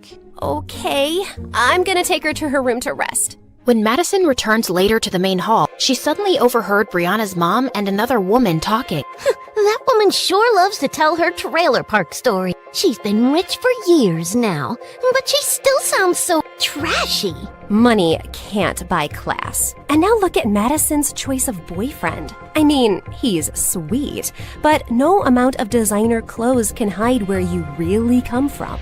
Madison's ear burned as she stormed off and ran straight into Charlie in the hallway. Hey, I was looking for you. How's Amber? Why did you say all that nonsense at dinner? What? Oh, I'm on scholarship, and I work at the cinema, and my granny does voodoo. It's not voodoo, and why would I hide all that? It doesn't embarrass me. And even your mom was poor, and she's not ashamed of it. Well, she should be. I don't know why she keeps telling that story so proudly. No one respects her for it, and I don't want to be reminded of the cheap start of my life. She said all that stuff because of you. I've been trying to please you all day, Maddie, but I'm really tired now. I hate skiing, these clothes are pretentious, and I don't like talking about my grandma like that. Charlie stormed off to his room, packed his thing, and called a cab. Charlie didn't speak to Maddie for a few days, but he gave in after all her apologies. I'm really sorry, okay? I just wanted my stepdad to like you, and he's a bit difficult. But I shouldn't have asked you to act differently.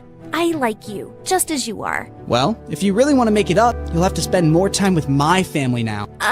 Of course. I volunteer at the community center for old people and take grandma there every Saturday. You should come. Can't wait. Madison had begged Brianna and Amber to accompany her.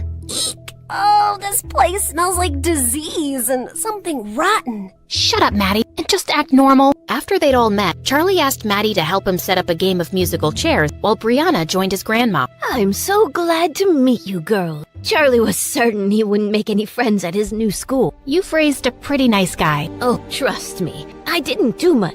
That kid was born with a heart of gold. Once when he was 8, he came home saying he'd lost his bicycle somewhere, and I was so mad. Well, A week later, I found him 3 streets down, teaching a little girl how to ride the bicycle. He told me that she'd lost her brother recently, and the cycle made her happy. She needed it more than he did. That's what he said.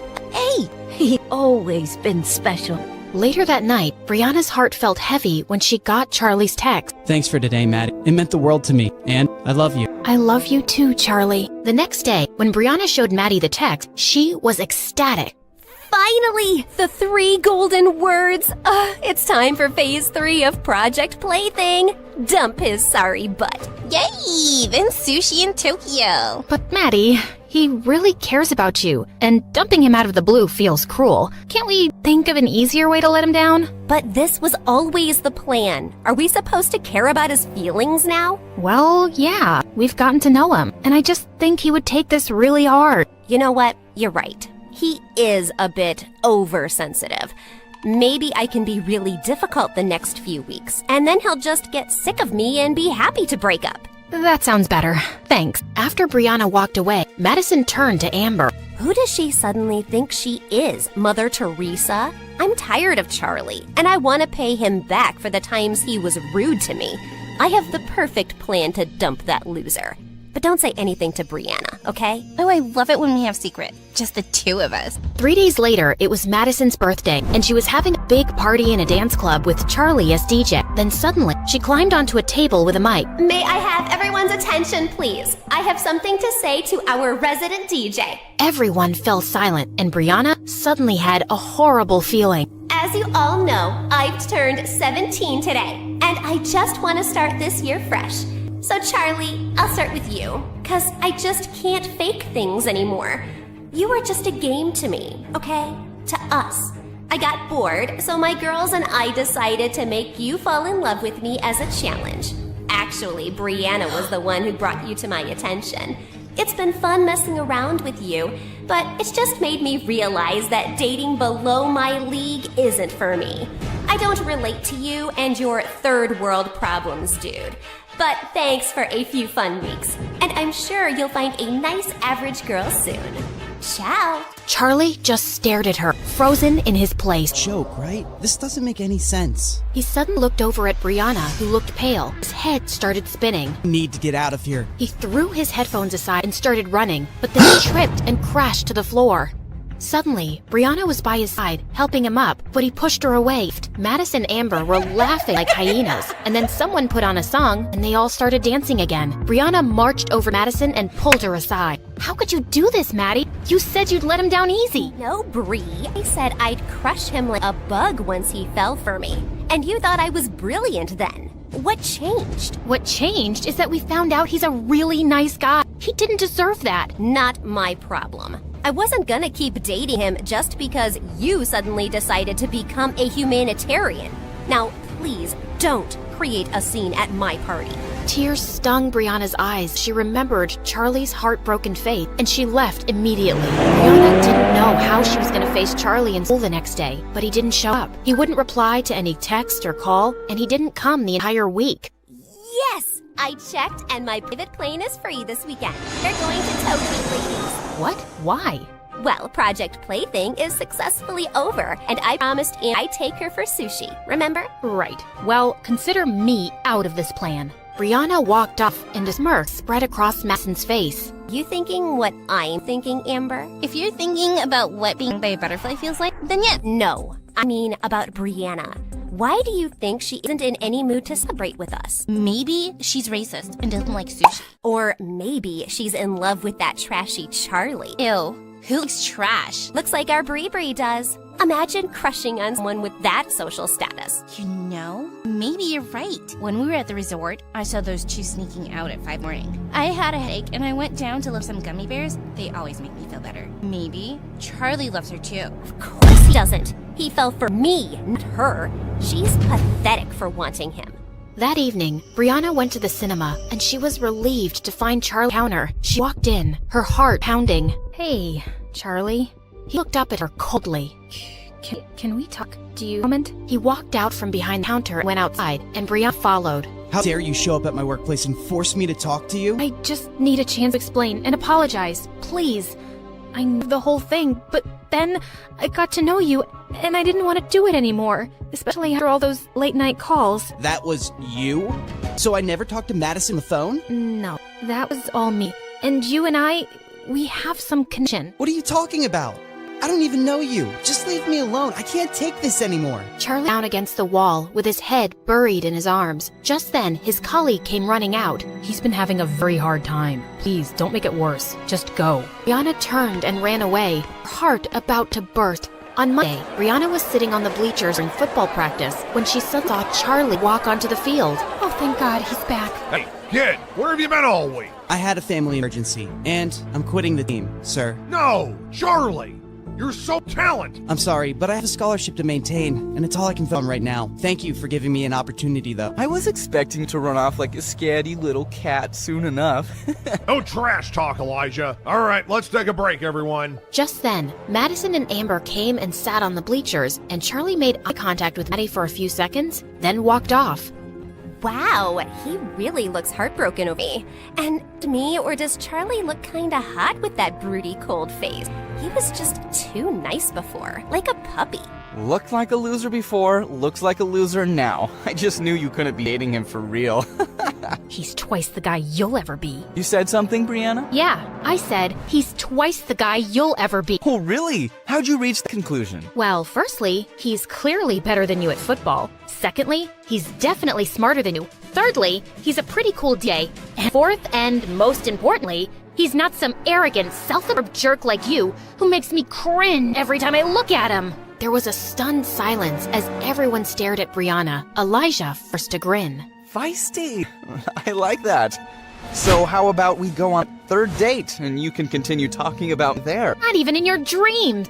As Brianna started walking off, Elijah blocked her way to tease her, but she suddenly pushed him with unexpected force. He fell down a couple of steps and his knee hit the ground hard. What is wrong with you? Brianna looked just as shocked by what she'd done. At the dinner table, Brianna's dad was cheerfully trying to make conversation, but Brianna seemed lost. Just then, her mom walked in, looking mad. Brianna, do you just enjoy making my life difficult? Look, if this is about Elijah, you pushed him down the bleachers? He was pestering me, so I just pushed him away. I didn't mean for him to fall. He's hurt his knee seriously, and he's on bed rest for 2 months. His mother, my new business partner, is furious if she pulls out her investment. She said it was an accident. Surely his mom would understand. Well, it's not like Brianna hasn't rejected Elijah or been rude to him before. I don't expect his mom to understand anything. I don't care what his mom thinks. Because you don't care about me. I've built everything for you.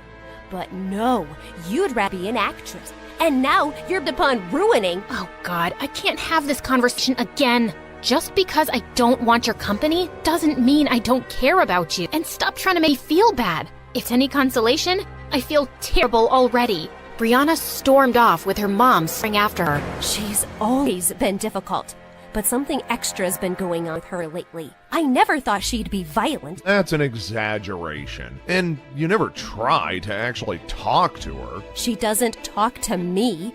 I'm going to ask her friends what's up with her.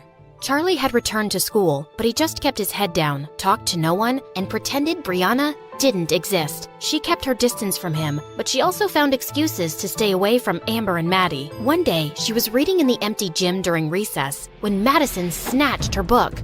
Come on, Bree, this is getting ridiculous. It's time for an intervention. What? We know you're going through something. Even your mom is so worried.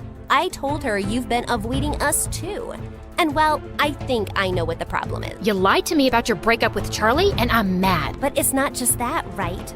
I think you have feelings for him. Yes, I have feelings, because I'm not a robot. And I'm also mad at myself for being a part of this horrible plan. It's making me think about the kind of people we are. Kind who like to have fun. We have everything, Maddie. And we decided to pick on the poor orphan who's working hard to support his grandma for fun? Who the heck cares? I care.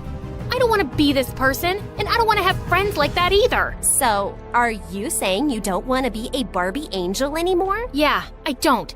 And for the record, that's a really stupid name. Wow, you're so ungrateful.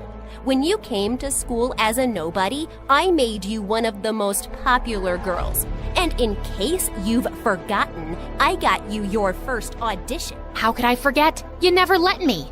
Yes, you got me the audition, but I got the role because of my talent, and it's not a good enough reason for me to follow you and do whatever you say anymore. We're done. Oh, if you think... Just then, Amber fell to the floor with a thud. Amber, get up! That's not funny. But Amber was unresponsive. She'd actually fainted. They immediately rushed her to the hospital, where she regained consciousness, and the doctors ordered some tests. Oh, my head. It feels like there are 1,000 cactuses inside. You're gonna be okay.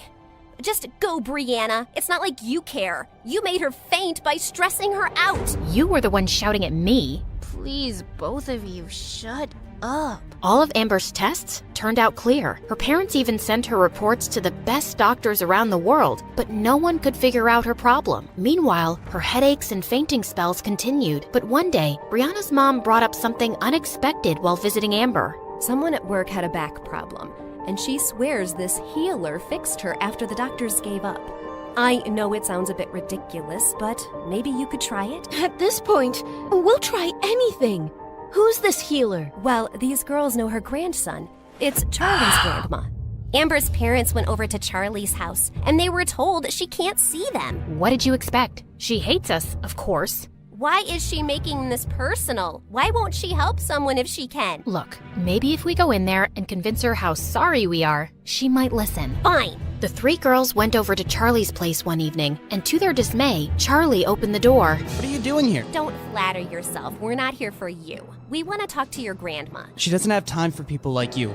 I made that clear before. Charlie, please, I need your grandma to take a look at me. Something's really wrong with my head. You got that right. We're not messing around, really. Amber is suffering, and the doctors can't figure out what's wrong. Not my problem. You people are rich enough to find someone else. Just leave me and my grandma alone. Wait, I'll see her. No, you don't have to do that, Grandma. Step aside, Charlie. Charlie stormed off angrily, while Grandma led the girls to her healing room. After Amber described all her symptoms, Grandma made her lie down and prepared her healing herbs, then started a strange ritual on her as the others watched. Once she was done, Grandma made Amber drink some tea. How do you feel, dear? I feel good. My head feels lighter, like there was a whale sitting on it before and now it's jumped off. I haven't felt like this in weeks. Thank you, thank you. Grandma told her to come for 2 more sessions, and the girls got ready to leave. I need to apologize to you for what we did. Maybe you think I'm lying, but I really am sorry. I wish I could take it back. I don't think you're lying, Brianna. I'll see you girls soon. After they left, Grandma found Charlie sulking in his room. You turned away Amber before, too. I wasn't expecting this from you, Charlie. Why does everyone keep expecting me to be an angel? You know what they did. They're awful. But it's my duty to heal people, whether they're awful or not.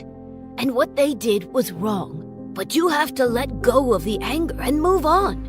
I'm trying, Grandma. I really am. I just feel so stupid. How could I let someone treat me so badly and humiliate me? It's because you see the good in people. Yeah, it's called being an idiot. Don't lose that heart of gold, kid.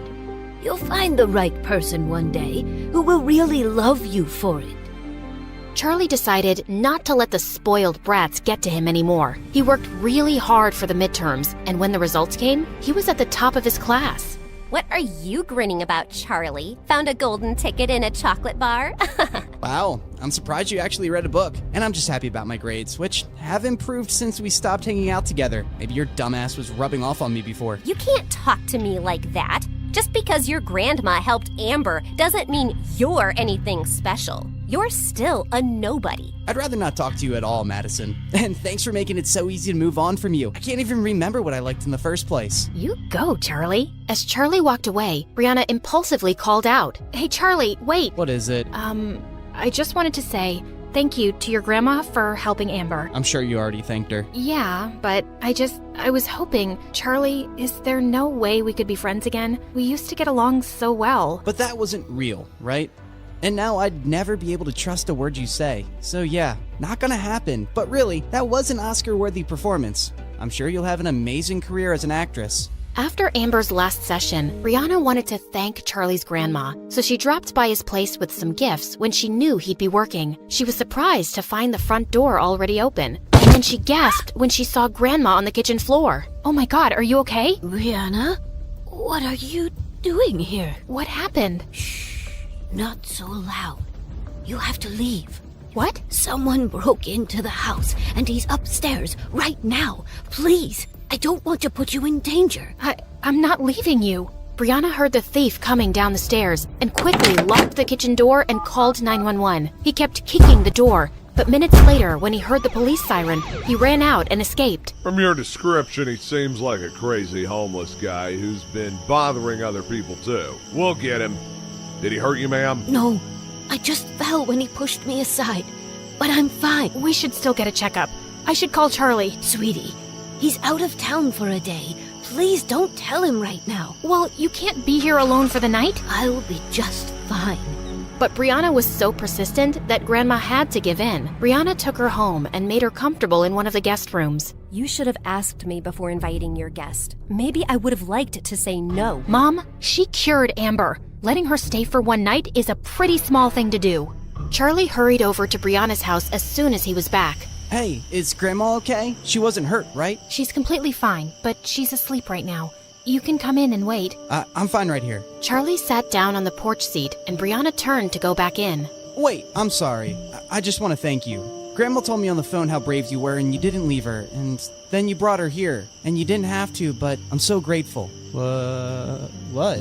Why are you smiling at me like that? You sound like the old Charlie today, the one who talks too much. I missed him. Brianna, this doesn't fix everything. I appreciate what you did, but I'm wondering even now why you helped Grandma. Why do you want to be friends with me? Why are you trying all the time to make up for what you did? Brianna gulped and walked closer to him. There's something I need to get off my chest, so just hear me out, okay? Somehow, getting to know you has changed me, Charlie. You're the sweetest, kindest guy I've ever met, and nothing has ever hurt me more than hurting you. But you know what? It started feeling really bad even when you were still dating Maddie, because I realized that I was falling for you. I know I don't have the right to say that, but I just had to, or I'd explode. And I know you don't feel the same way, and it's okay, but I'm in love with you. That's all. Brianna turned to leave, but suddenly, Charlie took her hand. And then, to her shock, he kissed her. Brianna's mom spotted the two kissing on the porch and stormed off angrily. I knew these beggars were going to be a nuisance. Everyone in school was shocked to see Brianna and Charlie walking into the hallway holding hands, and all anyone could talk about at recess was the brand new couple, and Madison and Elijah were pissed. I always knew Brianna wasn't really one of us, and she's proved how low class she is. To think that she had a chance with someone like me, and she chose that gutter rat. Trash likes garbage. But later in the hallway, Amber caught up with Charlie and Brianna and gave them a hug. You guys are so cute together, and I'm so happy for you. Really? I'm pretty sure I heard you call us trash and garbage. That's just an act from Maddie. You know how she gets? But I always knew you'd end up together. I have an eighth sense about these things, like an octopus. Just then, Elijah and Maddie walked into the hallway and Amber jumped back. Ew, it hurts my face to look at you two. When I become president one day, I will ban scholarships for poor people in rich schools. She winked at them as she walked off, and Charlie and Brianna couldn't help laughing. A few days later, Brianna and Charlie were hanging out in their favorite park, and Charlie could see Brianna seemed distracted. Brianna, don't freak out, but there's a giant tarantula next to your head. Yeah, sounds cool. Wait, what did you say? I was kidding. Where are you lost today? It's nothing. Well, it's not nothing. Ugh. Here, read this critic's review on the latest Stargirl episodes. It's awful. You can't be taking this seriously. You don't sound like you have a half a brain, and your acting isn't underwhelming. Come on, this guy doesn't know what he's talking about. Yes, he does. And I know the show isn't the best, but I had to start somewhere, right? Of course. And people love it. Except that the show's ratings are tanking, and the next season might be canceled. Maybe Mom was right all along, and I'm just kidding myself with this acting business. No, you're brave to pursue your dream, and you're lucky you get to do that without worrying about money. Don't give up on it. Well, there is something I've been thinking about to boost ratings. Don't judge me, okay? I have this doctor who I could pay to make fake medical records and say I have a serious disease. People would feel a lot of sympathy for a young, suffering actress, and it would jump up the views. It's a reality show, so you'd act like you're sick? Yeah, just to spice things up. All reality shows do stuff stuff like that. How much would this cost? Like $200,000? Wow, okay, so you'd really just spend so much money on that? You're judging me, aren't you? I didn't say anything. He lay back down and fell quiet, and Brianna looked over at him. If you had $200,000 right now, what would you do with it? You know when I was away some weeks ago, I went back to my hometown to meet an old friend? Well, we've been working on an app together. I think we have a really good idea, so yeah, I'd invest in that. Then that's what I'll be doing with my $200,000. What? No, I wasn't asking for money, Brianna. I don't want charity. It's a loan. You said the app is promising. I'm sure you'll be able to pay me back. Do you really mean that? Please, you're saving me from spending it on something stupid. I really mean it. Charlie stared at her, then let out an excited whoop and hugged her as she laughed. A few days later, Charlie walked into the boys' locker room to find the coach and Elijah sitting on a bench looking pale. Coach, you called me? Charlie, I know this is a lot to ask, but we have the season's biggest game next week, and Elijah still can't play. He's hurt himself in practice, and we need a captain. It'd be a huge favor to the team. Otherwise, we're out. Elijah was seething with rage, but Charlie just couldn't turn down the coach. Of course, sir. I'll see you at practice. On the day of the match, Charlie played his heart out as team captain, and when he scored the winning goal against the school's biggest rivals, the whole crowd erupted into cheers. He ran over to Brianna in the stands and kissed her in front of everybody. Then his teammates carried him away on their shoulders while he waved the trophy happily. After celebrating with the team, Charlie headed out of school. He was just a couple of blocks away when someone pushed him into an alley. He looked up to see a couple of thugs, and behind them was Elijah. What are you doing? No, Charlie, what are you doing? You've really picked the wrong guy to mess with, haven't you? I'm not messing with you, man. I helped your team because you couldn't play. Now you want to beat me up for that? I couldn't play because your girlfriend caused my injury, and you're to blame. She rejected me and insulted me because of you. She rejected you before she even met me, because you're a jerk. You little weasel. You might be flying high right now, but I've been trying to warn you, you don't belong here. What makes you think Brianna is so different suddenly? How can you be sure she isn't making a fool of you again? I'm sure. Now back off. I'm the school's hero right now. I don't think you want to mess with me. Elijah looked ready to punch him, but some kids passed by the alley just then, and he stepped away. This isn't over. 2 days later, the school was holding its annual spring dance, and Brianna walked into the gym looking for Charlie, who had said he'd meet her there. She saw Maddie, Amber, and Elijah glaring at her from a corner, then turned away to spot Charlie talking to someone. Hey, there you are. You look good. She leaned in to kiss him, but he gently pushed her away. We need to talk. I can't delay it any longer. Okay, you sound serious. What is it? Brianna, I'm breaking up with you. What? Haha, very funny. Do I look like I'm joking? Charlie, come on, what are you doing? I said I'm breaking up with you. I don't understand. Can we please? Are you really as dumb as everyone says? I thought you were the smartest of the Barbie angels. Did you really think I was in love with you? No, Brianna, I was just playing your game. When you told me how you were desperately in love with me, I saw it as the perfect chance to take revenge. I decided to make you believe I loved you too, and then dump you publicly just like you girls did. Brianna stared at him speechlessly as everyone stared at them. Then Charlie walked closer and leaned in. How does that feel? Being fooled and humiliated. I thought you should experience it. Oh, also one more thing. I won't be returning the $200,000 I borrowed from you. I've spent it already, treating myself to some nice things. I figured it's fair compensation for everything you've put me through. With that, Charlie left while Brianna stood frozen in her spot. Suddenly, she found Amber by her side. Come on, let's get out of here. As they walked out into the hallway, they heard Madison cackling loudly behind them. Wow, that was epic! I've never respected Charlie more in my life. He really played a number on you, Bree. And Amber, get away from her. She's not your friend anymore. Brianna didn't respond and continued walking away. We really broke him, didn't we, Brianna? Turned a perfectly nice guy into a heartless jerk. Now that's a high school project I'll always remember. Suddenly, Brianna turned around and lunged at her. Madison screamed as she tried to fight Brianna off. A few kids, including Amber, finally managed to pull them apart. God knows I've been wanting to hit you since the day I met you. And that's a memory I will cherish for years.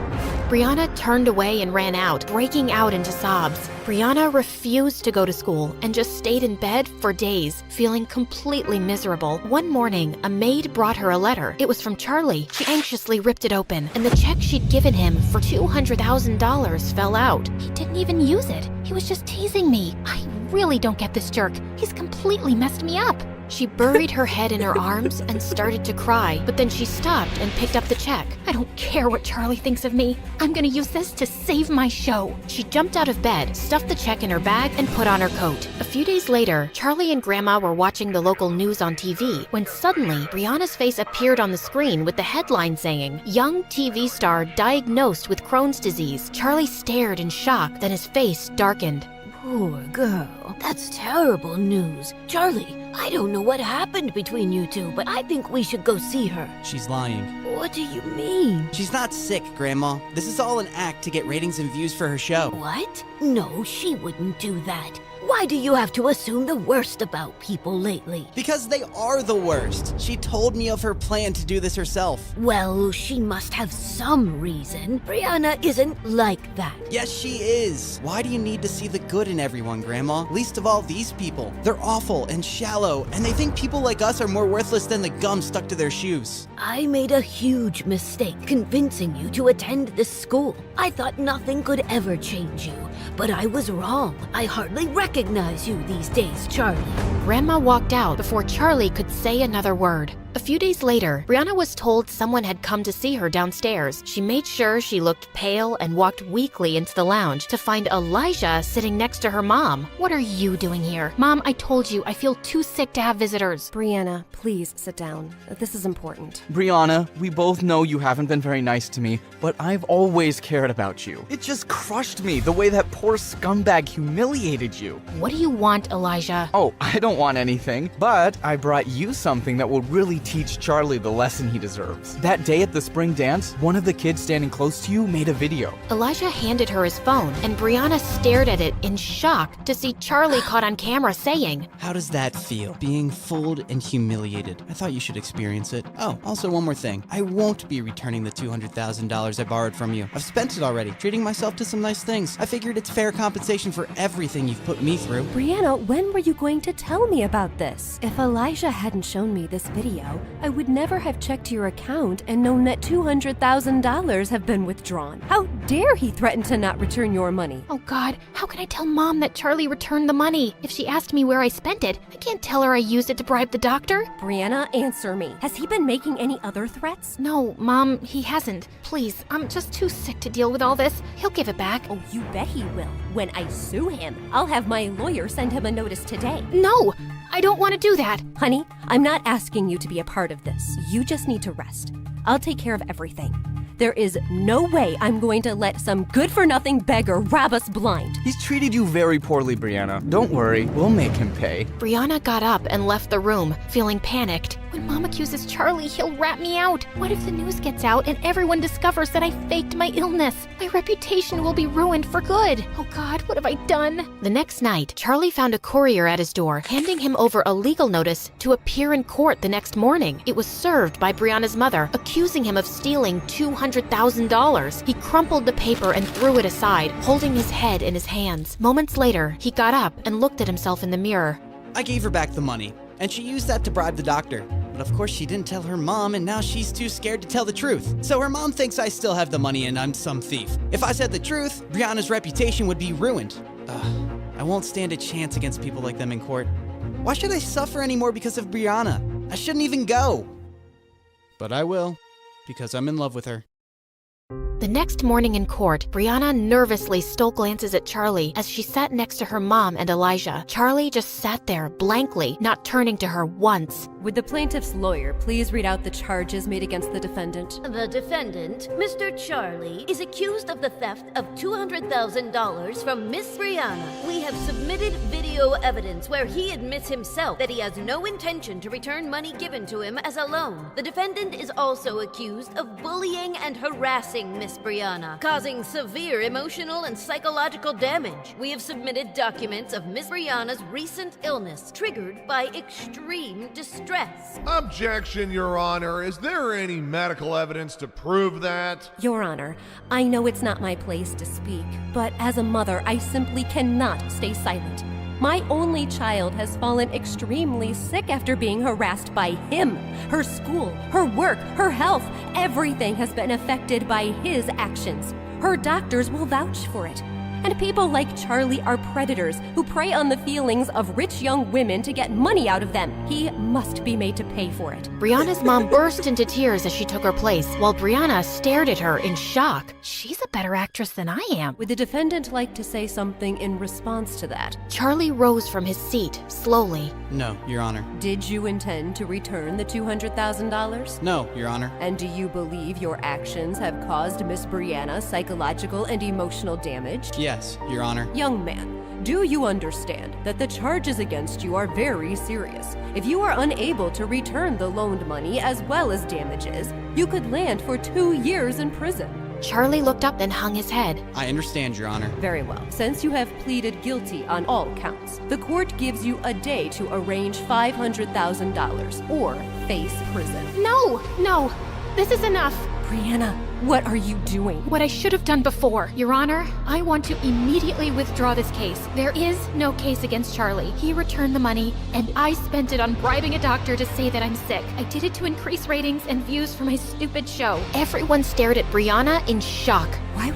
How could you lie to me like this? Because you've made me feel like I'm a failure as an actress, and I just wanted to fix things on my own. I was feeling down, and I wasn't thinking clearly. It was desperate and stupid, and I would have never told you, but this has gone too far. Young lady, you will be fined for wasting the court's time. I understand, Your Honor, and I will pay it, and I am so sorry. Case dismissed. The judge walked out of the courtroom, and Brianna held up a hand to her mom. We'll talk, but not now. Please, just leave me alone, Mom. Just go. Brianna's mom and Elijah stormed off, and soon it was just Charlie and Brianna in the room. And suddenly, Brianna pushed him really hard. Oh my God, what is your problem? You! I swear, Charlie, I don't understand you one bit. Yeah, I wouldn't expect someone like you to. If you hate me so much, why were you about to go to freaking jail for me instead of telling the truth? You answered your question yourself, but I'll give you a few minutes to figure it out. I know you're slow. What are you saying?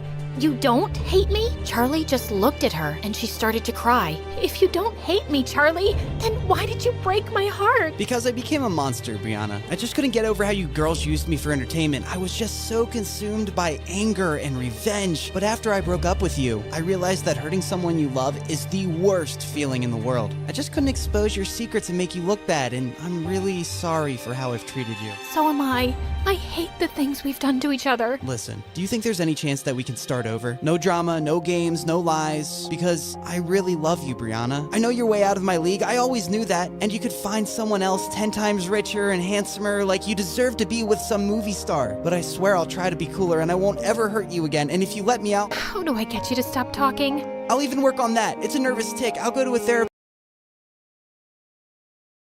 Hi, I'm Sunny, and I have a curse to live with. I'm too nice, and I can't say no. Whenever I try, I'm hit by a tsunami of guilt. I feel nauseous, my butt starts sweating, and I have to fix the situation. I just can't stand someone being displeased with me. I know what you're thinking. She's a people pleaser, a pushover. And of course, you're right, but it took me some time to realize that. But before I continue, like and subscribe. Sorry, it's not an order, it's just a request. Please, I never disobeyed my mother. I always shared my lunch at school. I always gave up the swing at the park, and I could never turn down a poor person's request. Like this one time in 10th grade, I was running back home after school when the homeless guy around the corner asked me for a favor. Hey, Sonny, could you hold this shovel for a few minutes? It's really heavy, and I need to run to the soup kitchen before it closes. Sure, no problem. I kept standing there for 2 hours, and he didn't return. Finally, I left the shovel in the homeless guy's corner with an apology note, but later that night, the police turned up at my door to arrest me. Apparently, they'd found my fingerprints all over a murder weapon, a frickin' shovel. It took a while while to get my name cleared. Or this one time, I had to go to the bathroom in the mall when I accidentally went into the disabled people's stall. When I came out, I was met by a furious woman in a wheelchair. I've been holding my pee for 10 minutes. People like you are what's wrong with society. What? Oh no, this was a mistake. I'm so sorry. I followed her all over the mall, begging for forgiveness, till she called security and told them I was harassing her. Well, naturally, I followed her home and started showing up at her door every day. Her servants wouldn't let me in, so one day, I broke into her house through a window. Please, please, just say you'll forgive me. I can't live like this anymore. She filed a restraining order that day. I still pay for a plane to go over her house every week and skywrite my apology. In addition to being nice, I'm also a teen model. I know, I'm breaking stereotypes. I've been on the cover of a dozen fashion magazines, and I've walked on many big runways. My career was amazing, till my mom convinced me to fire my agent and hire her instead. Trust me, honey, I'll make you a star. That's nice, Mom, but you have no experience. What does that matter? I'm your mother, and no one will ever have your interest at heart like I do. I was in labor with you for the worst 23 minutes of my life, remember? Right, of course. You can be my agent. I already knew it was a horrible idea. Mom hated people and rubbed everyone the wrong way. She screamed at the photographers and made a makeup artist cry. She even yelled at a famous designer and started mopping the floor with his dress to show him what she really thought of it. Soon, Mom started complaining about our small house in our dingy neighborhood and started making trouble with the loud, ugly neighbors. Her words, not mine. So, I bought a chic new apartment in a posh area. But then, Mom started complaining about her privacy. Sonny, you really are getting in the way. My new boyfriend and I need our space. But you're standing in my room. Maybe you should move. Yeah, I know. It didn't make any sense. I bought the place. I was bringing in the money. I shouldn't be the one to move out. But as always, I gave in. After buying the apartment, money was a bit tight. Luckily, I found a room in a beautiful beach house that I had to share with 3 other models, Sasha, Tracy, and Mika. And I soon discovered that living with models, the drama was always out of control. I mean, what would you expect from girls who eat a cube of cheese, 1 grape, and 2 almonds a day? They're always hangry. That's my seat, you stupid cow. Is your name written on this seat? OMG, are you wearing my shirt? Is your name written on the shirt? Show me where it is. Can you idiots shut up? If I don't get enough sleep, I look like a raccoon, and then I'll bite like one too. I had to break up almost a dozen cat fights. One day, I cooked us all dinner so we could try to get to know each other. Sasha dreamed of being a pop star. Tracy loved to work out, and Mika was insanely pretty and loved rubbing that in everyone's face. I asked Sasha to sing us one of her songs, and I'd never heard something so horrible in my life. Of course, I still clapped for her, but Mika and Tracy fell off their seats laughing. What's so funny? You sound like a constipated pig. I'd rather put my head up a cow's butt than listen to you. Yeah, stick to modeling.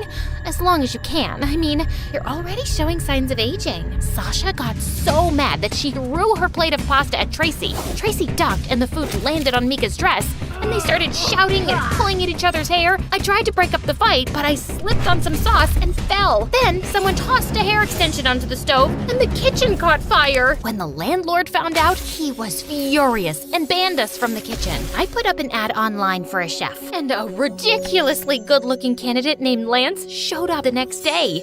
So Lance, you can cook, huh? Yeah, that's why I applied for the job. Lance, your cologne is to die for. I'm not wearing any cologne. Lance, did you just fix our sink? You're such a genius. It wasn't broken, you just left the faucet on. Your biceps look like boulders. Can I touch them? I'd prefer it if you didn't. Lance was an amazing chef, a handyman, and even a gardener. One day, all of us were drooling at his abs as he pulled out weeds, when suddenly, some crazy paparazzi climbed over our garden wall. Lance ran towards them like Tom Cruise, broke their cameras, kicked their butts, and sent them running. Oh my god. I can't take it anymore. I have to ask him out. No, he's mine. What? I saw him first. I don't think he's interested in dating any of us. Shut up. Who asked you? The girls cornered Lance in the hallway to get his attention. Sasha sang Lance an awful love song. Tracy did a cheerleading routine. Then Mika walked up in a bathing suit. Hey Lance, you want to go for a swim? No thanks. I gotta get back to work. But the girls' constant flirting and fawning over Lance got so out of hand that he couldn't do his job properly. properly since he was always trying to hide from them. One of the toilets got clogged, the shower stopped working, and the front yard was starting to look like a jungle. I can't live like this! How are we supposed to share one bathroom? I haven't taken a shower in 2 days. I proposed a solution. Okay then, from here on out, Lance is off limits. No one is dating Lance. They reluctantly agreed, and we made a pact. We all left Lance alone, and soon the house started getting back to normal. A couple of months later, I threw a party and invited a bunch of rich models. Sasha, Tracy, and Mika seemed to forget about their crush on Lance in about 2 minutes. Just then, the doorbell rang and Mom walked in. Hey, honey, did you miss me? Clearly not, or you would have sent me a proper invite. Mom, actually, yes. You're right. I'm sorry, but I'm glad you're here now. Just for 10 minutes. I don't want to overstay where I'm not wanted. I just need to borrow a couple of dresses from you and about, $20,000. But I let you borrow $10,000 last week. Don't be cheap, honey. It's unattractive. Don't you want Mommy to buy something nice for her birthday? Your birthday isn't for another 11 months. But Mom was being pushy and I knew she'd make a scene. So I gave her my credit card and told her to return it in 2 weeks. Just then, I noticed Lance shaking his head at me, and then he walked away. After the party, the house was a mess. So I asked the girls to help me clean up. Sorry, I have plans with my new boyfriend. I'm allergic to dirt. I twisted my ankle. I'm gonna rest. Okay, no problem. Sleep tight. I was up well into the night still cleaning when Lance joined me and started to help. Why are you still here? You don't need to do this. I stayed back in case you girls needed me. I don't mind. As we were cleaning, I kept catching him looking at me strangely. Okay, I can't take it any longer. Why are you staring at me like I have 2 heads? You're not like the others. You're a misfit. Well, that's rude. No, it's a good thing. You're beautiful, but not self-absorbed. You're smart, and you seem like a really kind person. You think I'm beautiful? That's all you got from what I said? Lance gave me that strange look and went back to work. You're doing that thing with your face again. Did I do something to make you mad? Are you disappointed? Why do you care what I think? I don't know why, I just do. It's how I'm built. Want some advice? Just stop caring what others think and stop letting people push you around and use you. You deserve better. Excuse me? I am not so naive that— Really? Then how come you're the only one who's cleaning up after the party? And has your mom ever returned the money she keeps borrowing? That's none of your business. Okay.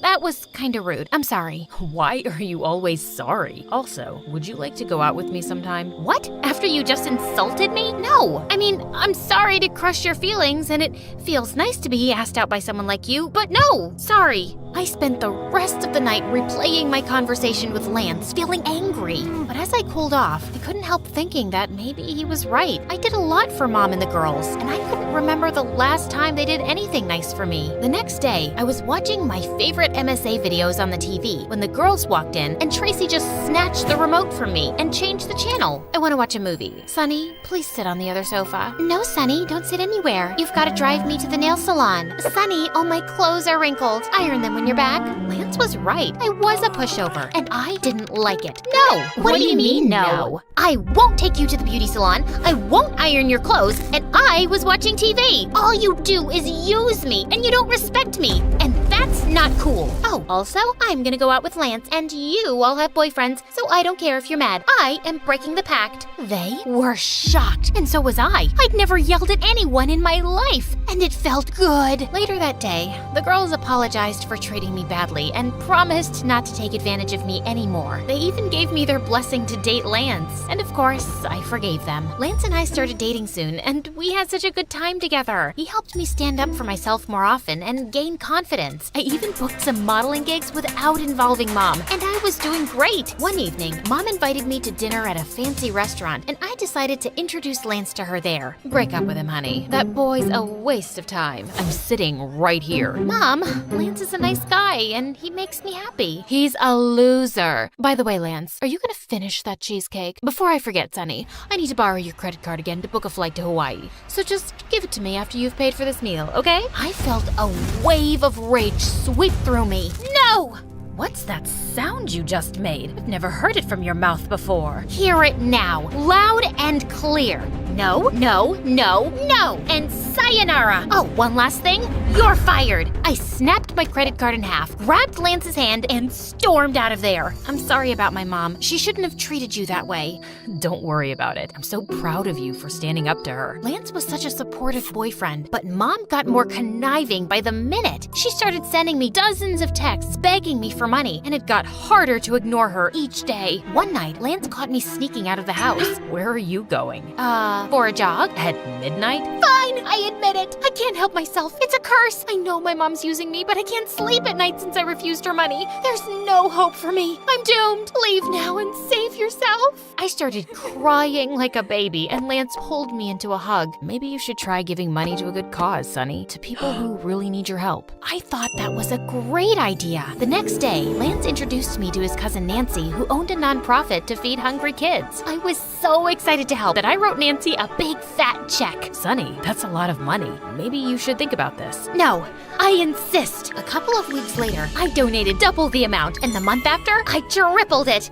It felt amazing! But one morning, Lance didn't show up to work and didn't answer any of my calls either. When 2 days passed by, I started getting really worried and filed a missing person report. I even called up Nancy, but her phone was off too. And then, I found pictures of Lance and Nancy on social media living their best life on some beach. Lance wasn't even his real name. Their whole charity was a big scam. And duh, Nancy wasn't his cousin. I was so devastated I couldn't get out of bed, take a shower, or comb my hair for days. What is up with you, girl? You smell like a gym sock soaked in spoiled milk. Is there something living in your hair? I burst into tears and told them everything. I knew Lance was trouble with his perfect eyes and hair. He was way too good to be true. Of course he was evil. We'll make him pay. First, we went to the police, who put out a warrant for the pair's arrest, but they were smart and couldn't easily be found. Next, the girls and I went online and told our followers about Nancy and Lance's scam and asked for help to find them. Within minutes, we got a dozen leads. Nancy and Lance were arrested at an airport trying to leave the country. Sasha threw a party at the house to celebrate, but for some reason, I still wasn't happy. We took a walk to get some air, and I saw these kids waiting in line outside a soup kitchen. Suddenly, it turned on a light bulb in my head. Before I knew it was a fraud, it had made me really happy thinking my money was going to needy kids. I could start my own charity. Being nice didn't have to be my weakness. It could be my superpower. And now, 5 years later, I'm running soup kitchens all over the country. My model friends volunteer sometimes too. How about I perform for these kids after they've all eaten? No. You two are just jealous. You like my music, right, Sonny? Sasha, I love you, but I really, really, really hate your music. Sorry, I'm not that nice anymore.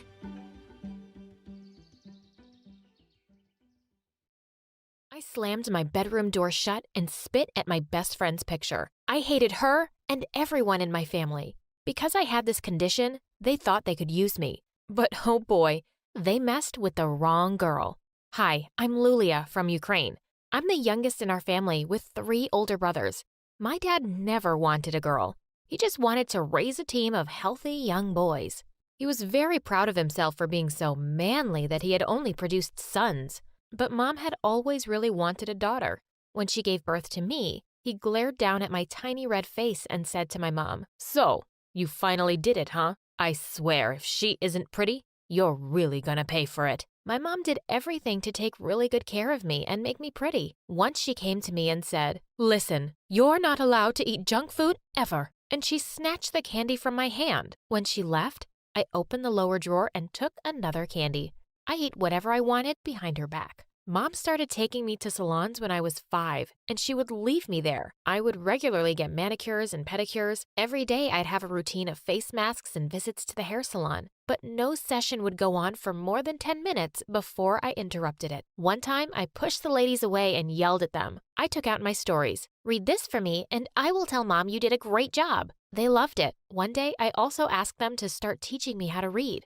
They said I was too young, but I said, "Try me." I never knew I was going to learn how to read and write in a hair salon. Dad was delighted that I turned out to be so pretty. He used to carry me around on his shoulders all over the neighborhood to show me off. One day, when I was in the 5th grade, my teacher gave me the role of the princess's dad. When Dad heard about it, he came to the school the next day and yelled at the teacher and insulted her. He made her make me the princess or else. When he left, I told the teacher, "I apologize for Dad's stupidity. I'm going to play the role of the princess's dad because I love it." And I hugged her. There was nothing Dad wouldn't do for his favorite child. But suddenly, all that changed. When I was in the 7th grade, I came back home one day feeling really itchy all over. I looked at the mirror and saw my skin was as red as a rotten tomato. Dad came in, of course without knocking, and saw me. He freaked out and quickly took me to the best skin doctor in the city. After examining me, the doctor said I had a rare condition called dermographism, which means skin writing. That's because I could etch my name into my skin using only the pressure of a fingernail. He said there was no reason for why it might flare up at times, and there was really no cure for it. When we left the clinic, I told Dad, "Don't worry, Dad. I will read about this disease and find ways to fix this." Dad looked at me with disgust and said he didn't want a daughter like me. I wished Mom would just slap him,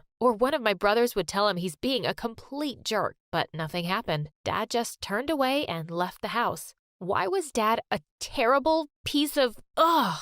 I swore to always keep my condition a secret. I couldn't trust anyone with it, except my best friend Monica. "You should come over tonight so we can read about this disease together." When Dad saw her, he hugged her. "Your parents must be so proud to have such a beautiful daughter." My brothers were even more ridiculous. They knew she was really rich, and my youngest brother kept asking her how many servants she had. The eldest kept hitting on her, and when she told him to stop, he said he would if she paid him $100. I threw my shoe at him and told him he was a pig. I told them all to shut up and took Monica's hand and led her to my room. We both read about the disease for days and found nothing. When I got to middle school, I had eyes only for one boy, Elon. Once, we were sitting in the library. I noticed my hands had started to turn a little red. Feeling alarmed, I let go, but suddenly, Elon pulled me in by the waist and kissed me. Just then, I saw Monica. She was standing there, staring at me with the most hateful expression. She came to me with a manic look and suddenly grabbed my wrist. Instantly, big red welts started to appear. She snatched the friendship bracelet she'd given me, sending beads flying everywhere. "How could you even think of going out with Elon when you knew he's my dream? I hate you." I just stared at her, stunned. "How could I possibly know? You've never said a word. You need to stop seeing him or I'll tell him about your secret." "Oh,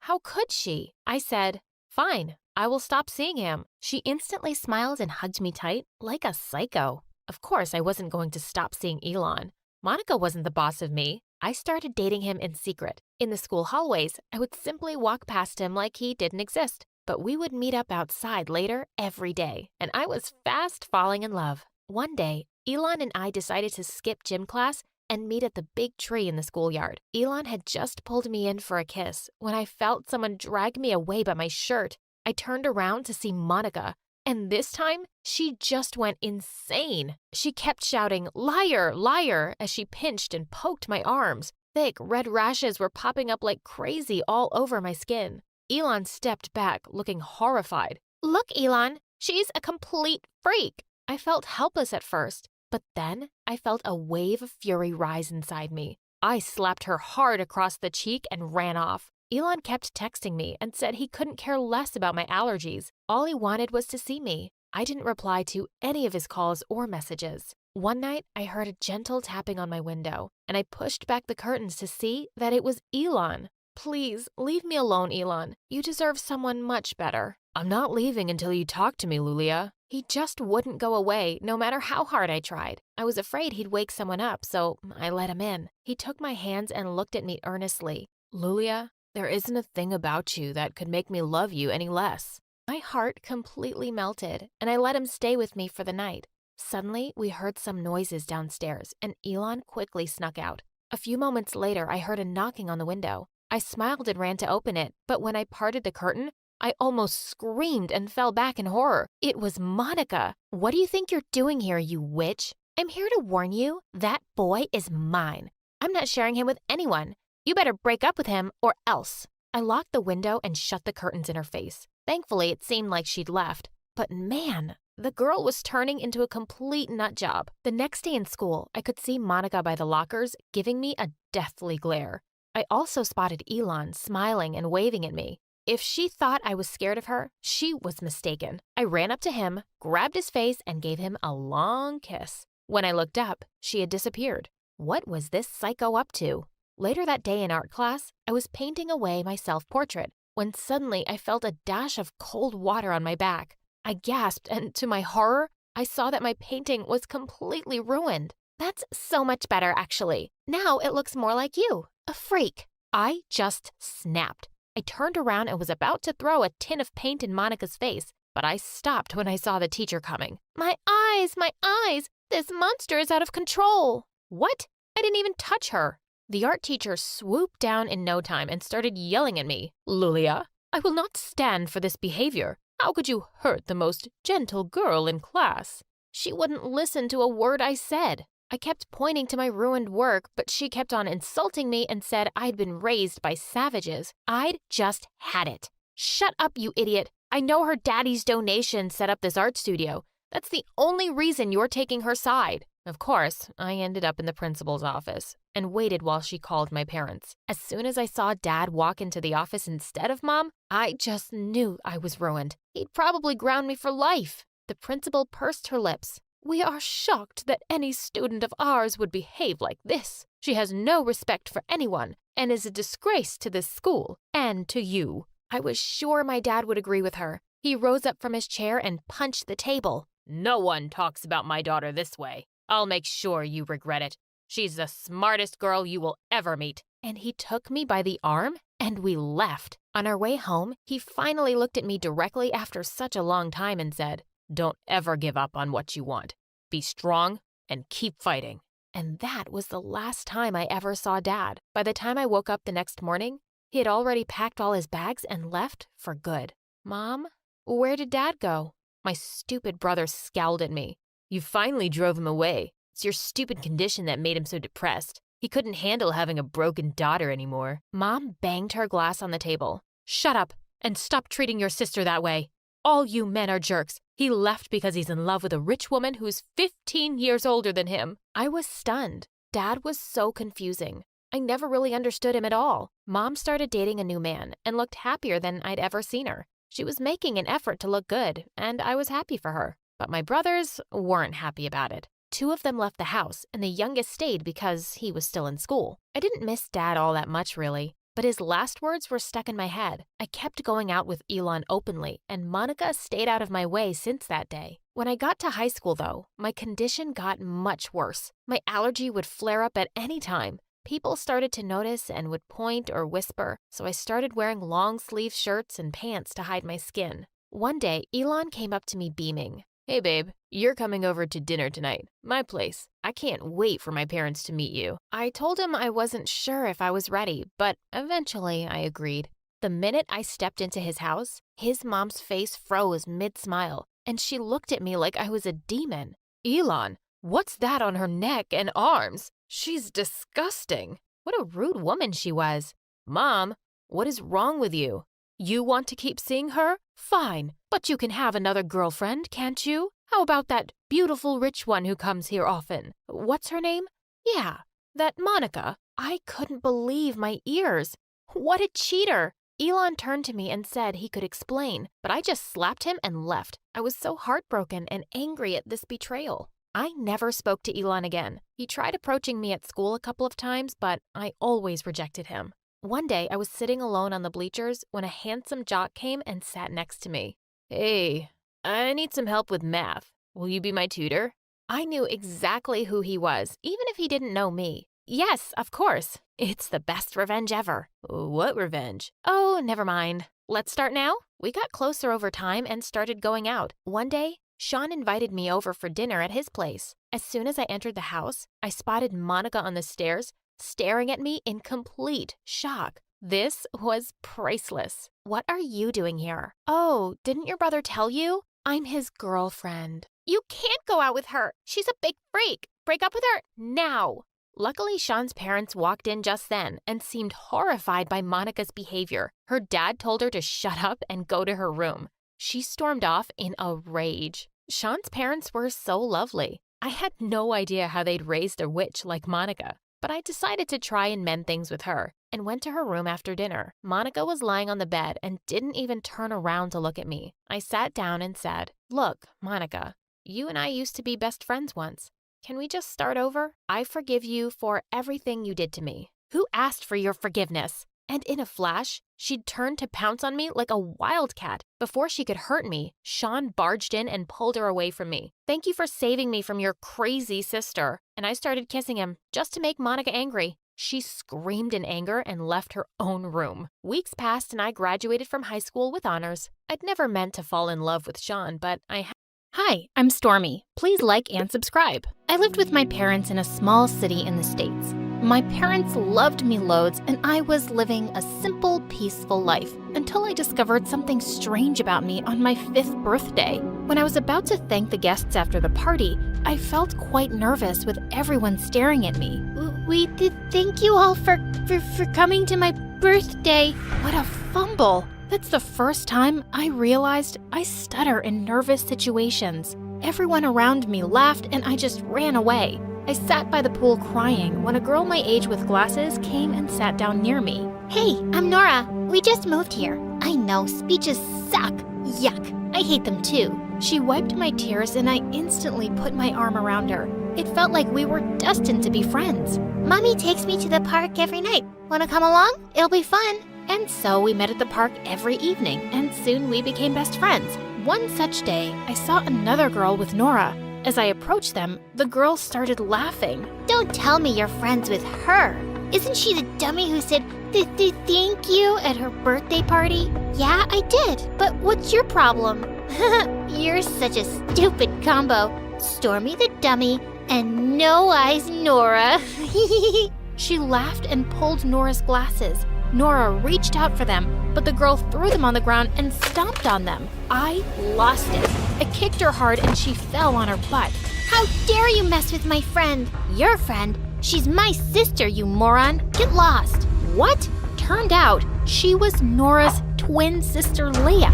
She gave Nora a death stare and ran to complain to her mom. "She can't be your sister, Nora. She's awful." "Yeah, she is. That's why I didn't introduce her to you before. We just never get along. But thanks for standing up for me." Days passed and we all started going to the same school. Whenever Leah or anybody bullied me or Nora, we always stood up for each other. Life was good until one day in the 6th grade, Nora told me the saddest news. Their family was moving to New York City. "I don't want to go, but my dad's got some big job there and he can't miss it. I'm so sorry." She hugged me and we both burst into tears, while Leah mocked and laughed at us. And that's the last day we all met. I missed Nora so much that I didn't even attend school for days. But then Mom and Dad encouraged me. Slowly, I started focusing more on my studies and became a school topper. But when I was in high school, my parents came up with a strange plan. They wanted me to move in with my aunt in New York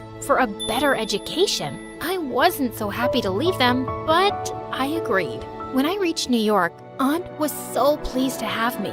She took me shopping around the city and got me all ready for my new school. Stepping into the big school, I felt like I was in a movie. I walked straight up to my class in the 9th grade, but almost all the seats were taken. I was gazing around when suddenly a girl waved at me. Me? Yeah, come on up, here's a seat. That was so sweet. I walked near her, but then I noticed from her smile, she's someone I knew. OMG, Nora? Is that you? You look amazing, and you got contacts? I know, gotta make some changes. And you're beautiful as ever, too. We shouted in excitement while the whole class stared at us like crazy. Nora took me out on a tour around the school, and we bumped into Leah. Oh God, you again? How many more losers can a class of grade 9 hold? And she had a set of minions here too around her. Seemed like she hadn't changed one bit. Well, maybe you can leave and never come back, so the class will be one loser less. Nora and I laughed and high-fived. Leah looked like she was about to attack me, but some teacher walked by just then, and I escaped. Later that day at lunch, I sat down with Nora at a table, and the next minute, 2 girls brought us food as if in a restaurant. Hey, don't you know I'm on a diet? Take this burger back and get me a salad. And oh, one for Stormy too. No, really, it's fine. I can get my own lunch. Thanks. Hey, why? Easy, girl. See, she's already going. Now, chop chop. Whoa, I was surprised to see she was a big shot in the school, with her own set of minions. As we were eating, Leah was sitting a few tables away, and I saw a strange grin on Nora's face. Now, watch the show. Saying that, she walked straight to Leah with a bottle of water. She silently poured the whole bottle onto her food. Leah snapped and pushed her hard. Nora fell down with a scream. Ah! Look, guys! She slapped me and pushed me down for no reason. Do you want such a mean girl to be your president? Stop embarrassing yourself, Nora. You're gonna lose no matter what you try. We'll see about that. What was happening? When she came back to her seat, I asked Nora, what was all that about, Nora? And I saw that you started it. That wasn't very nice of you. Why? I told you, you gotta change to fit into the world or you'll lose. Well, here I mean the school president election. I'm running and so is Leah, and I have to beat her butt. I wasn't liking her cheap winning tactics, but she was my friend, and when she asked me to help prepare posters for her campaign, I did. A day before the election, the candidates had to give their final speech in front of all the students, and a second student had to speak in favor of each candidate too. I was praying Nora wouldn't look up to me, but she did, and I really had to step up. I started off confidently, but suddenly I realized how many pairs of eyes were on me, and I lost my nerve. So, yeah, what I'm trying to say is vote for Nora. And the whole school ended up shouting in chorus, No, Nora! No, Nora! Nora looked furiously at me and stormed off. I called her out, but she didn't stop. Gosh, I'd messed up, but I hadn't done it on purpose. She shouldn't have asked me. And when the election results were announced, Leah was declared the winner. I knew Nora would be really mad, but I had no idea what she'd do next. Just as the previous president was putting the president badge on Leah, Nora came charging straight at her onto the stage and knocked Leah over. She ripped the badge right off her shirt. I jumped onto the stage to stop her, but just then, she pulled Leah's hair, and it came off. OMG, it was a wig! Everyone looked stunned to see Leah hairless. Nora just stood there grinning, while Leah looked around horrified. I thought you'd at least keep this promise, Nora. You suck. She burst into tears and ran off. As Nora walked off the stage, I went after her and grabbed her arm. Are you crazy, Nora? How could you do something so awful to your own sister? Who are you? What have you become?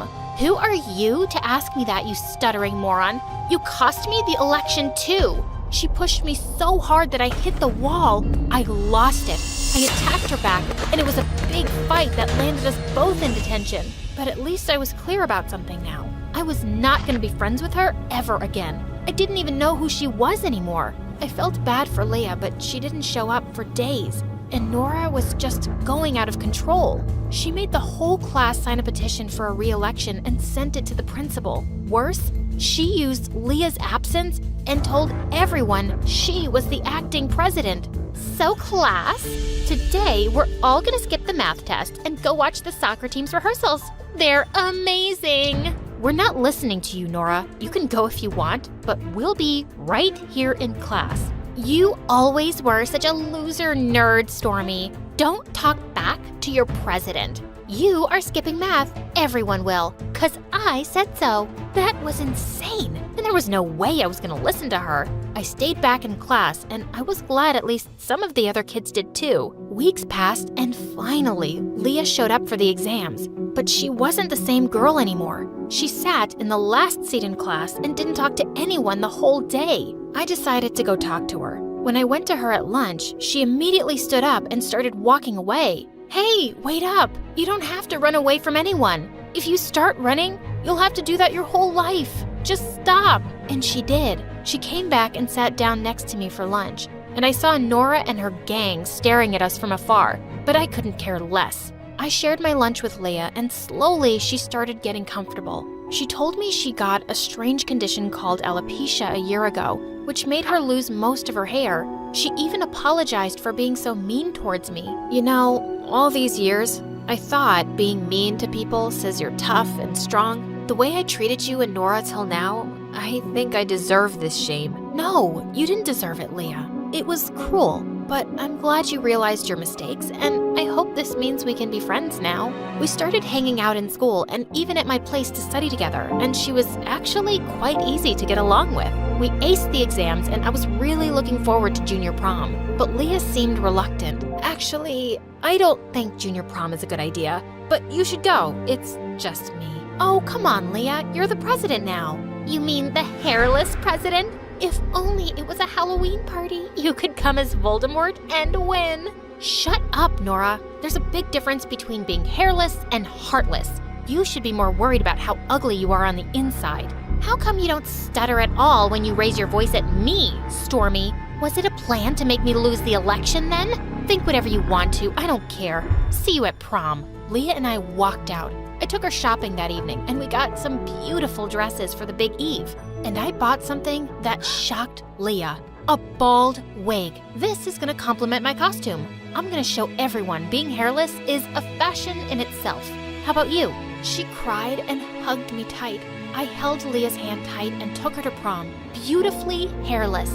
Some gossiped, many were speechless, and I saw my friends smiling with confidence. That made me happy. Nora mocked us and laughed, but no one backed her up. Hey, knock it off, Nora. Leah looks lovely, and it's brave of her to come like this. Yeah, and we all like Stormy too. She's really nice. Nora lost her mind and picked up some juice glasses to fling at us, but just then the principal happened to walk by, and the juice went straight in her face. She immediately kicked Nora out of the event. That felt like a victory. Just like that, we were at the end of high school. We got some great news. Leah and I got placed in the same university on scholarship. The last day at school, I walked into the restroom to find Nora sitting in a corner bawling like a baby. Hey, Nora, you okay? What happened? You of all people. Why are you here? Just leave me alone. Sure, I will. Right after you tell me what's wrong with you. What do you want to know, huh? That I'm a real loser? Fine. I'm dumb and stupid, and I failed all my exams, and I won't graduate from high school this year. And I've lost all my popularity, and everybody hates me. Happy to hear that, Stormy? Why would that make me happy, Nora? We used to be best friends, and I miss that person away.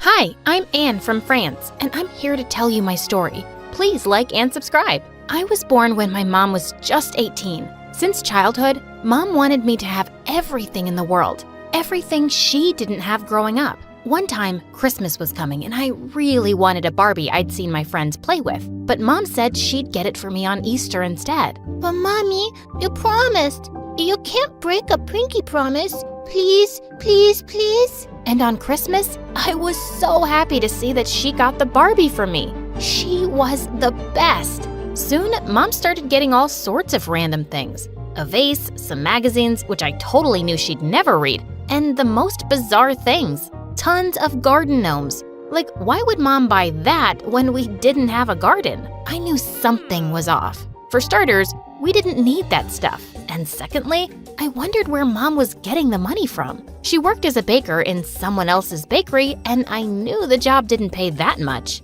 So one time in 7th grade, when Mom went grocery shopping, I followed her. It was all normal. But then suddenly, Mom acted like a wild toddler and grabbed a bag of marshmallows and hid them inside her baggy sweater. What? Mom was stealing?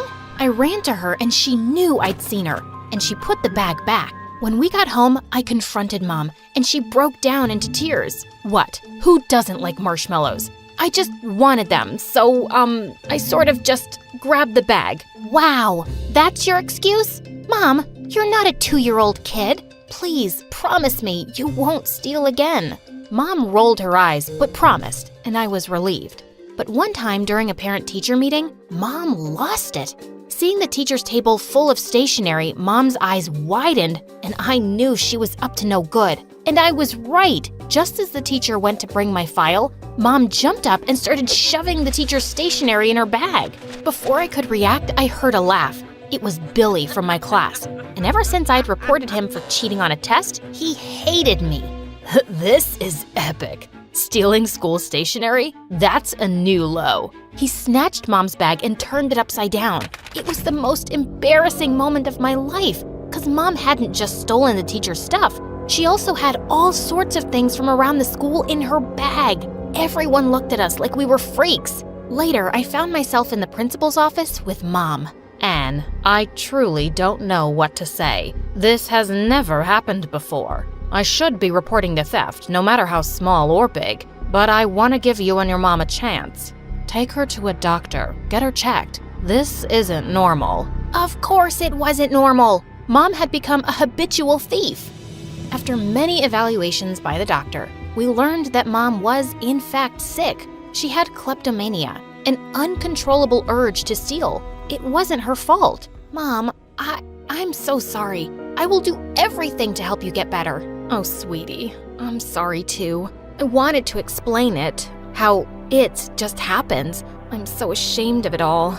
After that day, I supported Mom on her road to recovery. Mom totally avoided going to the supermarkets, which triggered her episodes. She was getting treatment and was also in a self-help group. In a few months, she was doing so much better. But at school, things were anything but normal. Since that parent-teacher meeting, I'd been Billy's favorite target to bully. Seeing me, the guy would say stuff like mother, like daughter. I need to check your bag too. He kept doing this for weeks, but one day I just snapped and grabbed his shirt collar when he called me a thief. Stay out of my way or I'll break your teeth. Billy looked scared and I was proud of myself. The idiot did leave me alone, but just for a while. A few months later, we were having a fun fair at school and Mom and I had set up a brownie stall. Things were going perfect until Billy and his friends came to buy some brownies. Brownies? For $2? So expensive. It's like you're stealing from your customers. Speaking of stealing, is your mom still a thief? I'd had enough. I slapped him hard, and suddenly there was pin drop silence. Billy, you are a certified jerk. I bet even your family don't pretend to like you, do they? Just get out of line and stay away from me and my mom. Boy, did Billy look pissed. I'd really hit a nerve there. But then suddenly, he shoved the stall so hard. I tried to push the stall back, but I fell, and the large table fell on me. I let out a scream.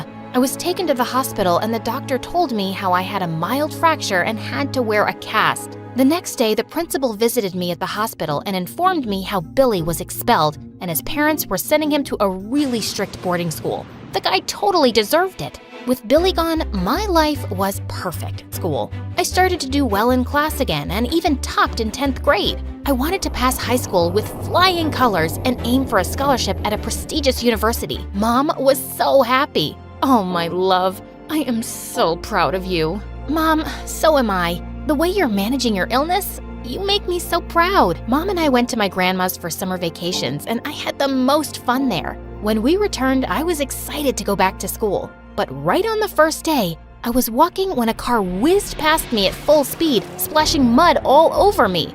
I realized that it was Billy's friend. Yeah, now look like who you are. Dirt! I was furious. I so wanted to punch the guy, but just then someone threw a stone at the car and the jerk drove off. I turned to see a boy my age. What an idiot. Your clothes. Here, let me help. As the boy helped me wipe the mud off my dress, I felt goosebumps. Thanks. I can take care of it. Saying that, I walked away, feeling so nervous. Gosh, that boy was so cute. At school, the teacher announced that we had a new admission in our class, and I was pleasantly surprised to see that it was none other than my savior. His name was a basketball match at our school, and all of a sudden, Sebastian took off his shirt and there was a loud gasp from the audience. And the next thing, all the girls were around him. Sebastian came running to me. Oh, please, Anne, save me from them. Then you shouldn't have taken off your shirt. Oh, jealous? What? Why would I be jealous? Come on, I know you like me. Well, I'm hoping that you do, because the thing is, I like you, Anne. I like you a lot. Saying that, he kissed me on the cheek and whispered that he'd pick me up for a date in the evening. How could I say no to that? For our first date, Sebastian took me to a picnic on the beach. It was the perfect first date. Before dropping me back home, he kissed me. We dated for weeks, and I felt like I had the most perfect boyfriend ever. I was falling for him hard.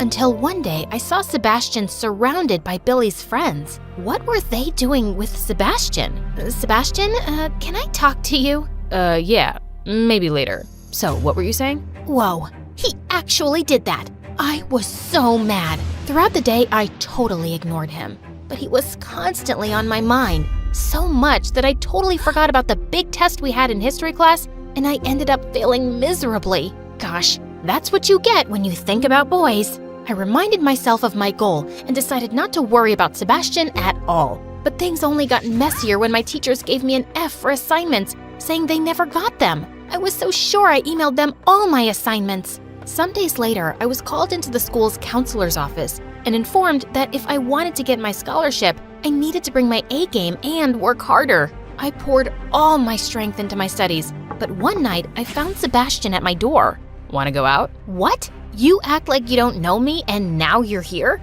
No, I'm not going with you. You can go and hang out with those jerks.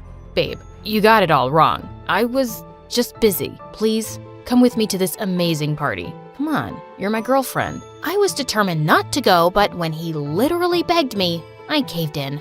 On our way, Sebastian asked me the most bizarre question ever. So, those jerk guys, they told me you got their best friend expelled. Some guy named Billy?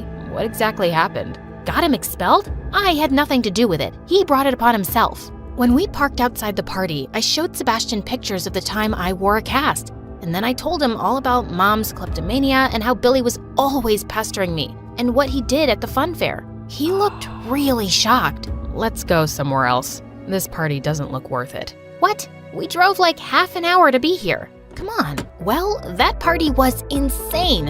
At first, Sebastian seemed edgy, but later he loosened up and we danced like crazy. But when Sebastian spun me, I suddenly found myself facing Billy. Hey, thief. Did you miss me? I'm so thankful to my brother for getting back at you. Getting back at me? Brother? What was he talking about? I pushed him away and looking at Sebastian, I could tell Billy was telling the truth. Sebastian was his brother. It was so fun messing with your head. First, making your grades go down. Even deleted your assignments from the school's main computer. Then, my brother totally fooled you into thinking he cared for you. And now, he's gonna dump you. Oh, you're so pathetic. Come on, let's finish this party on a fun note. I felt furious, but before I could do anything, Sebastian pounced on Billy. Leave her alone. I told you not to do this. You lied, Billy. You lied to me. So what? Don't tell me you have the hots for her now. What happened to family before chicks? I swear, Anne, he said you were the one who got him kicked out of school by wrongfully accusing him of something. I'm so sorry. You're apologizing to this bimbo? And just then, Sebastian punched Billy square in the jaw and then came towards me. But before Sebastian could even open that lying mouth of his, I gave him a tight slap. Stay away from me. I hate you. I ran from that party and cried my heart out to Mom. The next day, Sebastian wasn't at school, or the next. The teacher said he'd left. Why do I care? Good riddance. But why couldn't I forget him? I was crushed and distracted, and I just couldn't focus on my studies. And I actually failed high school. All my dreams of going to some big university were crushed. I felt depressed for a long time. But one day, Mom took me with her to her support group, and hearing the inspiring stories of others gave me hope. Soon, I started working with Mom at the bakery, and after a couple of years, we were able to open a little bakery of our own. It was Mom's dream, and I was glad that together, we could make it happen. After a 3-year break, I started preparing for high school exams, and this time, I topped and even got a scholarship to my favorite university. Told you could do it. I never stopped believing in you. Thanks, Mom. I love you so much. One day, I was closing up the bakery when I heard a familiar voice calling my name. It was Sebastian. Before you say anything, hear me out. I am so sorry, Anne. Billy, he's my baby brother. He lied to me. I should have known. I am so sorry for everything I did to you. Fool me once, shame on you. Fool me twice, shame on me. The next day, a surprise awaited me at the bakery. It was Sebastian with a broom. What the heck? Mom had actually hired him. I really hated it, but Mom wanted me to give him a chance, because she knew that deep down, I still had feelings for that idiot. Sebastian tried his best to win me over, but I stayed strong. I couldn't let him know that I still cared. One night at the bakery, Mom fainted suddenly, and it was Sebastian who took us to the hospital. And we learned she'd had a stroke. I was devastated. I was about to start college, and this happened. But thank God Sebastian was with us. He took care of Mom, and I was able to leave for college. While I was miles away, Mom called me every day and told me how Sebastian took care of her and the bakery. And then she said something that got me thinking about my feelings for Sebastian. Honey, sometimes love needs a second chance because it wasn't ready the first time around. Think about it. She was so right. So during summer break, I traveled back to my town and went straight to the bakery where Sebastian was working, alone. Hey, what are you doing here? Without replying, I kissed him, and Sebastian swept me into his arms. Anne, can we start over? Can we create new memories? Can you give me another chance? Because I love you so much. I love you too.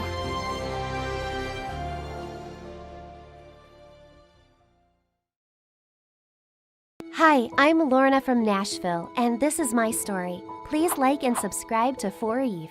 I grew up as an only child, and it was pretty lonely because my single mom was always busy. She'd mostly forget my birthdays or any promises she made. Mom, you promised you'd take me to the beach for a birthday picnic. The sea and the beach will still be there next weekend, Lorna, but without my job, I won't be able to raise you.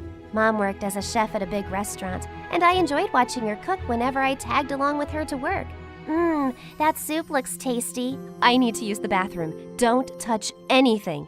As soon as Mom left, I picked up a ladle and leaned over to scoop up some soup. Oh, it was so good. As I went in for another spoonful, suddenly my removable braces fell into the pot. Lorna, what are you doing there? Nothing.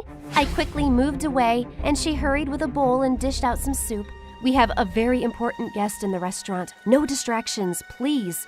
When she went out again, I frantically searched for my braces, but moments later, she came into the kitchen crying. I just got fired because the important guest found this in his bowl. I am so sorry, Mom. Ever since you came, my life has been a roller coaster. I was heartbroken when she said that. After that, she changed towards me, even though I said sorry like a million times. She managed to get some part-time jobs, but was having trouble making ends meet. So eventually, when I was in 7th grade, we had to move from our nice apartment in the city and go live with Grandma in a small town. We hadn't met Grandma in ages, and she hugged me tight. Oh, you've grown so big, Lorna. Mom just sulked and took our bags upstairs to her old room. Grandma made an amazing supper, and I was having a great time, but Mom was still in a bad mood.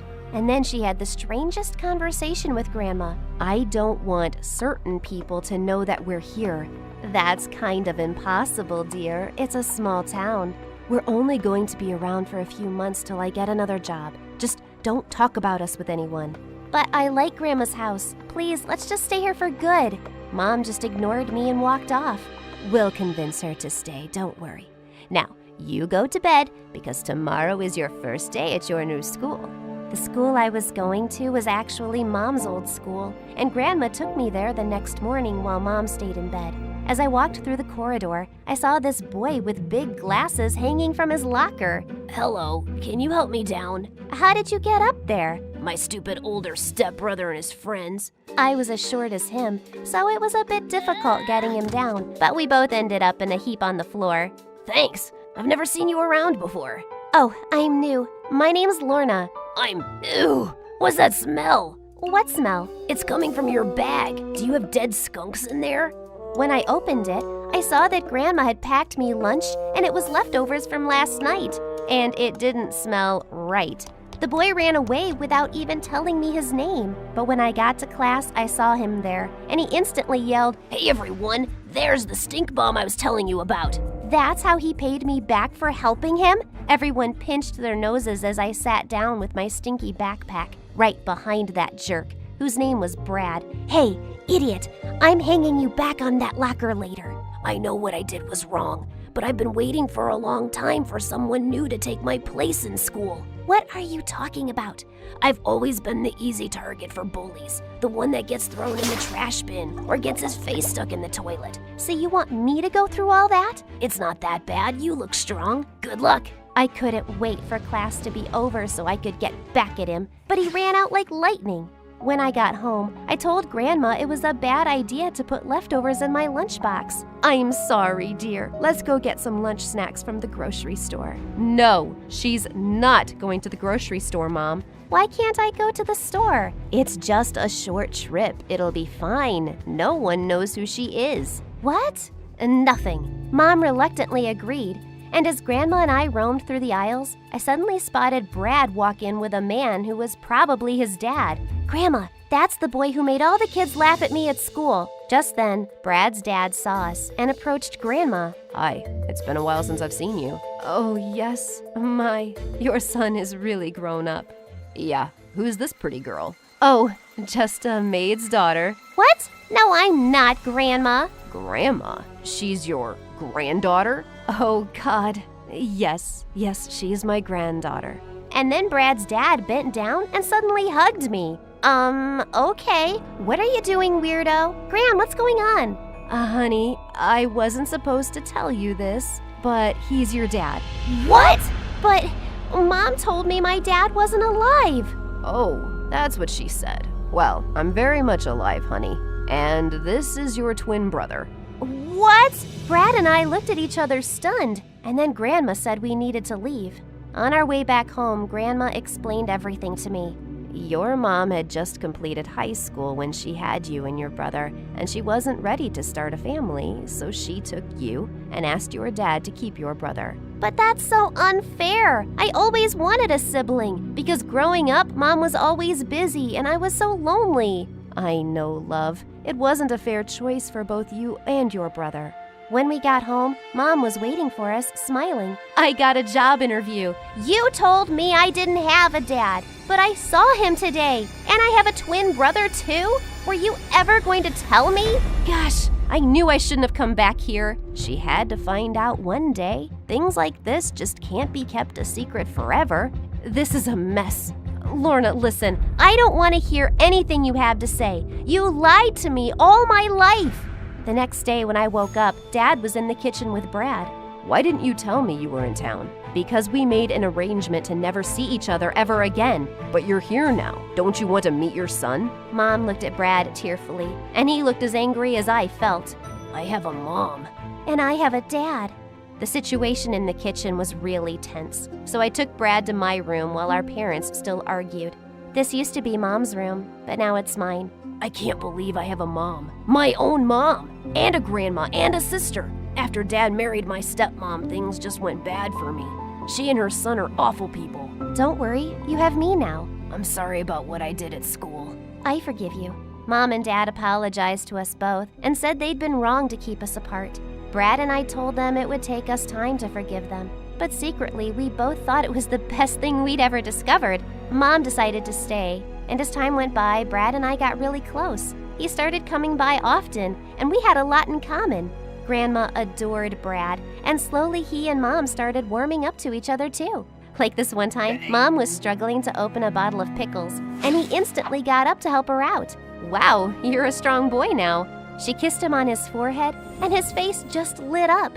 But at school, his older stepbrother Mason kept acting like a psycho. One day in the 8th grade, Dad took us all out to a restaurant. And just as I was about to sit next to Brad, Mason pulled away my chair and I fell flat on my butt.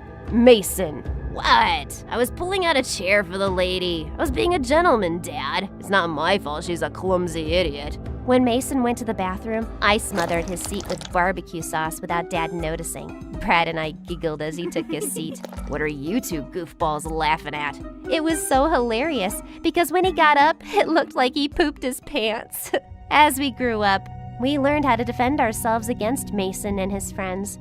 Until one day, I found Brad sitting with them during recess. Hey Brad, did you lose your way and your mind? Come on, let's find another table. He doesn't want to chill with you anymore. Go find some other friends. Brad? But he just looked away. What was going on? I caught up with him at the end of the last class. You want to tell me why you're hanging out with Mason suddenly? Look, Lorna, my stepmom has a lot of connections, and she said she'll help me get into a great university on full scholarship if I help Mason pass his exams. So I gotta do this, okay? That's ridiculous. You don't need her connections. You can get in on your own. And I'm sure Dad has enough money to pay for your college. That's the thing. He doesn't. Dad's business was doing really poorly when he met my stepmom. Sometimes I think he just married her for the money. Now she controls everything. I have to do what she says. That's what Dad's told me too. It's just for some time. Mason will graduate soon. He just walked away, and I suddenly felt so lonely again. He stopped coming over completely. And since Mom had gotten a job as a head chef in a nearby city, she'd become really busy again too. Thankfully, I had Grandma, but lately she'd been struggling with her memory. And one day I came home, and she couldn't remember who I was. Who are you? What are you doing in my house? Grandma, are you joking? Go away before I call the police. But it's me, Lorna. I had to wait outside till Mom came back. We took Grandma to the hospital, and the doctor said she had Alzheimer's disease. Why is this happening to Grandma? She's the only person I can talk to. Sweetie, you can talk to me, but you're never around. Mom started taking weekends off from work, spending more time at home so we could take care of Grandma together. Lorna, I was very young when I had you and your brother, and it felt like it might be the end of all my dreams, but it's not true. I just want you to know that I love you both more than my career. Family is the most important thing, and it's taken me some time to realize that. Thank you, Mom. I love you too. Grandma's illness brought Mom and I closer, but Brad just never came back to us. He was still hanging out with Mason and his stupid friends even after they'd graduated high school. And then one day in 12th grade, I found him in the school parking lot trying to break into a teacher's car. Brad, what are you doing? None of your business. Go away. No, you were doing something wrong. I'm not just gonna forget what I saw. Look, just get out of here. I'm not going anywhere. Just then, Mason jumped over the school fence and started yelling at Brad. What's taking you so long, dude? My boys are waiting outside. I couldn't get the car open. I'm trying. I couldn't believe what I was hearing. They were stealing a teacher's car? Mason, I should have known that you were behind this. When are you gonna learn to mind your own business, Lorna? I'm calling the principal. As I walked away, Mason grabbed my hand and I screamed. But just then, Brad pounced on him. Don't touch my sister! While they rolled on the floor wrestling, I ran straight to the principal for help.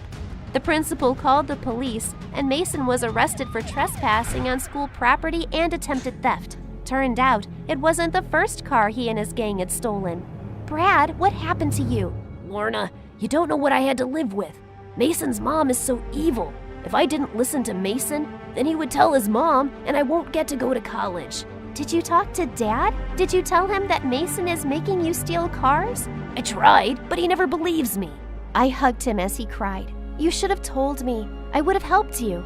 I told Mom everything that happened, and she was so mad at Dad. She insisted that Brad come and live with us, and he was really happy to. Soon after, my college application replies came back, and to my delight, I'd gotten in on a full scholarship. I'm so happy for you, sis. My scholarship applications never got accepted, but at least you get to go. I have enough money saved by now, and I'll pay for your studies, Brad. You don't have to worry about that ever again, because you are also my child. As we celebrated in the living room, Grandma suddenly appeared. Lorna, Brad, when did you get here? I'm so happy to see you. Grandma remembered us, even if it was for just a little while, and it was a moment to cherish.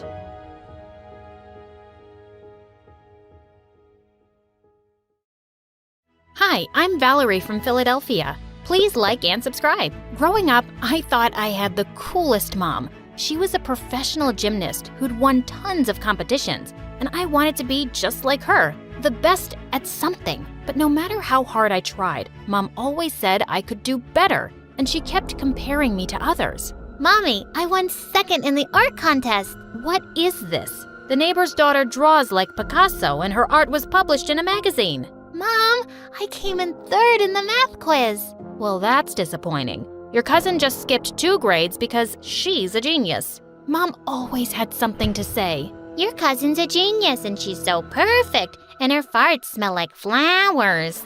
In 6th grade, I really started enjoying soccer and joined the team. but I hated it when Mom came to the games. She would shout instructions at me non-stop, and once at a match, she pulled me aside during halftime. "What are you doing? You haven't scored a goal once." "But I helped others score goals, and we're winning." "But no one's noticing you. You want to be a star or someone's sidekick?" I could feel Mom's eyes on me in the second half, and I didn't want to disappoint her again. My teammate was kicking the ball down to the goalpost, and suddenly I ran after her. I tackled the ball away and scored the winning goal myself.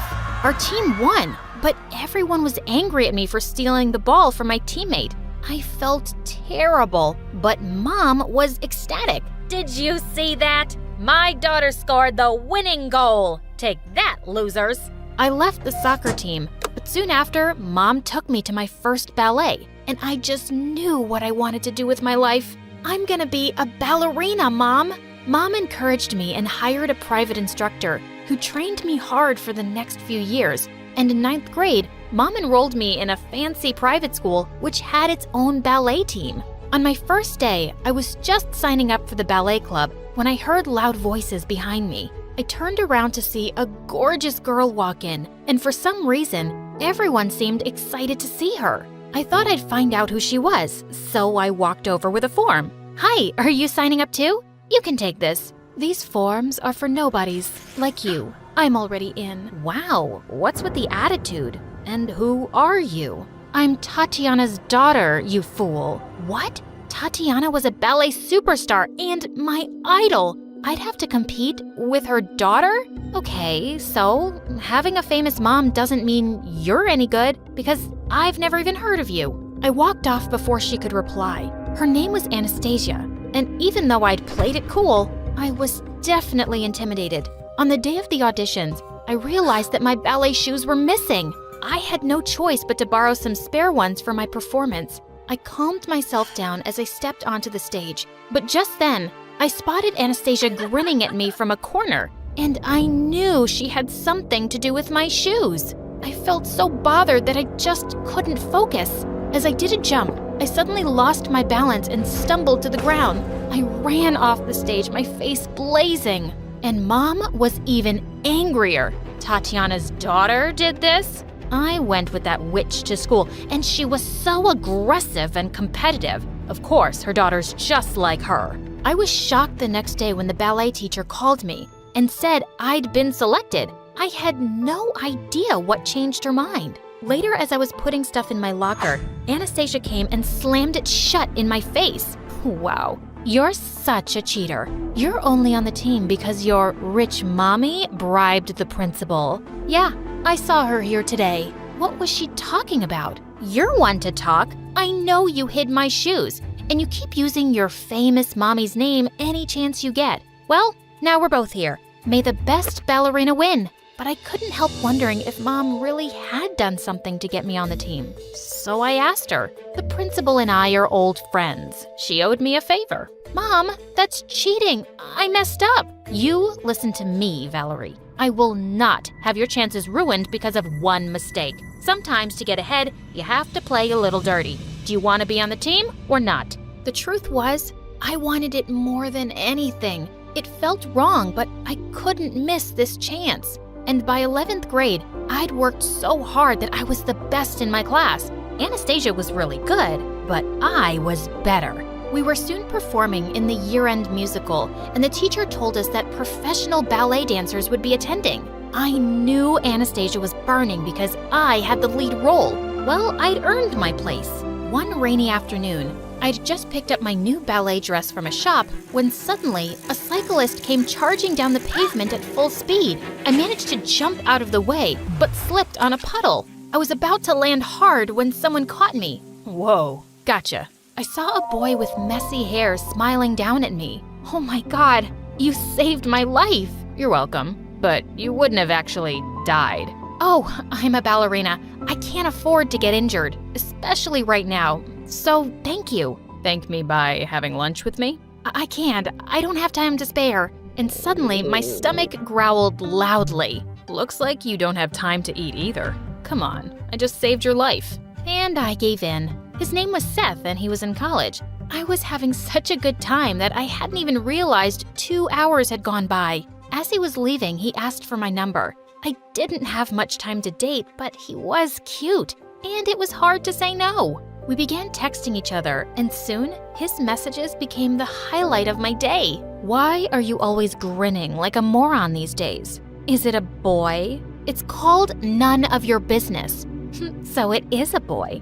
Well, if you have time to date, you're clearly not working hard enough. Maybe some of us can do it all and still be the best. Seth and I went on our first official date soon, and being with him made me happy. So I made space for him in my crazy, busy life. A few days later, I walked into school to find the halls buzzing with excitement, and I discovered it was because Tatiana was visiting. Sometime later, I went into the changing room, and I stopped short when I saw her there, my idol in the flesh. But just then, I noticed Anastasia, and Tatiana started screaming at her. You're telling me someone else got the lead in the school play? That's because your technique still isn't perfect. Why aren't you pushing yourself harder? I work as hard as I can, Mom. I'm still one of the best. There's no such thing. You're either the best or you're nothing. Oh, for God's sake, don't start crying. You know I can't stand it. Saying that, Tatiana left.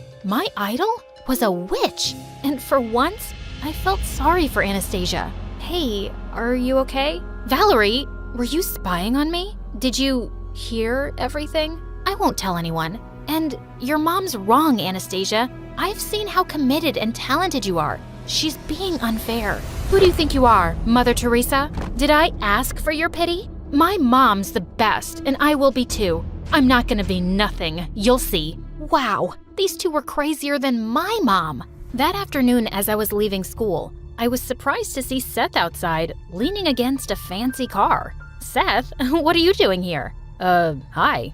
I'm here for Miss Tatiana. I'm her driver.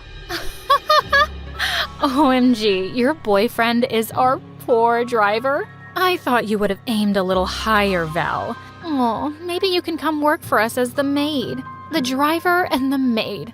So cute. Seth's face turned red and he got into the car silently. Tatiana soon joined them and he drove off. And he asked me to meet him the next day. I'm not poor. I make good money. But I did lie that I'm in college because I wasn't sure what you'd think of me. Why aren't you in college, Seth? I'm taking a break. I haven't figured out what I want to do yet. How can you live like that, with no goals? You can't just be a driver. I regretted my words as I saw his hurt face. I really admire you, Val, but there is more than one way to live. Your way doesn't have to be right for everybody. I'm sorry, I didn't mean that. Look, I want to take my time to find my passion and enjoy every moment, like this one. Suddenly, he leaned in and kissed me, and my heart soared.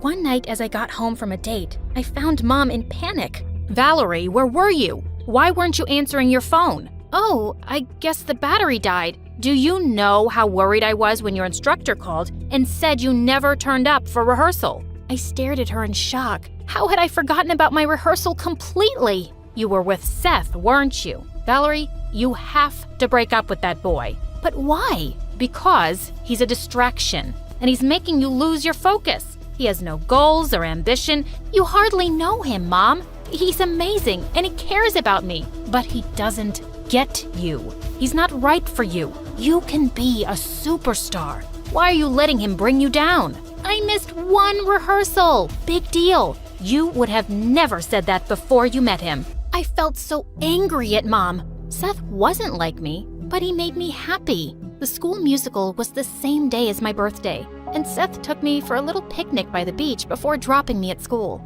But suddenly, the car came to a stop in the middle of nowhere. Don't worry, I'm sure it's nothing. But the car just wouldn't start. This can't be happening. Why did I ever agree to go out with you today? It took a while for a cab to reach us, and I left without even looking back at Seth. But I still arrived 20 minutes after showtime, and I cried as I watched Anastasia out on the stage as the lead. Mom drove me home in complete silence, but I could feel her disappointment, and mine was even greater. So later that night, I decided to end things with Seth. I'm really sorry, Val, but that could have happened to anyone. No, Seth. It wouldn't have happened to me before. I would have been focused on only the show. Look, my career will always come first, and you'd understand that if you had some real goals in your life too. There was silence, and suddenly he hung up. I knew I'd hurt his feelings, and I felt devastated too, but it was the right thing to do. The next day, I was dreading seeing my team or Anastasia at school,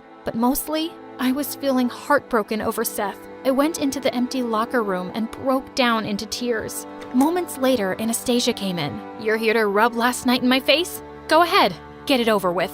You won. You're the best. Your mom must be so proud of you now. Actually, she isn't. She made sure to remind me that I only got the lead because you didn't show up. For a moment, we just sat there quietly. I saw you on stage last night, and you were amazing. Congratulations. Thank you. Anastasia got selected by a famous dancer right after the musical. After high school, I got into a great dance academy in New York and soon joined a ballet company. I reached fame and success quickly, and I was living my dream life, and Mom was finally proud.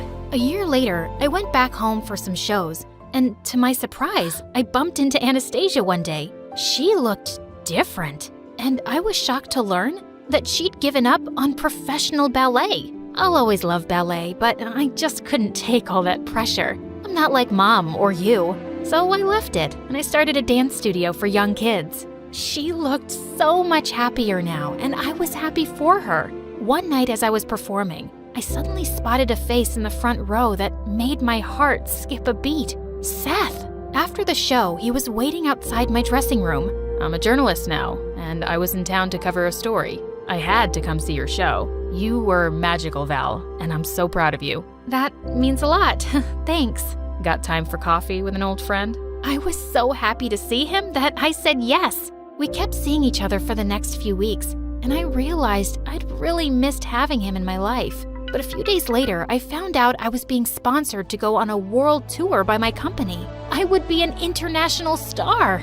I met Anastasia and told her the amazing news, but she sensed something was bothering me, and I told her everything about Seth. You should totally date him. But I'm about to leave for a world tour. I won't have time for him, and I can't have any distractions. That's your mom talking, Val. Listen, you can have all the fame and money in the world, but what's the point if you have no one to share it with? Being successful doesn't mean you have to be alone.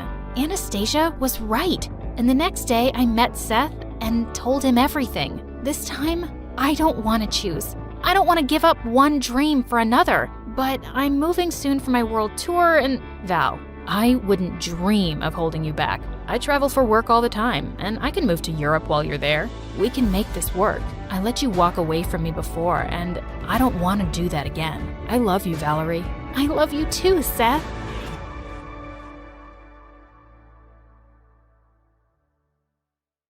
Money was my whole life, my biggest problem. The only thing I ever wanted, yet the only thing that I could not get. Even in the first grade, I knew I wanted money more than anything. I itched for it. I wanted it. I had to get it. And I would do anything for it. And I mean literally anything. And this is where my story begins. 1 week after I started my business, I literally had trouble hiding all the money I had. I looked adorable posing outside the Disney castle in the cutest dress. I uploaded the photo, and within 5 minutes, the likes and comments came flooding in. Ah, yes. This was going to be one of my most popular pictures ever. I was about to become an influencer, and it was all thanks to Choritos, the Photoshop king, whom I never met in real life. I was about to put up another photo when my mom called my name. Oh no, I pretended to be asleep. She couldn't know about this. No way. Well, to be honest, I didn't actually go to the Disney castle. In fact, I'd never traveled anywhere. My Instagram account was one gigantic lie, and Choritos was my key to success. I'd send him photos and he'd Photoshop them to look amazing. The best part? No one knew I was a fake. No one. Not even my parents. There was one other secret. Even Choritos didn't know that the photos I was sending him weren't even mine. Yup, I'd found a French model on the internet and was using her pictures. I just wanted to make some quick money. Ha, I had all this figured out. But fame wasn't enough for me. I wanted money. So I came up with another brilliant idea. What if we started a business to Photoshop people's profiles to make them more popular? I mean, who doesn't want more likes on their social content, right? We made a new account and got down to business. Pretty soon, messages were pouring in. Turned out everyone wanted to be an Instagram model. I felt rich already. It wasn't only about looking beautiful. People asked for different things also. One girl asked if we could cut her stepmom out of her picture. Then she paid us $100. It was so easy. Another girl asked us to make her crush smile to her. Another asked to remove their body hair, to add expensive cars, to add a dragon, to replace their cheating boyfriend with a dog, to make her sister uglier than her, to make their teacher pee in her pants, and so many other crazy things. But the real moneymaker was making the nose smaller and lips bigger. The thing is, my parents were really poor. Whatever they earned, they'd spend on my education. There was never enough money for pretty dresses or travel vacations. This one time, I asked my mom to buy me a lip gloss, and her face turned purple. Sheesh, she was always overreacting. All I wanted was to be rich by any means. They had no idea what I was up to. If they knew I was spending 99% of my time on Insta, they would probably disown me. After a couple of weeks, I'd already earned enough to buy myself a whole new wardrobe. I had to hide it under my bed in a special box because if my parents found out, they'd think I was selling myself. One day, I was in the school bathroom changing into my new Gucci dress when I overheard a couple of girls talking about our Photoshop account. I almost laughed my bum off. If only they knew it was me. I texted Choritos to tell him we were the talk of the town and then came out of the toilet stall. One of the girls was still there. Her name was Belinda, and she was a goddess. She was everything I wanted to be. I smiled at her, but she took one look at me and said, "Oh, Valerie, you should definitely contact the Photoshop people. They might even be able to make you look half decent for a change." I was so humiliated. How could she be so rude to me? I ran out of the bathroom stall almost in tears. But then I thought, why should I care about stupid Belinda when money was rolling in, right? Then one day, a jewelry brand emailed my fake travel account offering me $1,000 for a sponsored post. There was one tiny problem though. I actually had to go to the jewelers to collect the necklace for the post. If they saw me, my gig would be up in smoke. But the money was so good, I just couldn't resist. At this rate, I could even afford plastic surgery. And then I might even end up prettier than Belinda. So I did what all the models do when they want to lay low. I wore the biggest sunglasses I could find. I put on super fancy clothes and wrapped a silk scarf around my head. No one could tell it was me. The store treated me so well, and all I had to do was to act slightly rude when they told me to take off my scarf. I could do this forever. Life was perfect. But that's when the weirdest thing happened. After having worked with Choritos, I started developing feelings for him. He was just so nice to me. He said I was the prettiest girl he'd ever seen, and I totally deserved to go to all these places I wanted to go to. He made my heart flutter. One day, he asked if we could meet. I was so bummed. I so badly wanted to say yes, but I didn't want to lose him. I knew I should tell him I'd been lying about my image. But I wasn't ready. Days later, Belinda texted us. I almost screamed with joy. She asked if we could make it look like she was traveling on weekends. I told Choritos she'd bullied me and asked him to do a bad job, but he refused. He said we had to be professional. Otherwise, she might not pay us. And I guess he had a point. I did want the money. Plus, I felt so satisfied that she was faking her life too. She kept coming back to us, which I found hilarious at first, but after a few weeks, her account was almost as popular as my fake French model account. I couldn't believe it. Sure, we were rolling in cash now, but I didn't want her to overtake me. It felt like she was my competition, and I told Choritos I didn't want to work with her anymore. He didn't reply that day. I guess I should have known something was fishy because that's when things started going downhill. What happened the next morning made my heart sink. He had sent me a message saying he didn't want to do this anymore, as it was interfering with his studies, and that we'd already made enough money. I was really surprised and mad. How could he just want out when we were doing so well? And I thought we were friends now. I asked him if we could meet up, and then he just didn't respond.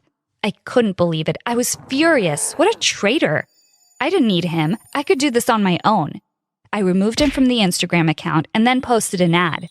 I would be a one-woman show from now on. That's when I realized what a huge mistake I'd made. I had been so bummed about Choritos that I'd posted the ad on the French model account. By the time I saw what I had done, everyone had seen it and they knew my pictures were photoshopped. I was devastated. My account lost followers immediately and people were making fun of me. Even everyone at school kept talking about it. After school, I was miserable, so I went to the park to calm myself down. I was sitting under my favorite tree when I noticed Belinda walking into the park. I quickly hid behind the trunk so she wouldn't see me and then noticed her walking towards a boy. Ugh, I rolled my eyes. They kissed and then sat down on a bench. Pretty soon they were laughing like hyenas. I wanted to know what they were laughing about, so I got closer. To my horror, they were talking about me. Well, the other me. But me. Belinda was telling him about the influencer who had been her competition. She was so happy to have that girl out of her way. The guy said he was happy for her and kept laughing at how stupid I was. I wanted to punch him. And then he said something that left me shook. He said, I actually know the girl who has that account. I was running the Photoshop account with her. Oh my God. I almost passed out. Choritos was Belinda's boyfriend? What the? He gave Belinda a kiss and said, not like you, babe. I mean, sure, your photos aren't real, but at least it's your face. And Belinda looked at him with the biggest puppy eyes and said she was so grateful that my Photoshop account had brought them together. I wanted to puke. It was time to get out, but I should have known the universe was set against me because just as I was about to leave, Chorito said something that ruined my life. He had hacked the French model account when I refused to see him and had found out that I was using someone else's face. He added that he had traced me back to Belinda's school. I gasped. Please don't say it. Please don't say it. Belinda was all ears. No way, she said. Tell me who. Then in the worst 2 seconds of my life, I heard Choritos say my name. For a second, Belinda was silent. The whole world was silent for a minute. And then she roared with laughter. I wanted to die. How could Choritos do this to me? Belinda obviously spared no time in telling everyone that I was behind the fake French model profile. I instantly became the school's laughingstock, but at least my parents didn't know anything about it. Things were really terrible at school. One time my math teacher commented I should waste less time on Instagram and focus on studies. Everyone laughed. The only person who didn't was geeky little Freddie. He just looked at me and his eyes showed empathy from behind his thick glasses. However, I couldn't bear the laughs, and I was humiliated and furious and heartbroken. Why was this happening to me? I decided I wanted to take revenge on Belinda and Choritos. I was going to do something wicked to them. I wanted to get rich and flaunt my money in their faces, and I knew just how to do it. I made a third new account, hired a different photo editor, and got to work immediately. Thanks to my already established connections, I knew where to begin. I started getting requests like crazy, and soon I had built quite a profile once again. I was back in business, all by myself. More money for me. Then I set up a fake account of another pretty girl, keeping it as secret as possible. From there, I messaged Choritos one day. He replied immediately, the cheater. I started flirting with him and told him he was the cutest boy I had ever seen. Like I didn't know that was a fake profile. He started flirting back with me almost immediately. When I asked him if he was dating anyone, he said no. I laughed. There you go, Belinda. You're no more special than me. I took screenshots and moved to stage 2 of my plan. I asked to meet Choritos and immediately he agreed. Then I also messaged Belinda and told her Choritos was cheating. At first, she wouldn't believe me, but I told her where I was meeting him. She said she'd be there. Ah, sweet success. I couldn't help feeling overjoyed. The next day, I texted Choritos and Belinda to make sure they were both coming. I had decided to call them to the very park they betrayed me in. When they saw each other there, the looks on their faces were priceless. Choritos tried to make up a story, but Belinda showed him the screenshots I'd sent her. There was no escaping this. Choritos almost looked like he was about to cry, and Belinda looked like she would make him. I sat behind the tree laughing. I could hear her yelling all the way from where I was hiding. Life was good. That's what you get for humiliating me, Belinda. But the very next second, the most horrible thing happened. 2 police officers approached me and asked if I was Valerie. I said yes with a shaking voice. One of the officers started reading out my Miranda rights. I was shocked. What was this all about?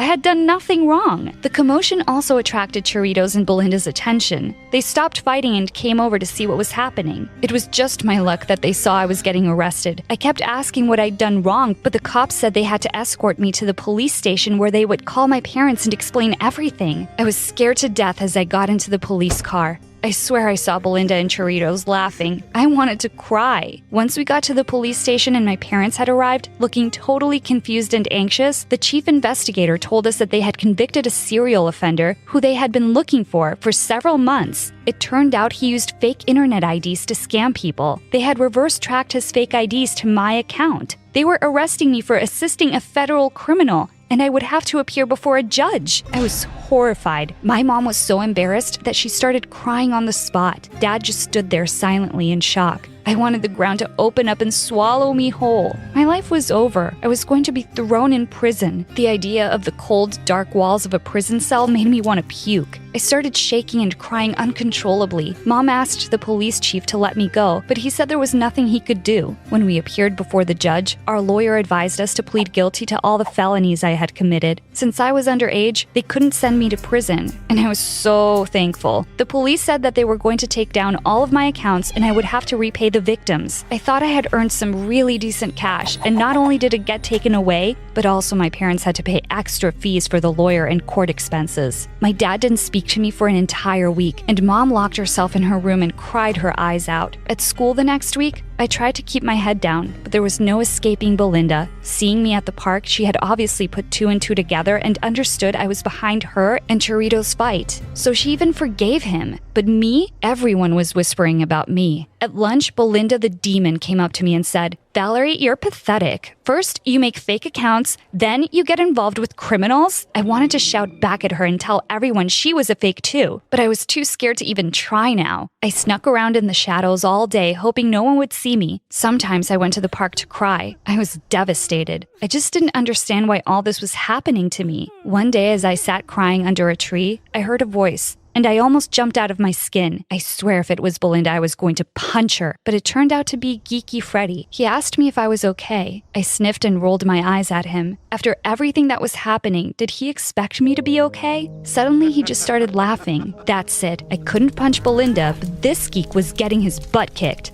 I was about to jump to my feet when he said, "Valerie, you're better than that. You don't need to fake your life to be successful. You can study and work hard and prove to all those people that you're more than just a pretty face." I stared at him with narrowed eyes. "You think I'm pretty?" He went bright red and said he'd had a crush on me for years. I was shook. Then he quickly changed the topic and said he'd show me something I wouldn't believe. His Instagram account, it had more than 50,000 followers. And it was about science. He jokingly told me to stalk his account when I had time and left. That night, I couldn't get Freddy out of my head. I deleted Chirito's number from my phone. I never wanted to speak to him again. And then I was about to text Freddy on Insta when my parents suddenly burst into my room. They were shaking with anger and said they'd spoken to the school and found out I hadn't applied to college at all. They said they worked so hard for me to go to school and I was doing all these crazy things for some cash. I was so embarrassed. They did have a point. I tried to apologize, but they were crazy mad at me. I heard my mom crying herself to sleep and my dad just kept slamming doors. I knew I had to make it up to them, but how? I texted Freddy for ideas, but he said he was busy and would talk to me later. I was disappointed. I thought we were becoming friends, but when I got to school, I saw something that made my jaw drop. All over the hallway at school were photos from Belinda's Insta account, and they said fake on them in red ink. I knew Belinda would think I'd done it, but I didn't even care. I later learned from my friends that Chiritos broke up with her after her reputation went south. I didn't feel the least bit of sympathy. They well deserved each other. Turns out it had been Freddy. And when I saw him at lunch that day, I literally threw myself at him and hugged him. Everyone had been laughing at Belinda. She was no better than me. Freddy just laughed and said he hated to see me so hurt and that Belinda deserved it. 6 months later, my life is finally on the right track. I studied really hard with Freddy after school for my SATs and did a restaurant job on the side to save up for college. And finally, I'm in. And my parents couldn't be prouder. Freddy the genius is off to med school, but I still get to see him every day because we are dating now. Guess what I'm studying? I'm doing a degree in business. I figured I really have a flair for selling and marketing things to people. After all, I did manage to run a business successfully when I was only 14. Finally, I had the beach house all to myself for an entire month. A summer of sunbathing, parties with friends, and bonfires on the beach was headed my way. I couldn't wait, and the best part, a break from my dad's annoying rules. Hi everyone, I'm Taylor, the girl who has it all. Everyone knows my name, teachers love me, and I live in the sweetest oceanside mansion on this side of the panhandle. Everything was falling into place. I'd just finished my senior year. I got accepted into my dream college, and I had a killer party planned at the end of the week. Life was great. My summer dreams shattered like a mirror when I saw a familiar face jump out of a moving truck next door. Before I continue, please like and subscribe. What is she doing here? I ducked behind the railing and peered over at a preppy-looking girl walking toward the neighboring house. Her hair clips stuck out like a sore thumb. Whoa, that's Heather Lanigan. I haven't seen her since... Shut up, Troy. She'll hear us. My annoying little brother almost gave us away. Thankfully, I pulled him out of sight just in time. Weren't you guys like best friends or something? Why are you being so sketchy? I glared at my brother and crept inside as fast as I could, watching from the tilted blinds. Heather and I went way back, but she moved away when we were 12 and took all her insane drama with her. We used to be friends until she started making my life a living nightmare. More on that later. All week, I was forced to sneak around from room to room to stay out of sight, like I was a burglar in my own house. This was not how I wanted to start my summer vacation. Before I knew it, it was the day of my party. I didn't even realize the DJ had arrived to set up his equipment until the doorbell shocked me out of my trance. The guests started showing up, and I wasn't even dressed yet. I threw on the cutest dress in my closet and raced downstairs. Oof, straight into my boyfriend, James. Careful, babe. What's the rush? Sorry, I'm just a little on edge. My arch nemesis moved in next door a few days ago, and I'm pretty sure she's plotting my demise. You mean the tiny little girl on the swing over there? Sure enough, Heather was outside swinging innocently with a lollipop in her mouth like Lord Voldemort with pigtails. I didn't buy her act for a second. Don't let her size fool you. Okay. Should we go dance? Yeah. The music kicked on and I finally let my guard down. We danced and sang karaoke all night long, having an absolute blast. At one point, I looked out the window again and saw Heather, still alone on the swing set. Maybe I'd been too judgy. I was almost tempted to invite her to the party when suddenly I heard gasps behind me. Watch out! I spun around and stared just as a light snapped off the railing above. James dove and pushed me out of the way just in time. When I looked back out the window, Heather was gone. I tried to act like it was no big deal. Just a little accident, everyone. No need to stop dancing. But the truth is, I was shaken up. Did Heather do this? Even if she did, I knew there was no way anyone would believe me. After all, no one did the first time she tried to ruin my life. So, about that. Growing up, Heather and I were best friends. We loved all the same things. Fashion, parties, the beach, obviously the beach. But we were also straight-A students and in all the school clubs. My dad wouldn't let me do anything without adult supervision, so I used to always drag my mom to our hang sessions because she was less strict. And Heather would bring her dad since he'd recently sold his company for like $1 billion and suddenly had a bunch of free time. Then one day, Heather's dad left. Not long after, my parents got divorced too. Heather's dad moved to Europe to start a new business, and my mom moved to the rainforest to find herself. Guessing all she found was bug bites and poor cell service. It was one more thing Heather and I had in common, except not fun like the others. But instead of bringing us closer together, Heather changed. She stopped answering my calls, started playing cruel pranks on me, and even spread a rumor at school that I peed myself. Pro tip, do not drink lemonade with white pants. Learn from my mistakes, people. One day, she started telling everyone I'd ruined her life. And when I stuck up for myself, Heather turned on the waterworks and no one believed me. I understood her being sad. I was sad too, but I couldn't understand why Heather suddenly hated me. Eventually, Heather and her mom moved away. By then, I was honestly relieved to see her go. At least I'd be safe from her pranks. And I was, for a while. But now, she's back. Over the next few weeks, my brand new car broke down. I lost my entire makeup bag in a thunderstorm, and James even started ditching me. This wasn't a coincidence. Heather was ruining my life all over again. I knew I needed proof this time, so I watched Heather like a hawk. One day, James came over to pick me up for a date and found me doing surveillance. Babe, she hasn't said a word to you. You're being paranoid. That's what she wants you to think. Ooh, scary. Watch out for the big bad she-wolf. I considered dumping my mocha latte on James's head, but decided to be mature and punch him in the arm instead. Also, this latte was way too good to waste. Mocha. I headed out, not waiting for James. I took one step off my porch when suddenly a tidal wave of bright blue paint rained down from above, covering me from head to toe. Still think I'm paranoid? Didn't your dad have the house repainted before he left? The painters probably forgot the cans. You live in a dream world of lies and unicorns. I quickly rinsed off and changed so we could make our reservation on time. I wasn't about to miss out on a meal at the most exclusive restaurant in town just because of the Wicked Witch of the Panhandle. When we arrived, I was so excited. But before we could even walk into the restaurant, the hostess came out and stopped us. I'm sorry, miss, but the entire restaurant has been rented out for the evening. What? We had reservations. Someone came and offered to buy out all of the tables. It's out of my hands. I had a sneaking suspicion I knew who that that someone was. Before the hostess could stop me, I barged inside and glared at the center table. There she was, seated and sipping her lemonade with that stupid, innocent smile. Oh, hey, Taylor. My uncle bought the place out for me tonight. Who knew you could do that? It was our first time being face-to-face in 6 years, and I was speechless. You know, I didn't expect to see you here. You seem more like a fast food kind of girl. But you, James, a pretty boy like you can do better than this trash. At least this so-called trash could get a date eating all by yourself. That wiped the smirk right off her face. For a moment, I felt satisfied until Heather flung a mound of mashed potatoes right at me. This is the second dress of mine you've ruined tonight, you little... Okay, time to go. Before I could slap that snarky grin off her face, James picked me up and carried me out while I screamed and kicked like a toddler. When I got home, I broke down in tears. All I wanted was to have a fun summer, and Heather had ruined everything. What had I ever done to deserve this? There was a knock at my door, and my little brother Troy came in. Hey, you okay? No, Heather was ruining my life again. Have you tried talking to her? Seems like a better plan than avoiding her forever. That gave me an idea. You're right. How can I get revenge if I'm always hiding?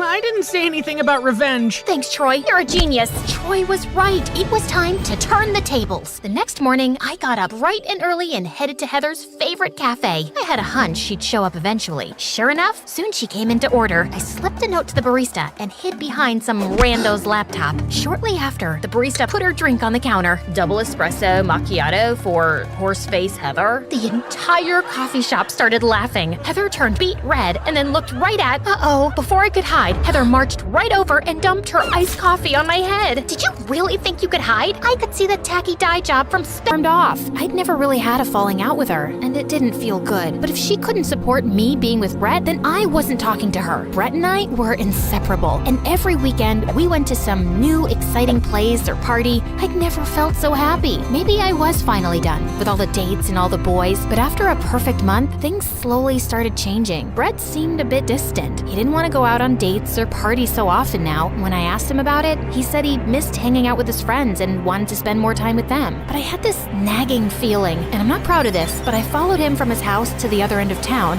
watched him walk into a house party, then watched him kiss another girl. I stormed up to him and grabbed him by his shirt. What do you think you're doing? Kiara, you followed me? You're cheating on me.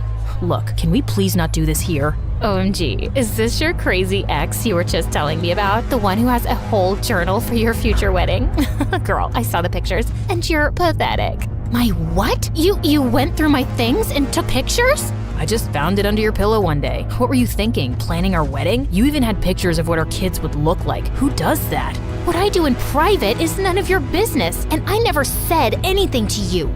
But it was about me, and it's just creepy, okay? And I guess it made me realize that you're way more into me than I am into you. And you weren't even man enough to break up with me? You just started seeing someone else? You know who does that? A stupid jerk. I pushed him so hard that he fell on his new girlfriend, and I ran out of the party in angry tears. As I waited for an Uber outside, someone gently took my hand. It was Steven. Oh, perfect. You were here to see everything. Go ahead, gloat, laugh at me. I don't want to do that, Kiara. He's a jerk. This is not your fault. No, but it is, because I'm so in love with the idea of being in love that I ignore the signs. I've seen him flirting with other girls, and I know he's full of himself, but I just felt so lucky that he chose me. That is pathetic, isn't it? What can I do to make you feel better? Can I take you home? Could you take me to Lauren's? I found Lauren in her room, and I just burst into tears. She immediately put her arms around me like she'd done every time in the past. You have to see how valuable you really are. You give too much of yourself to people who don't deserve it. What I don't deserve is a friend like you. But you're stuck with me anyway. Lauren stuck with me in the weeks that followed, and she wouldn't let Brett come near me in school when he tried to apologize. But Brett was persistent. Finally, I agreed to meet him on my porch, and for the first time, he didn't seem so confident. I made a terrible mistake, Kiara. I just got freaked out over nothing, and not being with you made me realize how I really feel about you. Please, give me another chance. It would have been so easy to just fall into his arms. No, I'm too valuable to give you any more of my time. It's over, we're over. A couple of weeks later, I was sitting on the bleachers when Steven joined me. I need to apologize for our date. I had no right to judge you. Yeah, you didn't, but you weren't wrong. And for the record, I was enjoying our date till I got mad at you. I was enjoying our date too, till you told me you liked someone else. I lied about my breakup. Just Brianna waited impatiently in the cinema parking lot. Her date was 40 minutes late. Just as she was about to leave, the car door pulled open without warning. Whoa, gotcha! Are you a clumsy dummy, or did you plan this to fall into my arms? How would I plan? Never mind. We probably missed half the movie, Elijah. I booked a hall just for us. The movie starts when I say it starts, babe. Once the lights went off, Brianna turned pale. The Ring? I told you, I hate horror movies. But you don't know what you're missing. You're gonna love it, sweet cheeks. Trust me. Brianna cringed as she watched with eyes half closed, and at one point, she screamed and jumped off her seat. That's it. I'm leaving. You call yourself an actress, but you can't appreciate this masterpiece? You're such a baby. And you're such a jerk. I don't know why I agreed to this. Want me to call you an ambulance, baby Brianna? Brianna dumped her popcorn on his head before storming out. And then she walked straight into somebody carrying sodas and fell on her butt. Brianna, are you okay? Jeez, can this night get any worse? Yeah, there are infinite possibilities. You could get struck by lightning, or get robbed, or be kidnapped, or get hit by a bus. Then there are serial killers. It wasn't really a question, dude. I'm sorry. I wasn't looking. I'll pay for the drinks. I can take care of this. Thanks.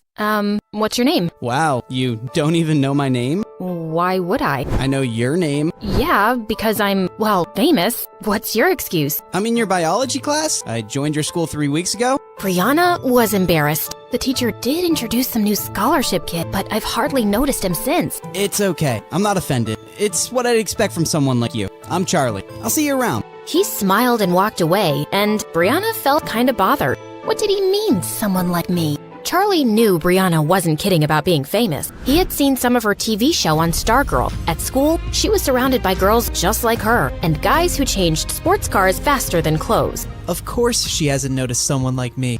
The three most popular girls in school chilling at a pool party was a sight to behold. Their leader, Madison, was a rich socialite and model, and her childhood bestie, Amber, was an Instagram influencer who started the weirdest fashion trends. But the most popular right now was Brianna, who'd joined them in 8th grade and shot to fame with her teen TV series. People called them the Barbie Angels because they screamed perfection, but they weren't feeling great lately. Things are starting to get boring. It's not a challenge to get any of these guys around us, and it's even harder to lose them. I made out with a red-haired model last week, and later my boyfriend found a red hair on my sweater. I said I'd hugged a sad clown on my way home, and he actually believed me. I dumped his stupid butt.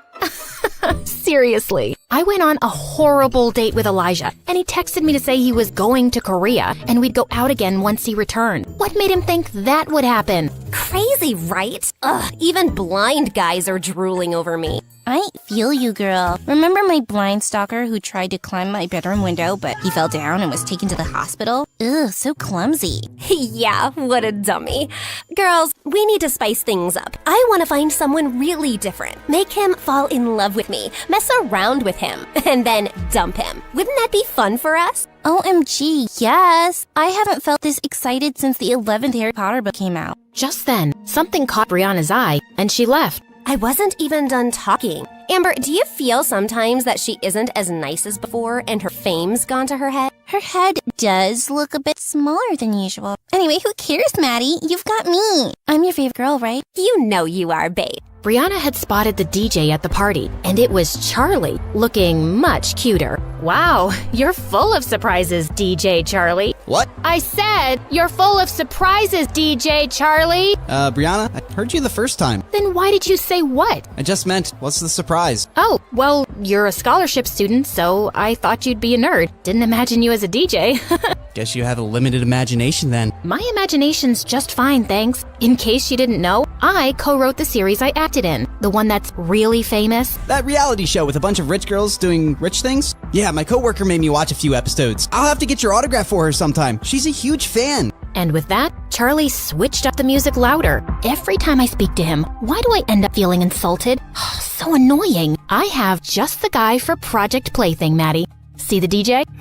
His tacky t-shirt. But he's kinda cute. Why him? He's nothing like the guys we date. He's a scholarship student in my bio class, and he seems unimpressed by everyone at our school, including us. Well, that's new. I love a good challenge. The question is, will he buy it? The most popular girl in school suddenly notices him? he might think it's a prank. We'll just have to make it believable then. Plus, no guy is immune to my charms, Bree. He'll be eating out of my hands in no time. Like a baby shark. I don't think it'll be so easy, but I'm looking forward to it. The girl's first move was to get Madison on Charlie's radar and paint her as an angel. So 2 days later, Charlie found Madison walking into the cinema, who he instantly recognized as Brianna's friend, and she had a line of kids behind her.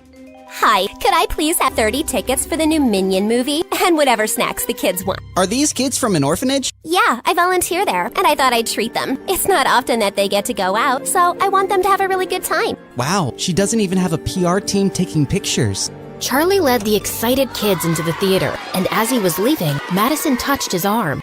Wait, you were the DJ at a pool party recently, right? Right. I also go to your school. How did I not know that? Oh, don't beat yourself up. I'm super easy to miss. I'm like a pigeon in a school of peacocks, but I prefer my own company anyway. It's the best.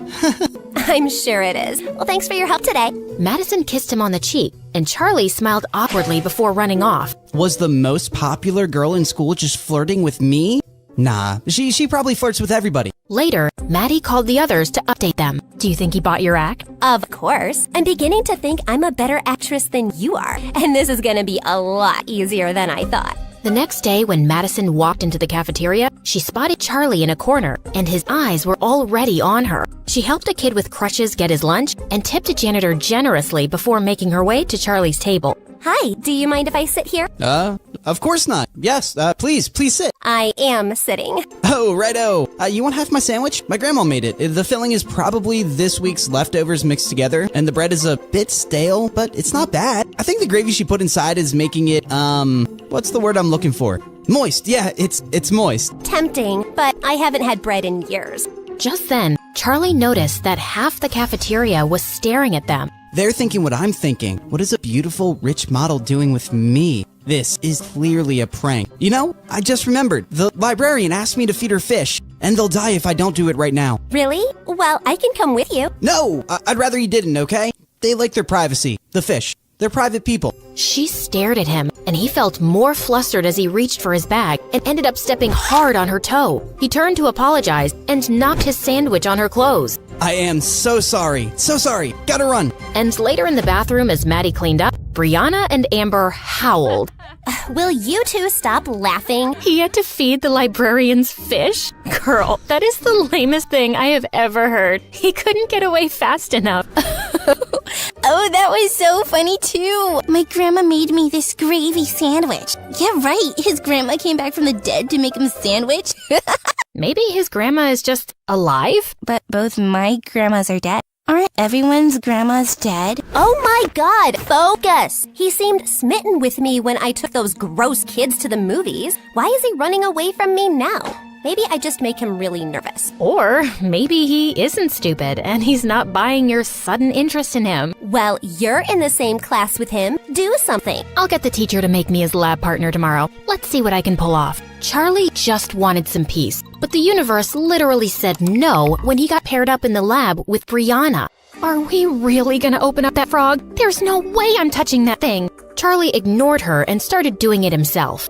Oh my god, look at those intestines. Ew, I'm gonna throw up. Why don't you just stop looking at the frog? It's not like you're helping me. Yeah, that sounds good. Anyway, I have to talk to you about something. I think Madison's really into you. Don't ask me why. The heart wants what it wants. So, I was wondering, what do you think about her? Brianna, I don't know what you girls are up to, but I don't have time for this. I'm just here to study hard so I can get into a good college, and Madison can literally have any guy. What do girls like you want with a poor nobody like me? Wow, you just made us sound so arrogant and judgmental. But you've basically written us off without even knowing us. Look, I didn't mean... Yeah, you did. You think girls like us wouldn't like a poor guy since we're shallow, right? And yeah, Maddie could have any guy. But maybe she saw something different in you. Trust me, if it was fancy things we wanted, we don't need a guy for that. Charlie felt unsure.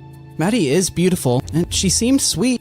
Maybe I misjudged her. So, how'd it go? Brilliantly. I think I've convinced him a bit that you're genuinely into him. We've got to keep the ball rolling. Let's find out more about Charlie's personal life. Madison hired a private investigator and found out that Charlie lived with his grandma. She also found out that he worked in a small club as a DJ on weekends. We know where we're going tonight. Oh, please say Tokyo. I've been craving sushi for weeks. No, to this nightclub, silly. But I'll take you for sushi anywhere after the success of Project Plaything. Later, when the Barbie angels walked into the small club, all eyes turned to them, and Charlie was just as surprised. This really wasn't their kind of place.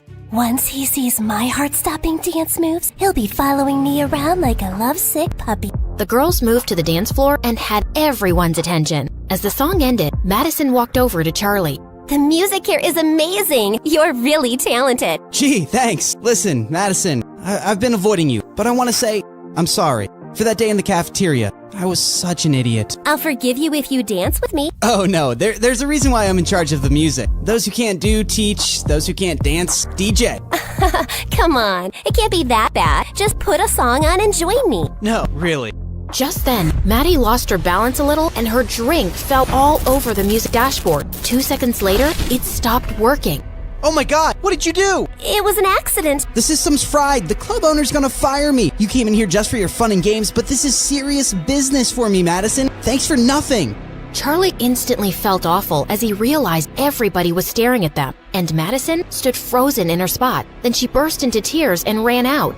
Amber and Brianna ran after Madison to her car, where she lost it. Who the heck does he think he is? You're not crying? Of course not.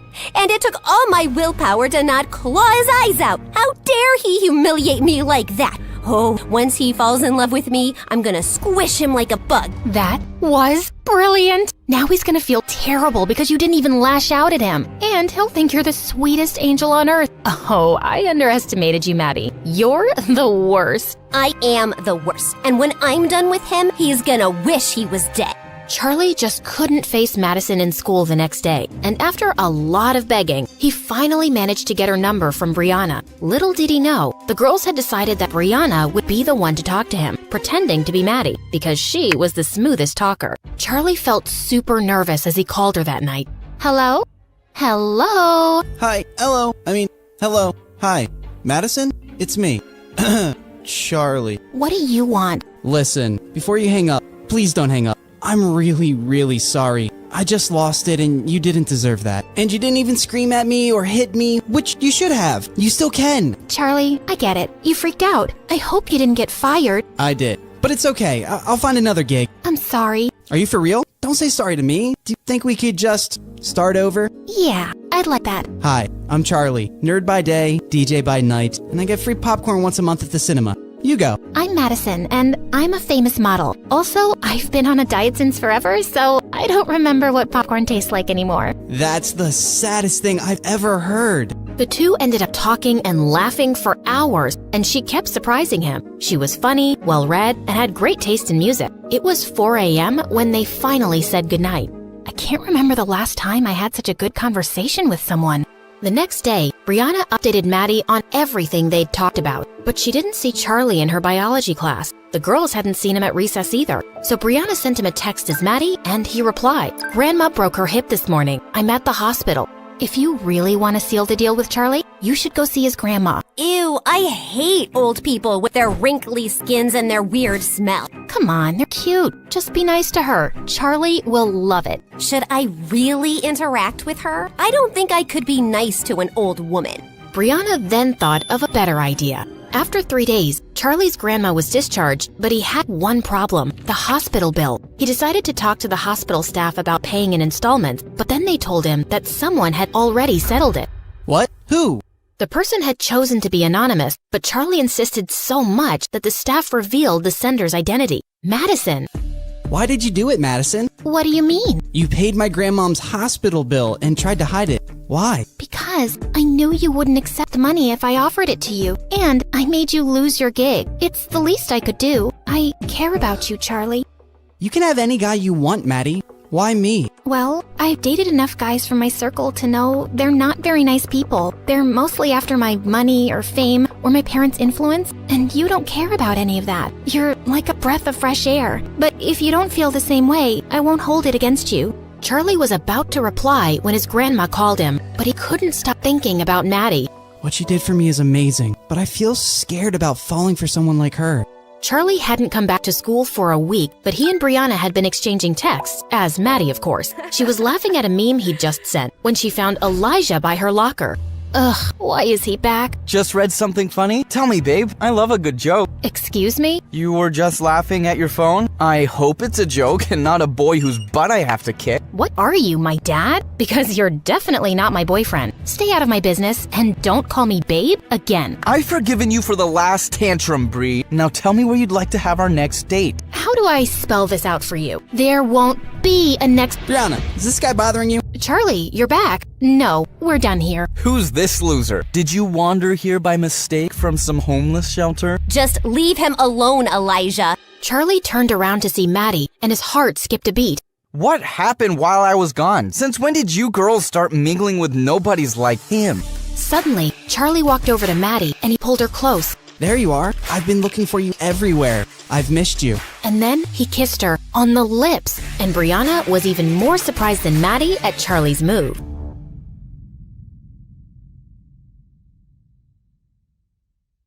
Hi, I'm Clara, and I'm a story hunter. I see a story in everything, and I won't stop until I find it. But before we get into it, please like and subscribe to MSA. My parents thought they'd never have kids, but 10 years after their marriage, they had me. While Mom was over the moon, Dad always seemed annoyed when I tried getting his attention. Daddy, look! I found a ladybug in the park. Isn't she cute? I rescued her from a parade of ants. Could you please take this girl away? I'm on a phone call. Of course, honey. Come on, Clara. Let's read some Nancy Drew. Yay! My favorite! Dad was weird, but at least I had Mom. She was a journalist before she married Dad and had the craziest stories to tell me. And growing up, I wanted to be just like her. When I turned 10, Mom got me my first recording set, and I went crazy interviewing people on the streets. Since how long have you been homeless? That's a cute dog. Did you steal it or buy it? People would pass me weird stares, but I just didn't care. I was following my passion. One evening, I was in a far end of my neighborhood when I missed a turn. The street was empty and it was getting really dark, so I started to walk quickly when a shady black car pulled up next to me. Hey, kid, are you lost? It's freezing out there. Hop in, I'll drop you off. Don't be scared, I won't harm you. See, before he could finish, I punched him hard and ran. I thought I was successful, but seconds later the car stopped again and the guy got out, and I was shocked to see he was the frickin' mayor. He wasn't hurt, but this was so embarrassing. I apologized and he dropped me back home, but someone on the street had made a video of me punching the mayor and it went viral. I was the joke of the town, and Dad was furious. You've crossed all limits. You hit the mayor. It was a reflex, Dad. I was scared, and I've read so much about these kidnappers in a black car. All this investigation and these stupid stories are ruining you. What if he wants to take action and drag us to court? I'm a really private person. I don't want this. Jeez, relax, Dad. He won't. He knows it was just a mistake. Why are you getting so worked up? That's it. You're grounded. And no more story hunting. But why? Mom, say something. But as always, Mom said nothing, and I was done for. Growing up, Dad and I drifted further apart. He stayed cooped up in his office while I got busy with school and perfecting my investigation skills. On my 15th birthday, I begged Mom to get me a professional recording set with a mic, but she simply refused. We just don't have the money for it. I decided to try my luck with Dad and ask him for some money. I wouldn't tell him what it was for exactly, but he wasn't in his office. As I was leaving, suddenly my foot got caught in the carpet and I landed on some boxes full of money. Oh my God, Clara, what are you doing in here? Mom, you said we don't have any money. What is all this? It belongs to your dad and it's not your concern. But it's a lot of money, Mom. It has to come from somewhere. Is Dad a mafia guy? Oh my God, he robbed a bank, didn't he? Stop it. Please, Clara, you don't understand. You need to leave, now. And don't say a word about this to anyone, least of all your dad. Promise me. Something was definitely fishy, but I'd never seen Mom so serious. So I did what she said. I wanted to know more, but I just didn't get the chance to go into Dad's study again. Soon, I got busy with school and forgot all about it. One time in 11th grade, Lena, the head cheerleader and the most popular girl, walked up to me. I heard you can uncover any truth in the world. Is that true? That depends on what kind of truth you want. Well, don't tell anyone, but I think Nick's cheating on me. Who's Nick? Do you live under a rock? Nick's my boyfriend. He's the captain of the football team. Got it. What about him? I just told you. He's cheating on me, and I want you to find out the truth. Oh, yeah. Leave this to me. Be careful. He's a very good liar. No liar can ever hide the truth from the world's greatest investigator. Go and chill, kid. I got this.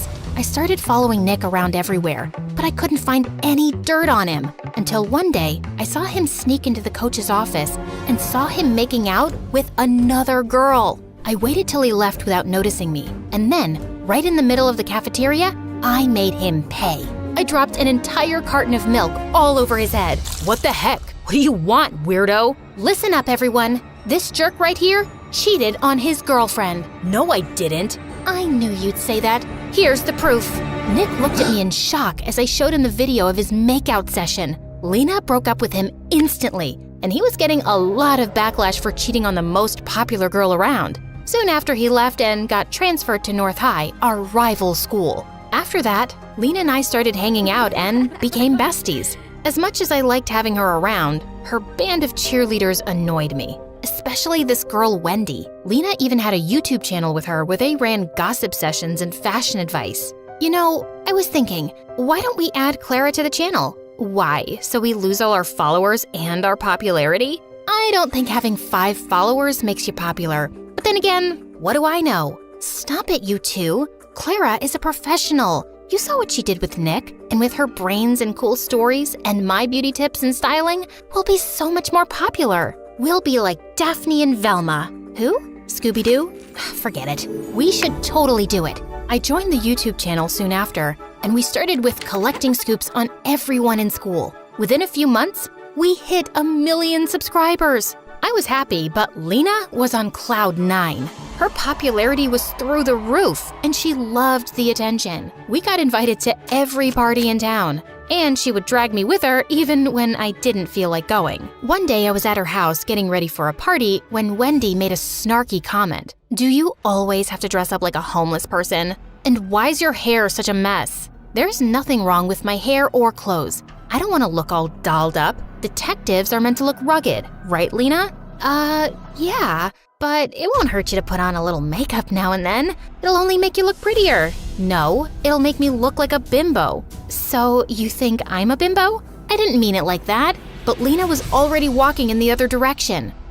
Good job, Sherlock. I wanted to apologize to Lena, but she kept ignoring me at the party and at school the next day. I got that she was mad at me, but it wasn't like she supported me in front of Wendy either. I decided to give her some time and continue doing my bit for the channel. The next day after lunch, I was passing by when I saw Wendy terrorizing the school topper and making him do her assignments. But as I took my camera out, Lena walked up to me and knocked it out of my hand. What are you doing? She's our friend. Nope, she's your friend. She doesn't even like me. Why can't you guys just try to get along? For me, I know you think we're bimbos, but that's the least you can do as my best friend. Oh, you're so dramatic. Okay, fine. I'll let this go. Just this once. And I don't think you're a bimbo. I'm sorry. Stop talking and meet me for boba tea later. Deal? Deal. And just like that, we were back to being besties. And I tried to tolerate Wendy better, even though she still got on my nerves.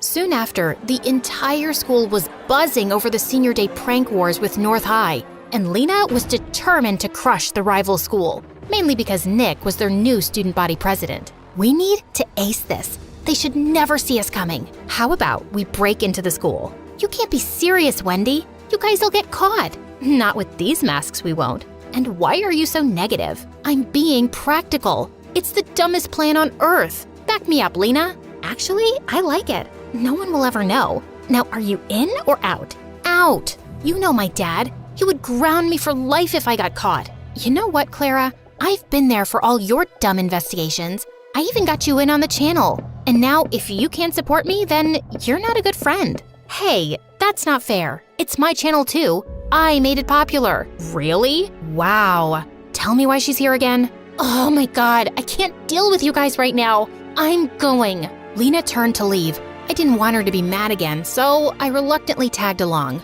But just as we reached there, All the cheerleaders took out spray cans and started trashing lockers and vandalizing the walls. I tried to stop them when Lena banged into me and I went flying into a statue, crashing it to pieces. Those statues are like thousands of dollars. I told you this was a dumb idea. Oh my God, what are we supposed to do? We don't have time. Run! As I made my way home, my heart couldn't stop racing. I'd just made the most terrible mistake of my life, and I prayed no one would find out about it. But the next day at school, I felt numb when the principal called me into his office, with both Dad and Nick waiting for me there, along with a few other people from North High. Clara, where were you last night? I was vandalizing property, right? Are you really that dumb not to know that every school has security cameras? The school authorities checked last night's footage, and guess what they found? Nick flashed the phone in my face with footage of me crashing into the statue and breaking it. Everyone else had a mask on, but me. How could I be so stupid? But it was a mistake. Was it? And who are these other girls with you? Do you have a name? I wanted to punch Nick in the face. He knew I wouldn't rat Lena out, even though I was mad at her for putting me into this mess. Now, either you pay for the damages, or were you at that school for some dumb story? You're such a nuisance. I can't believe you're my kid. I can't believe you're my dad either. What father gets his own child expelled over a few bucks? You never supported me, and you always acted like my existence bothers you. And it's not like you're so perfect yourself. What do you even do, Dad? How do you really make money? How dare you talk to me like that in my own house? I don't have to take this. Mom, are you just gonna stand there and say nothing? The suspension will go down on my record. How can you be such a coward? What is she gonna say? Listen to me, kid. You better stop throwing tantrums and do as I say, or you'll be out of here. I wanted to scream in Dad's face, and I felt angrier at Mom for being quiet. That night, I felt the most alone I'd ever been. The worst part about this was I couldn't talk to Lena either, even though she'd tried calling me 1,000 times. That night, I slept with the worst headache of my life. And the next morning, I woke up to loud noises and Lena shaking me like a mad person. Wake up, dummy! Wake up! Fine, I'm up. What is that noise? Get dressed and come out. Your mom needs you. It's your dad. He's been arrested. Arrested? For what? Just come down. I rushed downstairs, and I was shocked to see our entire yard was surrounded by police cars and reporters shoving cameras in my face, asking a million questions all at once. How does it feel to be the daughter of a lying thief? Did you know about your father's crimes this entire time? Oh my God, what was happening? Just then, I spotted Mom talking to one of the reporters. Mom, what's happening? And why is Lena saying that Dad's been arrested? What Mom told me next shook my entire world. Your father is a criminal, Clara. He was laundering money from his company to fake accounts abroad. I just knew it. That's what all the money was for, right? Yes. I didn't say anything because I wanted to protect your dad. But what's the point of saving his sorry butt when he couldn't even stand up and protect his daughter? So I told the police everything. I even gave them evidence. I don't want to live like a coward. Mom, I'm so proud of you. And I'm sorry for calling you that. It's okay. I know it was a lot for you. Now, let's start afresh. Talking about a fresh start, can we be friends again? I miss you, and I'm sorry for dragging you into this mess. Looks like you did me a favor there. If not for you, I wouldn't have been expelled, and Mom would have never taken the step forward. So, thank you. So that means we're cool? Well, will you treat me to boba tea later? And keep that Wendy away from me? You got it.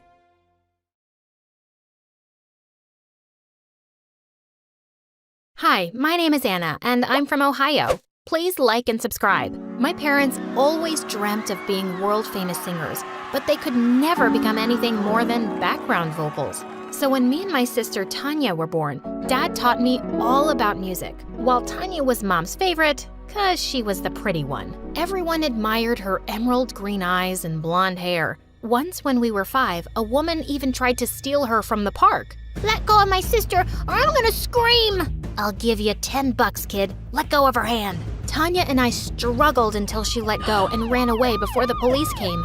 Tanya hugged me tight. Anna, you saved me. No one touches you on my watch, sis. Even growing up, she always had everyone's attention, whereas I enjoyed my simple life. But then in 10th grade, things took a wild turn. One day after school, we got home to see Dad being rushed to the hospital. He had a heart attack. A week passed by, and we found out he wasn't gonna get better unless he had this really expensive surgery, and we didn't have money for it. Mom was thinking about selling the house when, out of the blue, she got a phone call. After she hung up, she screamed like crazy. My former agent told me they're looking for new talent and they're gonna pay huge money. She told us about a music audition that was happening in another week and asked us to grab the opportunity. On the day of the audition, everyone was stunned by Tanya's looks, but when she opened her mouth, they all covered her ears. Hello from the other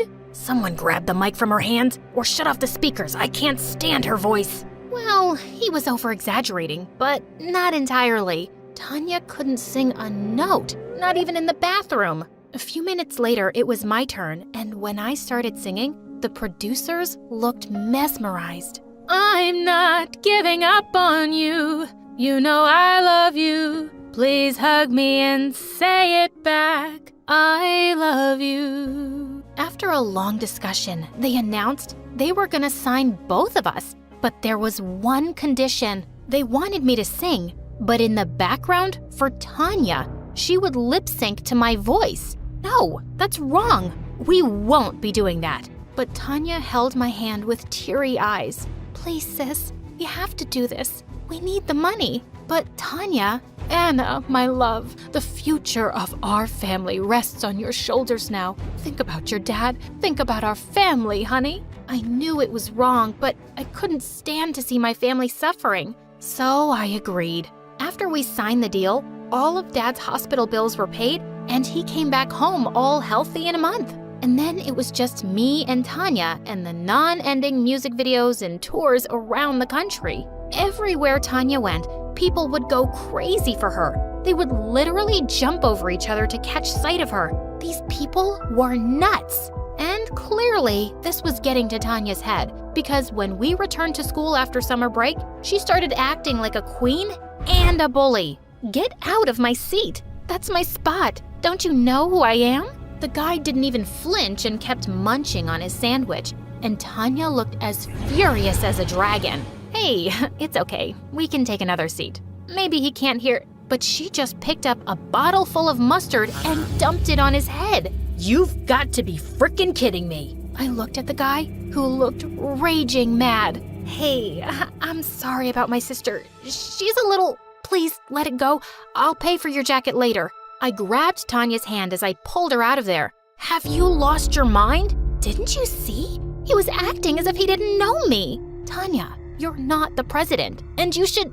Whatever, Anna. You didn't have to say sorry to him. He's a jerk. Saying that, she stormed away. Ugh, such a diva. Later, after school was over, I went into the music room to practice my singing. But just as I finished, I heard someone clap behind me, and I was shocked to see the guy from the cafeteria, Brandon. That voice, that's your sister's voice when she sings, isn't it? Oh God, what now? But he didn't know anything for sure. I thought you didn't know her, and now you know her voice?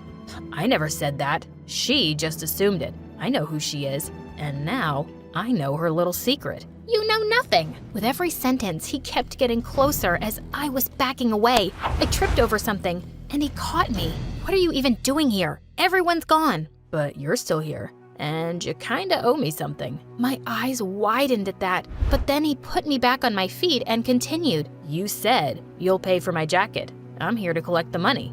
Right. What was I even thinking? I gave him some money from my bag and ran out of there. A few days later, while I was in the library, Tanya came to me. I want you to go and give this to Brandon and tell him that I want to meet him at the cafe tonight. What? Why? What are you up to now? Didn't you see? He ignored me. He isn't like the other guys who were running after me 24/7. I like him. I want him. I want to make him my frickin' boyfriend. Well, then you go and talk to him. Why should I do it? Because I'm me, duh. I'm a superstar. I can't make the first move. I don't want to look desperate. Do it for me, please.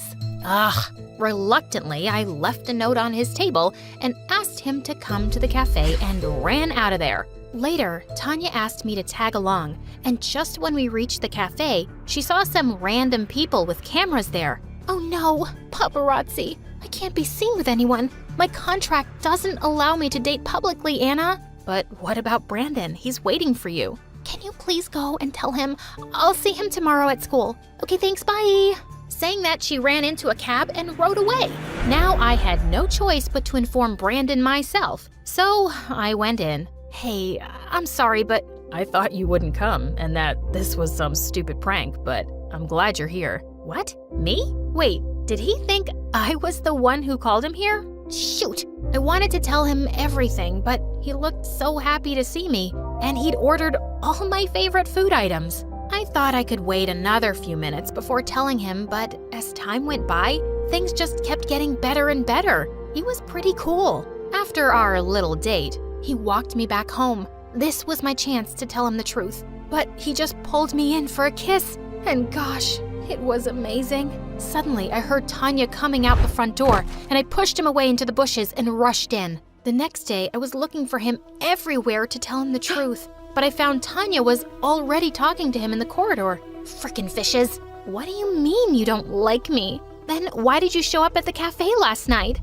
What are you, crazy? I wasn't waiting for you. I was there for Anna. I wouldn't date someone as mean as you, even if you were the last girl on earth. How dare you? Tanya slapped him hard and ran out of there, and all the kids were recording everything on their phones. This was bad. I ran after Tanya, but she pushed me away. Get lost, Anna. I told you I liked him, but you trapped him first. Tanya, stop it. I didn't do anything. He liked me from the beginning, and you sent me to him. Yeah, it was my biggest mistake, thinking I could trust you. Traitor witch. She jumped onto me and grabbed my hair, and we broke into a huge fight. Mom and Dad were called in, and the principal showed them the videos the kids had recorded. He said Tanya's behavior was getting worse day by day, and she was suspended for a month. I felt so bad and went to hug her later that night and told her I wasn't going to see Brandon anymore, and she immediately hugged me. But when I went to my room, Brandon was already waiting there. Why are you avoiding me? And what was your sis talking about today? Brandon, you can't be here. Get out now. Hey, chill. Why do you look so tense? Tell me, what happened? He pulled me close into his arms, and I just melted. I told him everything, honestly, and then he looked into my eyes. I won't force you to like me, but if you do, I won't let anyone keep you away from me, Anna. He moved in to kiss me, but just then, Tanya came into my room with a fire extinguisher in her hand and sprayed it all over us. I knew it, you ugly cow.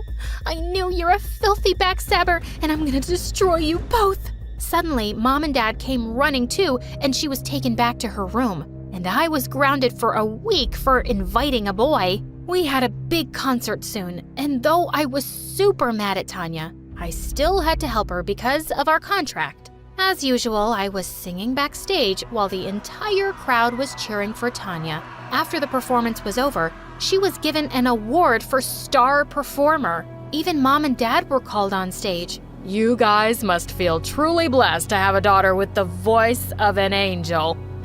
It's an honor. We're so lucky to have her. For some reason, I felt really left out, and I smashed my mic on the ground. Just then, someone from the audience asked Tanya to dedicate a song to Mom. Holy moly. Tanya made this gesture with her hands that was my cue to sing every time. But my mic, it was lying broken on the floor. She started singing without me, and everyone in the audience heard her real voice. Oh my God! A wave of silence passed through the audience, and Tanya looked at me super mad. The crowd started chanting that she was a fraud who did lip syncing. They went mad and started climbing onto the stage. The bodyguards immediately took Tanya and my parents away to safety and left me there all by myself. How could they? I ran out of the venue and I was raging mad. I did so much for them and they didn't care about me one bit. But when I reached home, I was shocked to see a huge crowd gathered in front of my house. What in the world was happening? Just then, my phone went buzzing like crazy with videos and messages from everyone. Tanya's bullying and lip-syncing videos were going viral, and someone uploaded my video as the real singer too. Holy Mother of Jesus! I quickly went into the house through the back door, and on seeing me, Tanya viciously threw a vase at me, which I barely missed. Just then, I saw all the singing awards and trophies she was burning in the fireplace. Oh my God, have you gone crazy? Why would you do that? What were you thinking? Trying to ruin me? What? Are you kidding me? It was an accident. Oh, was it? Or is it because you want some fame for yourself now? Just remember this, you witch. People hear your voice because of my face. Otherwise, no one would ever pay you, even if you sang on the roadside. Who was this monster? You're such a mean, self-absorbed brat, Tanya. I can't believe you'd say that to me when the fact is, you're only a star because of my voice. Without me, you're just a pretty dumb face. Tanya picked up a burning trophy in her hand and charged at me with full force. You took away everything from me. The guy I loved, my reputation at school, and now my fame too. I'm gonna kill you. Thankfully, Mom and Dad came in and stopped her just in time. Stop this madness right now. I can't believe we were so blinded by your beauty and fame that we never realized what a monster you were turning into. Dad took the burning trophy from her hand and threw it away. Anna, we're so sorry. We've never truly appreciated you for everything you've done for us. You're the daughter that every parent would be proud of. Please, forgive us. Oh, Mom, Dad, you people are just morons. And I'm not letting go of my fame so easily. Watch this. I'm gonna walk out and everyone is still gonna love me. Tanya opened the front door and walked out, and all the media surrounded her. So, is it true you can't sing? And that creepy frog voice we heard? Was it your real voice? And who's the real singer? Is she your sister? We want to say her. You're just fake trash. Just then, a bunch of anti-fans started throwing eggs and rotten tomatoes at her. She was screaming like crazy and pushing through the crowd to get to her car.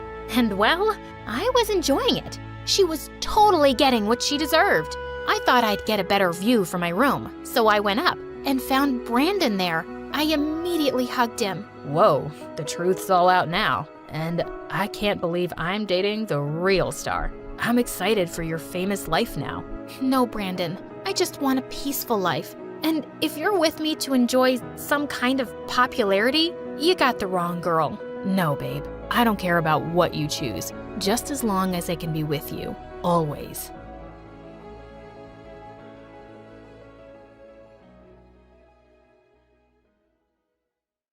Hi, I'm Marianne from a small town in Austria. A few years ago, I accidentally discovered that I'm adopted, and my dad doesn't know I know. Since then, all I've wanted is to find my real parents. Before I continue, please like and subscribe. I never knew my mom, but I grew up with the most amazing dad. He worked as a carpenter, and even though we never had much money, I had everything I needed. And what I needed most were books. Dad would read to me every night, and I became obsessed. When I joined school and discovered the library, I felt like I'd gone to heaven. And I always preferred my friends from stories over real people. Once in 6th grade, I needed to use the dictionary, so I went to Dad's room and climbed a stool to take it down from the shelf. Just then, the stool under me wobbled, and I went crashing to the floor with some books. As I started picking everything up, I saw something that left me shook. It was a picture of a couple holding a baby, and the woman looked exactly like me. She had to be my mom, and the man next to her was my real dad? I turned the picture over, and all it said was, Vienna 2005. That was my birth year. Were my real parents in Vienna? I snuck the picture into my pocket. Dad had kept it a secret, and I had to know why. I was waiting to confront Dad that evening, but he didn't come home. Hours passed, and he wouldn't even pick up his phone. Just then, there was a loud knock on the door, and it was Dad's friends from work, bringing him on a wheelchair. Oh my God, Dad, what happened? He'd had a terrible fall at work and wasn't allowed to walk for months. And even after he fully recovered, he had a permanent limp now. I put aside all thoughts of confronting him about my real parents. I didn't want to make things harder for him. Once in the 8th grade, I'd gone with Dad to the market when suddenly he got a cramp in his leg and lost his balance. He went crashing straight into a wealthy-looking man who in turn fell onto a food seller's stall, bringing down the whole thing with him. As I helped Dad up, the wealthy man turned to him furiously. "You blind, ignorant man. Look what you've done. My suit is ruined. Do you know what it costs? More than your house, I'm sure." "Don't talk to my father like that. He didn't do it intentionally. He has an injured leg." "So why is this cripple going around causing trouble for everyone else? I want the money for my suit." "You may have all the wealth in the world, sir, but you certainly don't have any compassion. My father's ailments is something he can't help. But what's your excuse for your cold, unfeeling, dead heart?" "Hey, kid, just shut up and—" But just then, a rich-looking lady stepped forward. "Don't talk like that to the child." "Will this solve your problem?" She waved a thick bundle of cash in his face. In 2 seconds, the man's anger was gone. The rich lady even gave money to the stall owner, and she offered to take me and Dad home. We invited her in, and soon after, she said something completely unexpected. "I'm so impressed with you, Marianne. And this might sound strange, but would you like to come live with me in Vienna? I would love to send you to a really good school." "Vienna? That's where my real parents were from. This was my chance to look for them." She even said she'd hire Dad as a handyman on her estate. I was really eager to go, and within a week, we'd packed up our lives and moved. The lady's estate was 5 times larger than my school, and Dad and I were given a small cottage to live in. And just a few days later, the lady told me I'd be joining her daughter's school. On my first day, as I walked up to the lady's car, a girl suddenly pushed me aside. "Ooh, maid, where do you think you're going? Go clean something." "Where are your manners, Lisa? This is the amazing girl I told you about, and I'd like you two to be friends." "Oh, she's your charity case? She looks like her only friends would be cows and baby goats." "And what is so distasteful about being friends with such lovely creatures, may I ask?" No, you may not ask me anything." "Who talks like that, freak?" She got in and slammed the door shut. I just stayed silent during the ride, but then suddenly, Lisa made the driver stop. "I'm not gonna be seen with you. You can walk the last few blocks." She pushed me out and drove off. What a witch! Just as I was crossing the road, a sports car came speeding and stopped inches away from me. A cute boy stepped out from the back seat and shouted, "Hey, watch where you're going, loser." Wow, who were these people? Turns out the jerk was in my class along with Lisa. I could see them all looking me up and down, but I just ignored them. Later at recess, I sat alone reading. The boy took a seat at my table with his friends behind him. "I don't think I introduced myself before. I'm Vincent. What's your name?" "You can call me whatever you like. After all, what's in a name?" "Huh? What are you saying?" "Would a rose smell less sweet if it was named garbage? Would a fire not burn us if it was called a flower? Would I be less annoyed by you if my name wasn't Marianne?" The answer is no. Why are you talking like that, weirdo? So, your name's Marianne? That's kind of pretty. You don't need to remember it. I don't think we'll have much to do with each other. And with that, I just left. Aw, poor Vincent. How does it feel to be rejected by a girl? Oh, please. I just need a little time with her, and she'll be head over heels in love. I can work my magic on any girl. Well, I'm not so sure about this one. Challenge accepted. It was no surprise that Vincent and Lisa were best friends, and their gang was the meanest bunch of kids around. I'd see them picking on smaller kids at recess or poking fun at their classmates. They didn't even spare the teachers. So I was horrified when the physics teacher announced that I'd be paired with Vincent for a project. But he looked delighted. I tried ignoring him and was reading the science book to figure out something when suddenly he snatched it from me. Why are you always staring at a book when you could be looking at more beautiful things? Like me. I don't have time for your nonsense, Vincent. Give that back.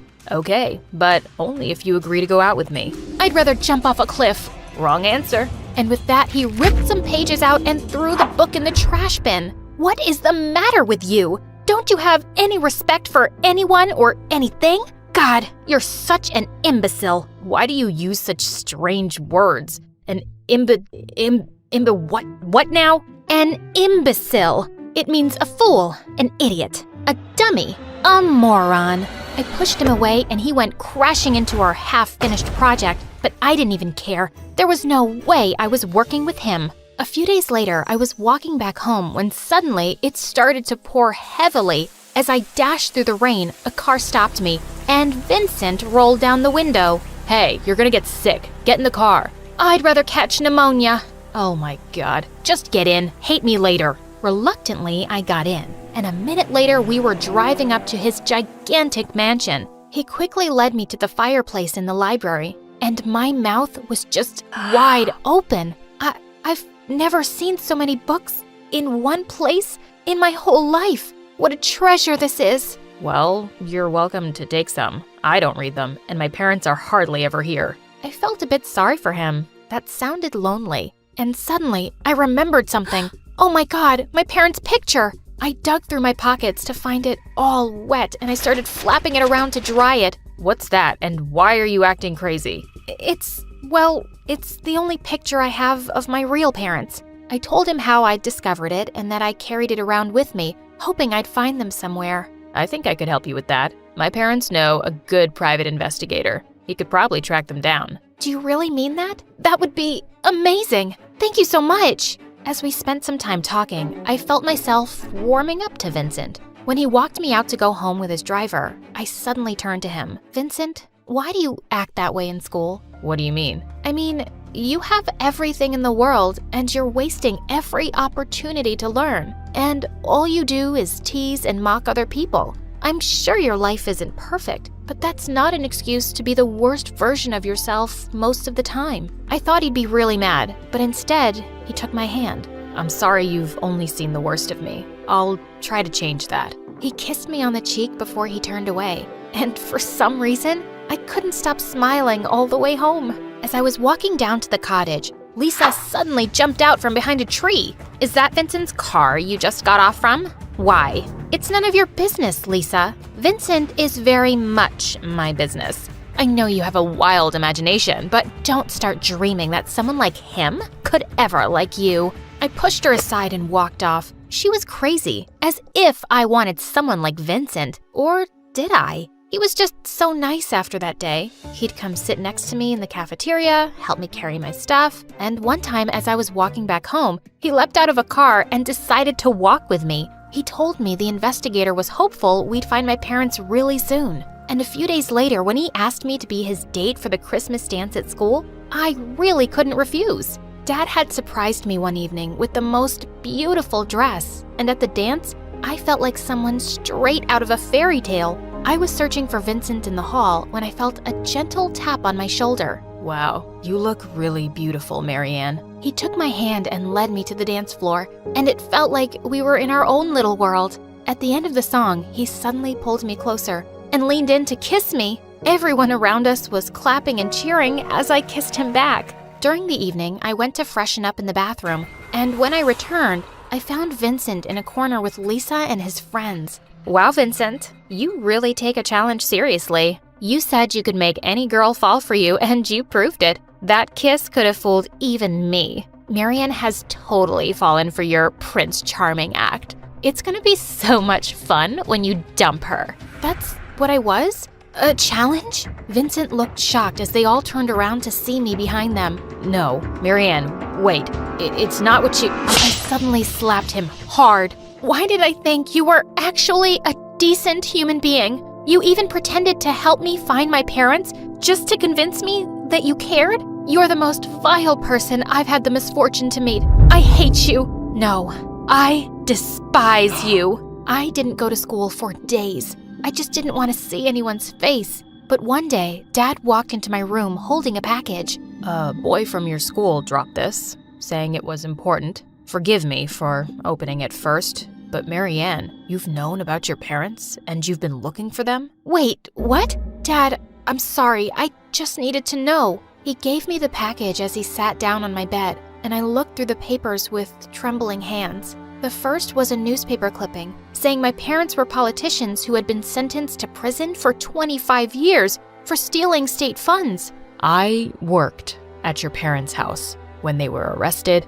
you were going to be sent to an orphanage. And I just really wanted a kid, so I adopted you, Marianne. I kept the truth from you because I thought it would only make you upset. I'm sorry if I haven't been the best dad. I jumped forward and hugged him, tears pouring down my face. No, you're the most amazing dad anyone could possibly have. I just wanted to know who they were. But it's not because I've ever been unhappy with you as my father. Not ever. Dad hugged me back. If you ever want to see them, I'll arrange a visit, okay? It won't bother me at all. I know you're my daughter. By the way, that boy just left if you want to talk to him. I ran out the door after Vincent, who was walking down to the gate. Why did you do that? Your stupid challenge was over, right? Why did you make an effort to find my parents? Marianne, it did start off as a stupid challenge, and I wasn't planning on falling for you. But I did, almost instantly. What I feel for you is real and true.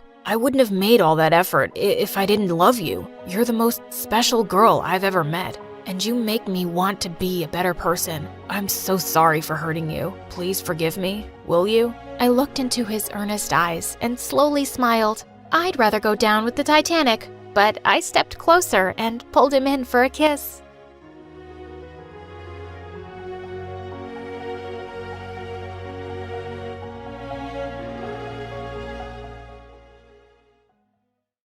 Hi, I'm Greta. I live with my single mom on a busy Miami street. Please like and subscribe. I've always been a late bloomer. Born 2 weeks after mom's due date, took 2 years to speak my first word, and growing up, I wasn't a very social person. But my mom was so talkative. She could blabber nonstop about a burnt omelet for a whole day. But whenever I was around, I was her subject. Once when I was 4, we had a family gathering and all my aunt's sons were playing with me. Suddenly, Mom went bonkers with their parents. Look at your boys. I don't even know why they like her. You know, she still wears diapers at night. One night, I tried to train her to sleep without diapers. That was it. When I woke up, there was poop all over the room. On the floor, on the bed, on the door, on the closet, on her toys. Ew, that's a factory of poop. Yeah, but that's nothing. Yesterday at the grocery store, Mama, stop! Stop this right now! Everyone was laughing and I burst into tears and ran away. But Mom continued her story again like nothing happened. On my first day of school, Mom walked with me. As we were about to enter, she grabbed my bag from behind and there started my first class. You're a careless, stupid little girl, so keep this in mind. Stay away from making friends, cause you never know who's good or bad inside, especially no boys. Focus on studying, that's why you're going to school. Hear me? Mom, let me go. If you keep talking, I'll be late for my first day at class. I ran off, and guess what's the first thing I did in class? I made friends with Kathy, who also happened to be my neighbor. One day, I asked Kathy to join us for dinner without telling Mom, but when she turned up at our door, Mom couldn't refuse. I was so happy to have my friend over, but soon I realized what a big mistake I'd made. Hey, what's up with the ew face, madame?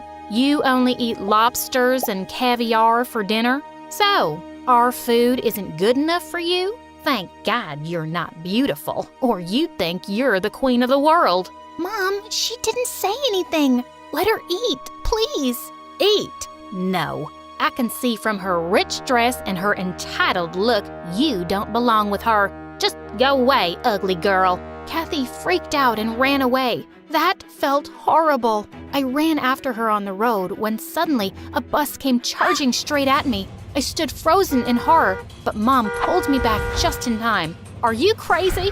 You could have gotten hit and gone into a coma. At least that would feel better, Mom. You embarrassed me so much. See, I'm gonna run off somewhere. If you don't let us be friends, I swear. Oh, you heartless girl. Do whatever you want. I just want you to be careful, 'cause you're my daughter. Ugh, I don't know if all moms are the same or if it's just her. Years went by and Kathy and I became the closest. On her 10th birthday, they had a party and I attended it with my mom. When she heard Kathy say the price of their cake was $900, she lost it. Woo-wee! Why spend so much money on a cake while she can use it for her daughter's plastic surgery? Man, Kathy is ugly. Mom, quiet. What can Kathy do about it? She didn't create herself. Well, she can, actually. It's the 21st century, not a big deal. I saw Kathy looking really upset as some people laughed, and her mom asked us to leave. It was so embarrassing. Mom, stop. Are you crazy? You hurt Kathy's feelings. And does it make you mad that her mom is a single woman like you, but she's done so well for herself? Oh, shut up, Greta. I can tell from the looks of that lady, she's not honest. And listen, I don't want you to visit their house any longer. I don't have a good feeling about them. But I couldn't dump my best friend for no good reason. The next day, I went to Kathy's house and I apologized to her for my mom's annoying behavior. Kathy was such a sweet friend that she didn't hate me for my mom, and she forgave me. Just then, I saw her mom dancing. Kathy said her mom was a famous dancer in town and she ran a dance studio too. That's so cool, Kathy. I've always wanted to be a dancer, but you know my mom. She'd never pay for it. What if you don't need to pay? I'll speak to my mom. She'll teach you for free. That was amazing. I started going for weekend dance classes, telling Mom I was just hanging out with Kathy. Kathy's mom was teaching me some really different moves I'd never seen before, and she said it was the new trend. I was practicing at home one night when Mom came into my room and she burst out laughing. Where did you learn that from? That's insane. OMG, I can't stop laughing. What's so funny, Mom? Clearly you have no idea about the hot trend. And I learned this from a professional dancer. Professional? What? Oh no. These moves with claps and snaps? That's not dancing, really. Enough, Mom. I'm sick of this. Just leave me alone.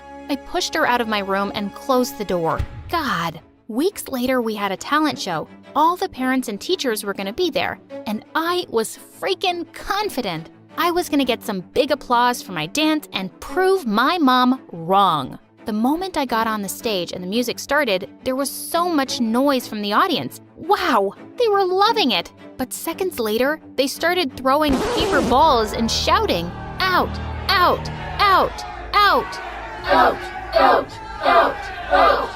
I stood frozen in shock. What? Just then I heard Mom yelling from the crowd. "I warned you about these foolish dance moves, Greta. I told you. But no, you didn't listen. See now? Why don't you ever listen to your mommy?" Seriously, Mom? I couldn't be more embarrassed. I ran home angrily. I was super mad at both my mom and Kathy's mom. How could she teach me this stupid dance? I didn't talk to my mom for days, and I stayed inside my blanket house.